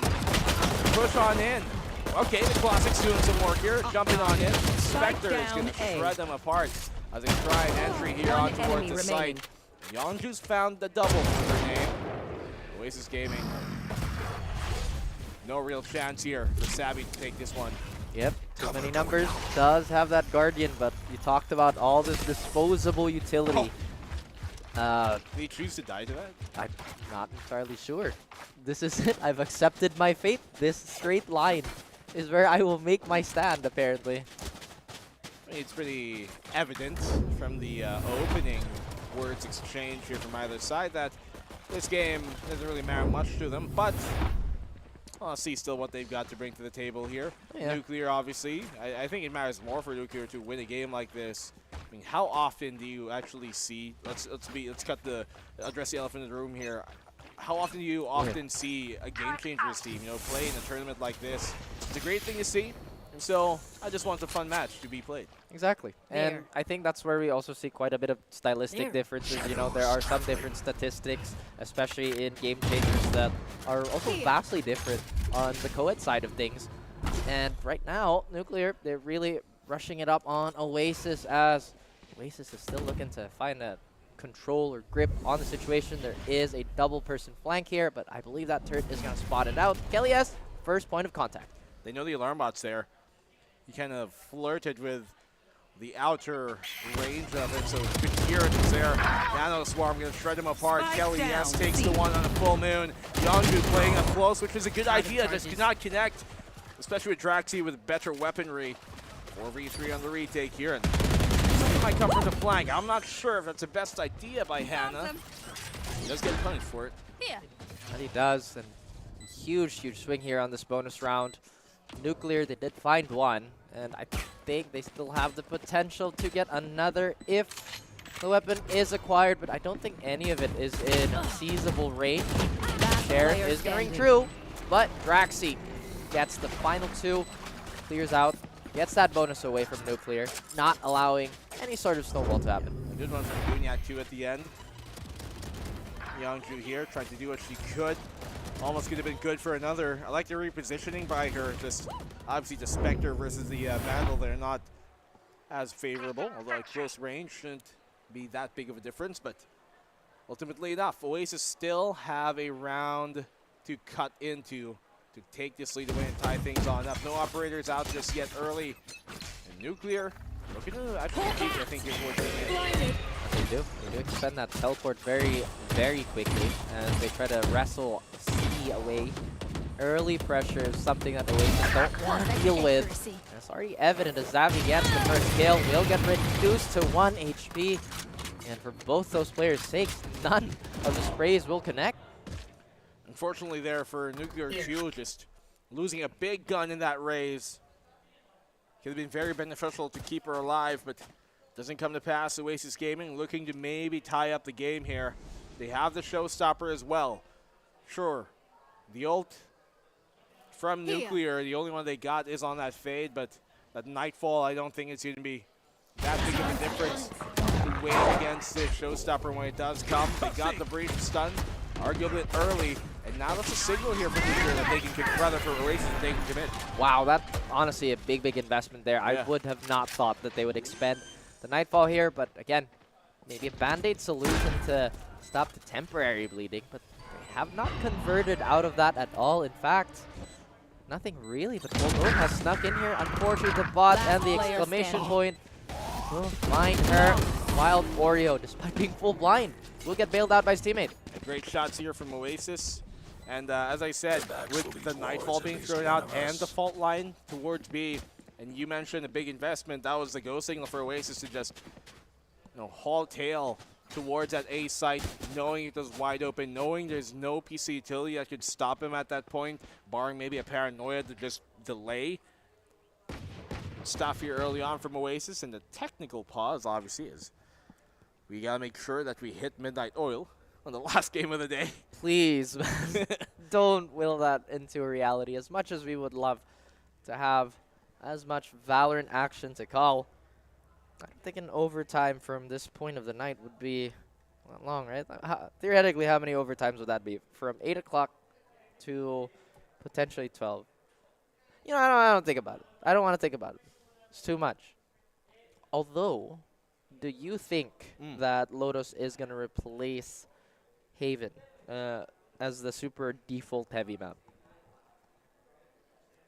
It currently is shaping up to be that case, because you're seeing, especially here, the mere fact that almost every team is picking Viper simply just for that kind of default lurk towards that rubble. It's become by far the meta of the way to play this, and it's so much so that You know how in other maps, the Viper will maybe place the wall in maybe 3, 4, even 5 different configurations in a defensive half? It's almost becoming where teams literally just use the Viper wall on the same exact default A wall on Lotus here on towards Rebel over and over for the entire half. And that just goes to show that I think this map has kind of gotten to a bit of a stale position where they just found what's the most optimal for most play styles right now. Of course, there's outliers of teams that are able to make it work and do great with different styles, but to your question, yeah, certainly Lotus has become one of those maps where default heavy teams are a bit more favored. You know what's another map that's kind of suffered the same fate, but was removed from the pool? Pearl. What? Pearl. The one Pearl? Viper wall from B main is literally what everybody threw out, at least 90% of the time. There was very small variation. Jumping back into this map, Kelly S will take some wallbang damage there, but Nuclear, they will decide to just take a clean retake. They will try to fight back. I believe their weapons are not as good as they want to, and they are already anticipating this high-low from B main, or rather A main, as the stairs get flooded by the bodies of the defenders. Kelly S will make short work of everybody in front of him. 5v2, not looking too good for the team with only pistols. However, these are still lethal. Okay. Last player And standing. At least Green Knight's able to get one. yeah. But yeah, obviously against the Eco. What can you really hope for Nuclear, barring a seismic event? I think that should be taken into consideration too, right? How powerful are some of these comps on full buys and on weaker buys? Because I think definitely double controller still poses a threat. They just naturally make the map that much more claustrophobic. So SMGs, the shotguns, the classic to an extent, just becomes that much more annoying to deal with. I don't think it's that post on double inning. Right, stun out. Immediately just slows down the pace to not give away A immediately, but they're also not planning to really hold on to it either, so I'm not too sure if as much rhyme or reason as throwing it out there. Could have maybe saved it here for the immediate retake once this showstopper is used. Full Moon is able to get the pick off against the Lurks. That's pretty good, but Kelly S somehow fires a miracle to the night sky, and it's a star. Cover going out. Wish upon a star. Potentially a showstopper might land in your way, so maybe don't do that. We are going to have for Heaven take. Look at that. Quick stop here on the side of Oasis. And they're not even letting them out of the Heaven position. Oasis looking good so far here. Nuclear just not able to find the vision to get things going. Look at that showstopper just somehow taking Dohi out. And speaking of Nuclear, I think Oppenheimer won a bunch of stuff, right? Do you think that they're using their utility a little too early in their fights? That's why they can't punch through the site? I guess. Yeah. I mean, we saw that with the fault line. That was about it. Here's a fault line now, but this makes more sense because they're actually fighting for it now. They threw it out a while ago without much in return. Dohi connected. All about they can find Brother Gonyak. Another decimating round here for Oasis, who have really every answer against the same. Fourth for Draxi. Man, I mean, Oasis Gaming, I think they're just kind of finding all these different points that Nuclear want to take, and they're just standing their ground. And was that a gun round? I'm not entirely sure if it's escaped my mind. Eco for Nuclear. Yeah, and that's exactly why they wanted to take the shorter fight. And maybe potentially it's going to reset back to the point where this operator could do quite a bit of damage. I don't think Oasis have been smoking out that stairs position. They've been wanting to be very, very aggressive with at least how they take it, right? I see Joe here trying to nade out the cross, anticipating the jump, but oh my goodness, who would expect that? Kelly S somehow just goes right in there, gets a double, and the round is done immediately. I thought he jumped to the rubble cross, but hey, that's unorthodox here. I mean, sometimes you gotta throw a curveball out there. And all alone, still Killjoy of Nuclear. He's gonna have to find some way to parse all this. And while we have some time, fun fact: coming back. a nucleus is the membrane-enclosed organelle within a cell that contains the chromosome. Once again, ladies and gentlemen, public service announcement to everybody watching the stream. Please stay in school. Oh no, Savvy! You Oh had my it goodness. for sure. Oh no, it doesn't connect as well. bit of a what you doing, bud moment. Luckily he's got Kelly S to help him there, but what was that? What was that, bud? I don't think I can answer that as concisely, but once again, the aggression on the side of Oasis just kind of unstoppable at this point, right? I thought the operator would be the answer to just kind of, hey, don't do it. You would think in those type of pushes too that Nuclear would come out on top considering their comp, right? They have the fade potentially for the scan up top. C's obviously will come in on a bit later potentially. Caution and then here. they also have the fault line, which should be the great equalizer they got. But a single bird from Marky chirps away, gets all the blinds that they need, and gets Kelly S into a great position to just clean up house. I mean, that's also great scouting on the side of Oasis, right? They know that Nuclear love to go for these super, super contact-heavy plays, so potentially one flash could spell disaster for any would-be aggressors towards the site, or in this case, defenders trying to flood in on a retake. Now, Oasis, they are not very strong, at least at the moment, in terms of ultimate economy. However, it's a completely different story on the side of Nuclear. Well, it is what it is, as Nuclear have simply failed to really seize control of those earlier rounds. Another eco befalls them. Maybe after this, maybe this eco can give them a bit more. I mean, even if they don't come out of this round on top, they have a ton of ultimates to throw into the next, and maybe help them gain around. Right, Marky does pop his his Seekers just to give them that extra edge and information that the site is going to be something that they will be running over very, very quickly. I don't think LES is anticipating this double swing here or an operate. Never mind. Nearly pre-fires it, but again, just a little too sharp as Oasis today. There we go. We have the Rolling Thunder, but it doesn't really catch out anybody. Nor is there anybody to capitalize. Oasis Gaming taking the fight to Nuclear. Oh, Savvy once more with the admin, she's doing it sideways. like a speed demon from Ivy. Out connector, and now Savvy, a bit more of what we saw a while ago. Spraying wild with a frenzy, but not finding much. I mean, it was a gimme round anyways. Eco here for Nuclear. This is a round where I want to see something a bit more from Nuclear, right? They have a bunch of ultimates to throw out here. He's spinning, almost taking off. Well, at least they have the Nightfall on Fade, so they have essentially a similar disorienting ult. Plus, once again, we were hoping that it would convert a little bit more, and despite everything, the players on the side of Oasis still surviving this mishmash of a fight. While Mario, despite being cornered, will get two for himself.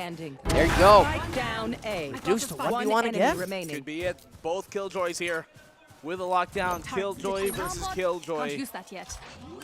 Killjoy on Oasis Savvy AK. Channeling the Oasis Killjoy, I guess. Trying to find where it is.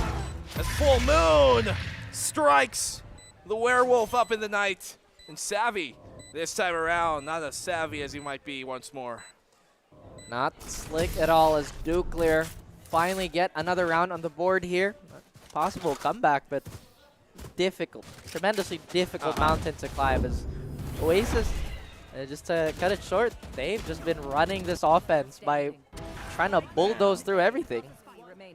Well, one thing out of that round here that's great for Nuclear is that they didn't commit any ultimates for that fact in that round, which means they have them still coming into this, especially looking at how Oasis have got theirs. If that was a round that they won by dumping their ultimates, then this next round almost assuredly would be Oasis's, but they've got more of a fighting chance now, and another rumble is what they went for. Oasis Gaming, though, they've somewhat equalized that deficit between them and Nuclear in terms of ult economy, so this might get super, super messy. That is going to be the first showstopper. Kelly S actually gets swatted out of the sky. Jeongju is going to throw that Paranoia to delay everybody. That completely stops the push. Now Oasis Gaming trying to reconsider what they might do. That's yet another member down. Tana does find the Stray Lurk. Big kickoff here from Nuclear. Looking the most sharp we've seen them in these past 2 rounds. For the whole game, Marky gets the one to try and equalize, but the site is open. Well, the man count is not right now. Higher player numbers here on Nuclear still for that retake. Han has to be careful here with trying to over dip. Again, angle on the Marquee, but still a risk to run when they have the player count advantage. That's right, they will expend the lockdown here just for safety. I think they could go for an off-tempo play here as though he has the right idea. But how did Marky find that, actually? It should be Nuclear's potential round. Now they're at the disadvantage, have a lockdown of their own, have the Nightfall as well to utilize. They can use that to try and flush out these angles. But time is ticking. If they commit the lockdown now, it might be a bit too late. Flash on out, but Full Moon connects. Can see through the bright night. 1v2, 1v1. Gunyak gets a shot. Knows the last player has to be here on the right. Swing, and that's it. Gunyak, the round is done. Can stick the defuse. And they get another round, but do they have enough time? I think they do. I don't think they do. I don't think they do. Oh! Point 24, a quarter of a second separating them. And Oasis somehow slipped by. Before the switch. Oh man, if that was at least 4-7, then it would definitely be a very, very realistic comeback. 3-8, potentially, or at least a 4-8 would be making things easier for them. Oh. Man, what a heartbreaker. What's unfortunate there too is that Gunyak didn't immediately book it for the spike. If she did, I think she would have made it and right? got the defuse, but that is hesitation is defeat, and you see it there. Such a narrow margin though, right? I mean, it's just really one of those things where min-max, min-max, min-max, min-max as much as you can. Instantly jump with a knife out towards the corner, just book it. Could have made it, but what? Bygones be bygones. Kelly has to swing. I can't believe Kelly has actually just walked up like that. I'm a little baffled that they allowed that to happen, considering there was so much action towards A main. Walking forward too. Gets away with it, scot-free. Pistols are all the Nuclear have right now. This project of theirs hasn't been working, but that's a nice stuffle from DV. Shoves it in his face. Bam! Oh. I was about to say this isn't smart. There's a shotgun. Don't want to be within shotgun range. One enemy remaining. But everything is still falling into place by Oasis despite 2 impressive reply kills on the side of Nuclear. Well, Switching sides. Putting into effect that security guard build he's got going on. So, yeah. Prompt identification, sir. Sir, where's your ID, sir? This is a mall. Oasis Gaming, what can we say? I mean, they've just dominant, huh? They've just been dominating. 9-3. How superstitious are you, Raph? Not very, in all honesty. Well, then I guess you're not too hopeful for this comeback, but I mean, I am, but at the same time, I feel like the 9-3 curse is something that we've just done to death. You know what I mean? But again, there's merits to it. I feel like at this point, Nuclear gotta wish upon all the stars. Check and call upon all the cards. Pray to every savior they might have to get the job done here. Pistol round would surely benefit their case. Luckily for them, B side is ripe and open for the take. Oasis Gaming still trying to formulate on how they want to retake this. It looks like a cluster of players is going to go through door here. And there's no defender, or at least not in the immediate vicinity. They will hear that open. They are going to retaliate. I love the use of the stun here. And a quick brawl towards the outside of the site as the pistols are working in the favor of Nuclear. And it has been to the previous half, but that frenzy's just so unpredictable at times. Dead accurate or just dead. That was great from Doohy, especially on the first pick there. Her positioning herself in the B link made it so that it forced Oasis Gaming to have to clear that position out. They got the one, they thought it was clear. There. That Doohy is waiting to strike, get the cleanup, force the pinch, have the advantage. So Nuclear pistol round, assuredly, is a welcome sight in the second half. 5 to 9 is definitely preferable to just, again, an even more difficult scoreline here. You talk about all the hit potential. I think this is where we're going to see Nuclear really flourish. They don't really take too much damage. Nobody's They don't clearing check. it. Gets the one. Savvy with a double. Not connecting for the third just yet. They still don't know where he is. Only gets a 2, finally punished, but the damage has been done. It's all on a full moon. And only a vampire could hide in the shadows unknown. Full moon. Thrifty. Not much to be done. Oasis a thrifty for the 10th. Call him Agent 007 with a suppressed pistol. Doing so much work. Buying James. so much time for his Bond. team. They call me Savvy. Savvy. 8K. 008K. 008K. He drives an Ashton Martin. Mixed. Not stirred. Nuclear. In a bit of a mix themselves, Yeah. honestly. Oasis, they've Maybe just not been stirred, but definitely a mix. Definitely a mix. Oasis Gaming, they've been mixing it up between a hyper-aggressive defense or just, hey, let's retake. And now Kelly S wants to maximize the range on the Spectre. And if anything, the pistols for Nuclear have been fantastic, right? But Oasis, they don't commit to this. They just kind of bounce out. Yeah, Nano Swarm, fault line. That's a decent amount of utility. That's actually pretty fine considering they were able to burn the paranoia out. And they have a bit more of a fighting chance. Doohy can swing here maybe for a cheeky pick-off as Marquez preoccupied. Traxy's there to help him out anyways. The fight is just going to go Oasis' way because of that. One Nuclear, enemy difficult remaining. spot obviously for the eco, that's to say the very least. And this round is done, Raph. Even Flawless. with a flash, it's a flawless. Oh, man, I honestly thought that Nuclear had a great chance of pulling the defense and then hitting for a fast rotate. But again, overstaying their welcome just a tiny bit. Out of charges.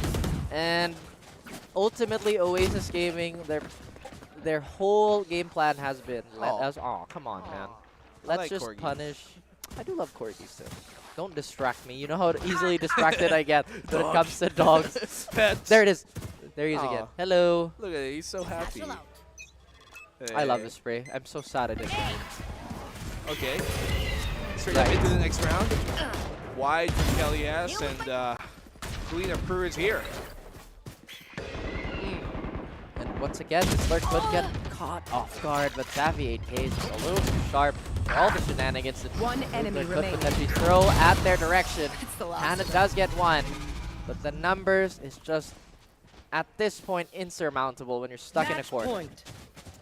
I'm going to do this not because it's appropriate, but just because we haven't had a moment throughout this entire game. Yes. They got 12! That's about it, yeah. We haven't had a hype moment just yet, so It's been pretty Yeah. straightforward this day, no? yeah, I mean this game specifically. Yeah. One enemy remaining. Unfortunately, it seems because of, I guess, the way that the standings ultimately right now are already set for this Group A. Which is... That Nuclear are just kind of letting, just playing for fun at this moment. We're not seeing the same kind of precision that we witnessed a while ago when they were playing against Santic. Or the same type of urgency. Yeah. You know, but again, all the teams want to win. Don't ever forget that. It's just Oasis. They've been absolutely destroying everyone up until this point. As Full Moon and Youngju, they will get retaliation for the previous rounds here. And we have to highlight that they have. Oh, whoa, Draxi. Suppressive fire! He gets the one. That's a defensive weapon. But he aggresses with it. If I was Nuclear right now, to be honest, I think a great idea would be just to kind of pull back because we've seen Oasis Just with their commit, right? overconfidence right now. Yeah, just want to push the envelope. They don't know that. One enemy Yeah, remaining. yeah. My ult is ready. Where are you? So, probably another round for Nuclear finally. But Oh, yeah. let's see. Wild Oreo clutch. Twist it. Lick it. Dunk it. If it happens. If it happens. There is still a nightfall at 3 35 kills. seconds. 3 kills left. Did he get the twist? Nope. Nope. Not even the twist. All right. So too late for sweets, don't you think? Never. Your mom would be very upset with you. Yes, she would. What do you mean? We ate ice cream before casting. It's never a great idea. This is just like Mika saying, "Oh, I'm only gonna have one mochi bowl," and then proceeds to like say, "Oh, but I'm gonna eat all the other stuff." It doesn't work that way. It does not compute. Well, at least NC here, Nuclear, get their round. I do like their logo. It reminds me of a candy. Just I in think we're general. just hungry at this point. Yeah, maybe, perhaps. There's a lot of food-based references. The other talents have been having a pizza party without us. We It's are here. okay. Are they going to leave any for us? Maybe not. It's building our character, Yeah. apparently. Do other talents such as Asteroid Dax and Mika care? Probably not. Not about us. Not going to leave me no pizza. Moon gets the one. Savvy gets his own. He's still holding on to the streak. And they haven't found a way to open. You have to open the door to try and get the pinch, but the one-way's there to block off the angle, and they simply get swatted down. Oasis Gaming 13-5 for them, closing off the day with a high note. And a snooty nose up in the air. We win. We win. Like that. I mean, I think realistically at this point, and I speak on the behalf of Like this. They ran. We ran. every Oasis fan, we wish this would change. We wish the this outcome. necessarily mattered in this final standings, obviously. Yeah. Good game to come out on top, but it is what it is. At the end of the day, everybody wants to win. Yeah, I mean, unfortunately, not everybody can win with how the format has been so far. Best of ones, plus only one person or one team can get out of the groups live going into the Mo Arena. Metaphorically alive. I'm just trying to clarify it for everybody out here. Where's the metaphor? You know, It went over my head. Me neither. sorry. Don't worry about it. It was probably executed on my part. But it is definitely a high note for the Oasis side on how they end their journey here on Group A. Yeah, just a lot of. It's just a fun time, you know. It's just a fun game. Lotus for the third straight time in a row, which really did display like the strengths that Oasis Gaming had to offer here. Unfortunately, though, for Nuclear, because they definitely had a few moments here. You know, Gongyap with that 3K would have actually clutched it. If Man, only that's- she got the defuse. If only she was able to like pull the knife out. You know? Exactly, and I feel like that first pistol round 2 on the first half was a sign of, again, just the proficiency of how they can use all that utility and be very aggressive. But again, it's just the conversion from the other rounds that was a little lackluster. Yeah. I mean, they also had the long break, longer than any other team, so maybe cooled down. So it is what it is. MVP. MVP. It is Kelly S. I mean, captain, Ray's main as well for the team. If you think about it, like post reshape of Oasis used to have like 4 Raze mains on the squad. Now it's just 3. Imagine. Kelly, Savvy. Who's the third? Waldorio. Oh, Waldorio. You're right. Yeah. Wow. Who's the fourth? Who? I actually forgot who. Captain. I can't remember the last time Xavi actually They had played Georgie Raze. for a while. Yeah. Yeah, but- Georgie. But he was more a jet. Yeah, that's true. Yeah, that's true. It is what it is. ACS 358. Is that the highest we've seen today? I think so. I think so too. Perhaps. Yeah. Yeah. Actually, if you compare like the amount of first bloods that he had right now compared to like how he played last time on Lotus, he has more right here, and he was like pretty aggressive all throughout. Like I said, that I think there was this one round where I thought they were just setting up for the Rebel Cross with a double satchel. Instead of going right, they went straight. So I was like, whoa, that is a curveball. Yeah. Every now and then you kind of have to do that just to keep everybody honest and When you keep got defenders. When you got a 2K, is that what you mean? Kelly S? Yeah. For the Rebel? Yeah, like that. I'm pretending as if the camera can see what I we're know, doing. right? It's like, yeah, let's do it Yeah, like yeah. that. You're making Yeah. a curve with your hand as if they could tell. Yeah. But yeah. I mean, they can visualize it. I guess, you know. They have a pretty vivid imagination. But, you know, it went as you would expect for both Oasis and Nuclear. You know, we already have, like, well, I wouldn't say 10-10 is from Nuclear. I guess there's something going on here. But for Oasis Gaming, it has been all business for them on one of their best maps in the pool. Guess that's something that a lot of teams are going to be picking up on how they're able to play. But then again, Lotus is going to get changed, like, in the next patch. So I must reiterate that on the graphic it says 10-10. Yeah. And it is not 10-10, I believe, because he is from Fav. Yes. So that is ultimately not it. But whoever it was, Gonyak being there. There you go. She did great. I mean, you know, if only. If only. If only that diffuse did come through. But I hope it's not something that's going to haunt them for quite a bit, because it seems that all these like super close diffuse situations tend to happen with Oasis participating, whether it's them, whether it happening to them or it happening to the other team. Well, they won both pistol rounds. So perhaps if they only bought pistol, something would be done. I mean, once again, there's really a lot of bright spots and a lot of things that they can work on. I think pistols is definitely a strong point. And I feel like that's where we saw the most complete play, right? The proper layering. If this was Spike Rush, and because of how many more pistol rounds are like, you know, there's only 6 rounds, rather 5 to win. 2 of those are going to be pistol rounds. They had a much better chance, but unfortunately, this is a game where you got a lot to buy. And when it came down to it, I would have liked to see this kind of breach fade thing come into more effect. Maybe if they ran a breach Sky, things would have been different, because I wasn't seeing too much from the Sky be important. And I mean, rather too much from the fade be important. The breach was, yeah, there were moments, but maybe the breach plus Sky would have been more effective for them, I think. I was actually about to ask that question. Like, would you rather prefer the confirm of the Sky or the brawling ability of a Fade? But then again, you also have your Trailblazer who can do the job in the same manner, right? Just not as often. But sometimes all you need is just that one good scan, that one good dog. Yeah, and sometimes that one big combo. Because I thought that was going to be one of their win cons too, like, you know, just throwing the utility, throwing the C's as well as the raise nades, but we didn't really see that too often, you know, especially definitely not on the defensive side. So Oasis Gaming definitely reigning supreme against their opposition, Nuclear, in the last match of Group A, and I think that really does shape up what is a Fav Gaming group all throughout this day as a whole. But, you know, I'm pretty curious about how the whole day has been for every other groups, because I'm sure that it has been madness all throughout. Do you guys have any, like, expectations? You know, who do you think went out of their group? You know, any general thoughts about the Team Secret? Yeah. Secret is definitely making out of their groups. They should, at least. Yeah, I mean, again, just by virtue of strength, experience. They are. Statistically, yes, right? Okay, we have the numbers now. All right. And in all groups, a team has 3-0'd. So we have, I believe it is Boom, if my eyes are seeing it correctly. I'm not sure if we have a graphic for this. I don't want to spoil it just yet. I think we might. I mean, what? What? Yeah. All I will say is Group C is a tough one. Like, when you look at it, you got Boom, you got Zol, you got NKT, and then you got Excel, who's obviously kind of like the fish out of the water here, who doesn't have as much international experience. But those top 3 are definitely ones that could have done something.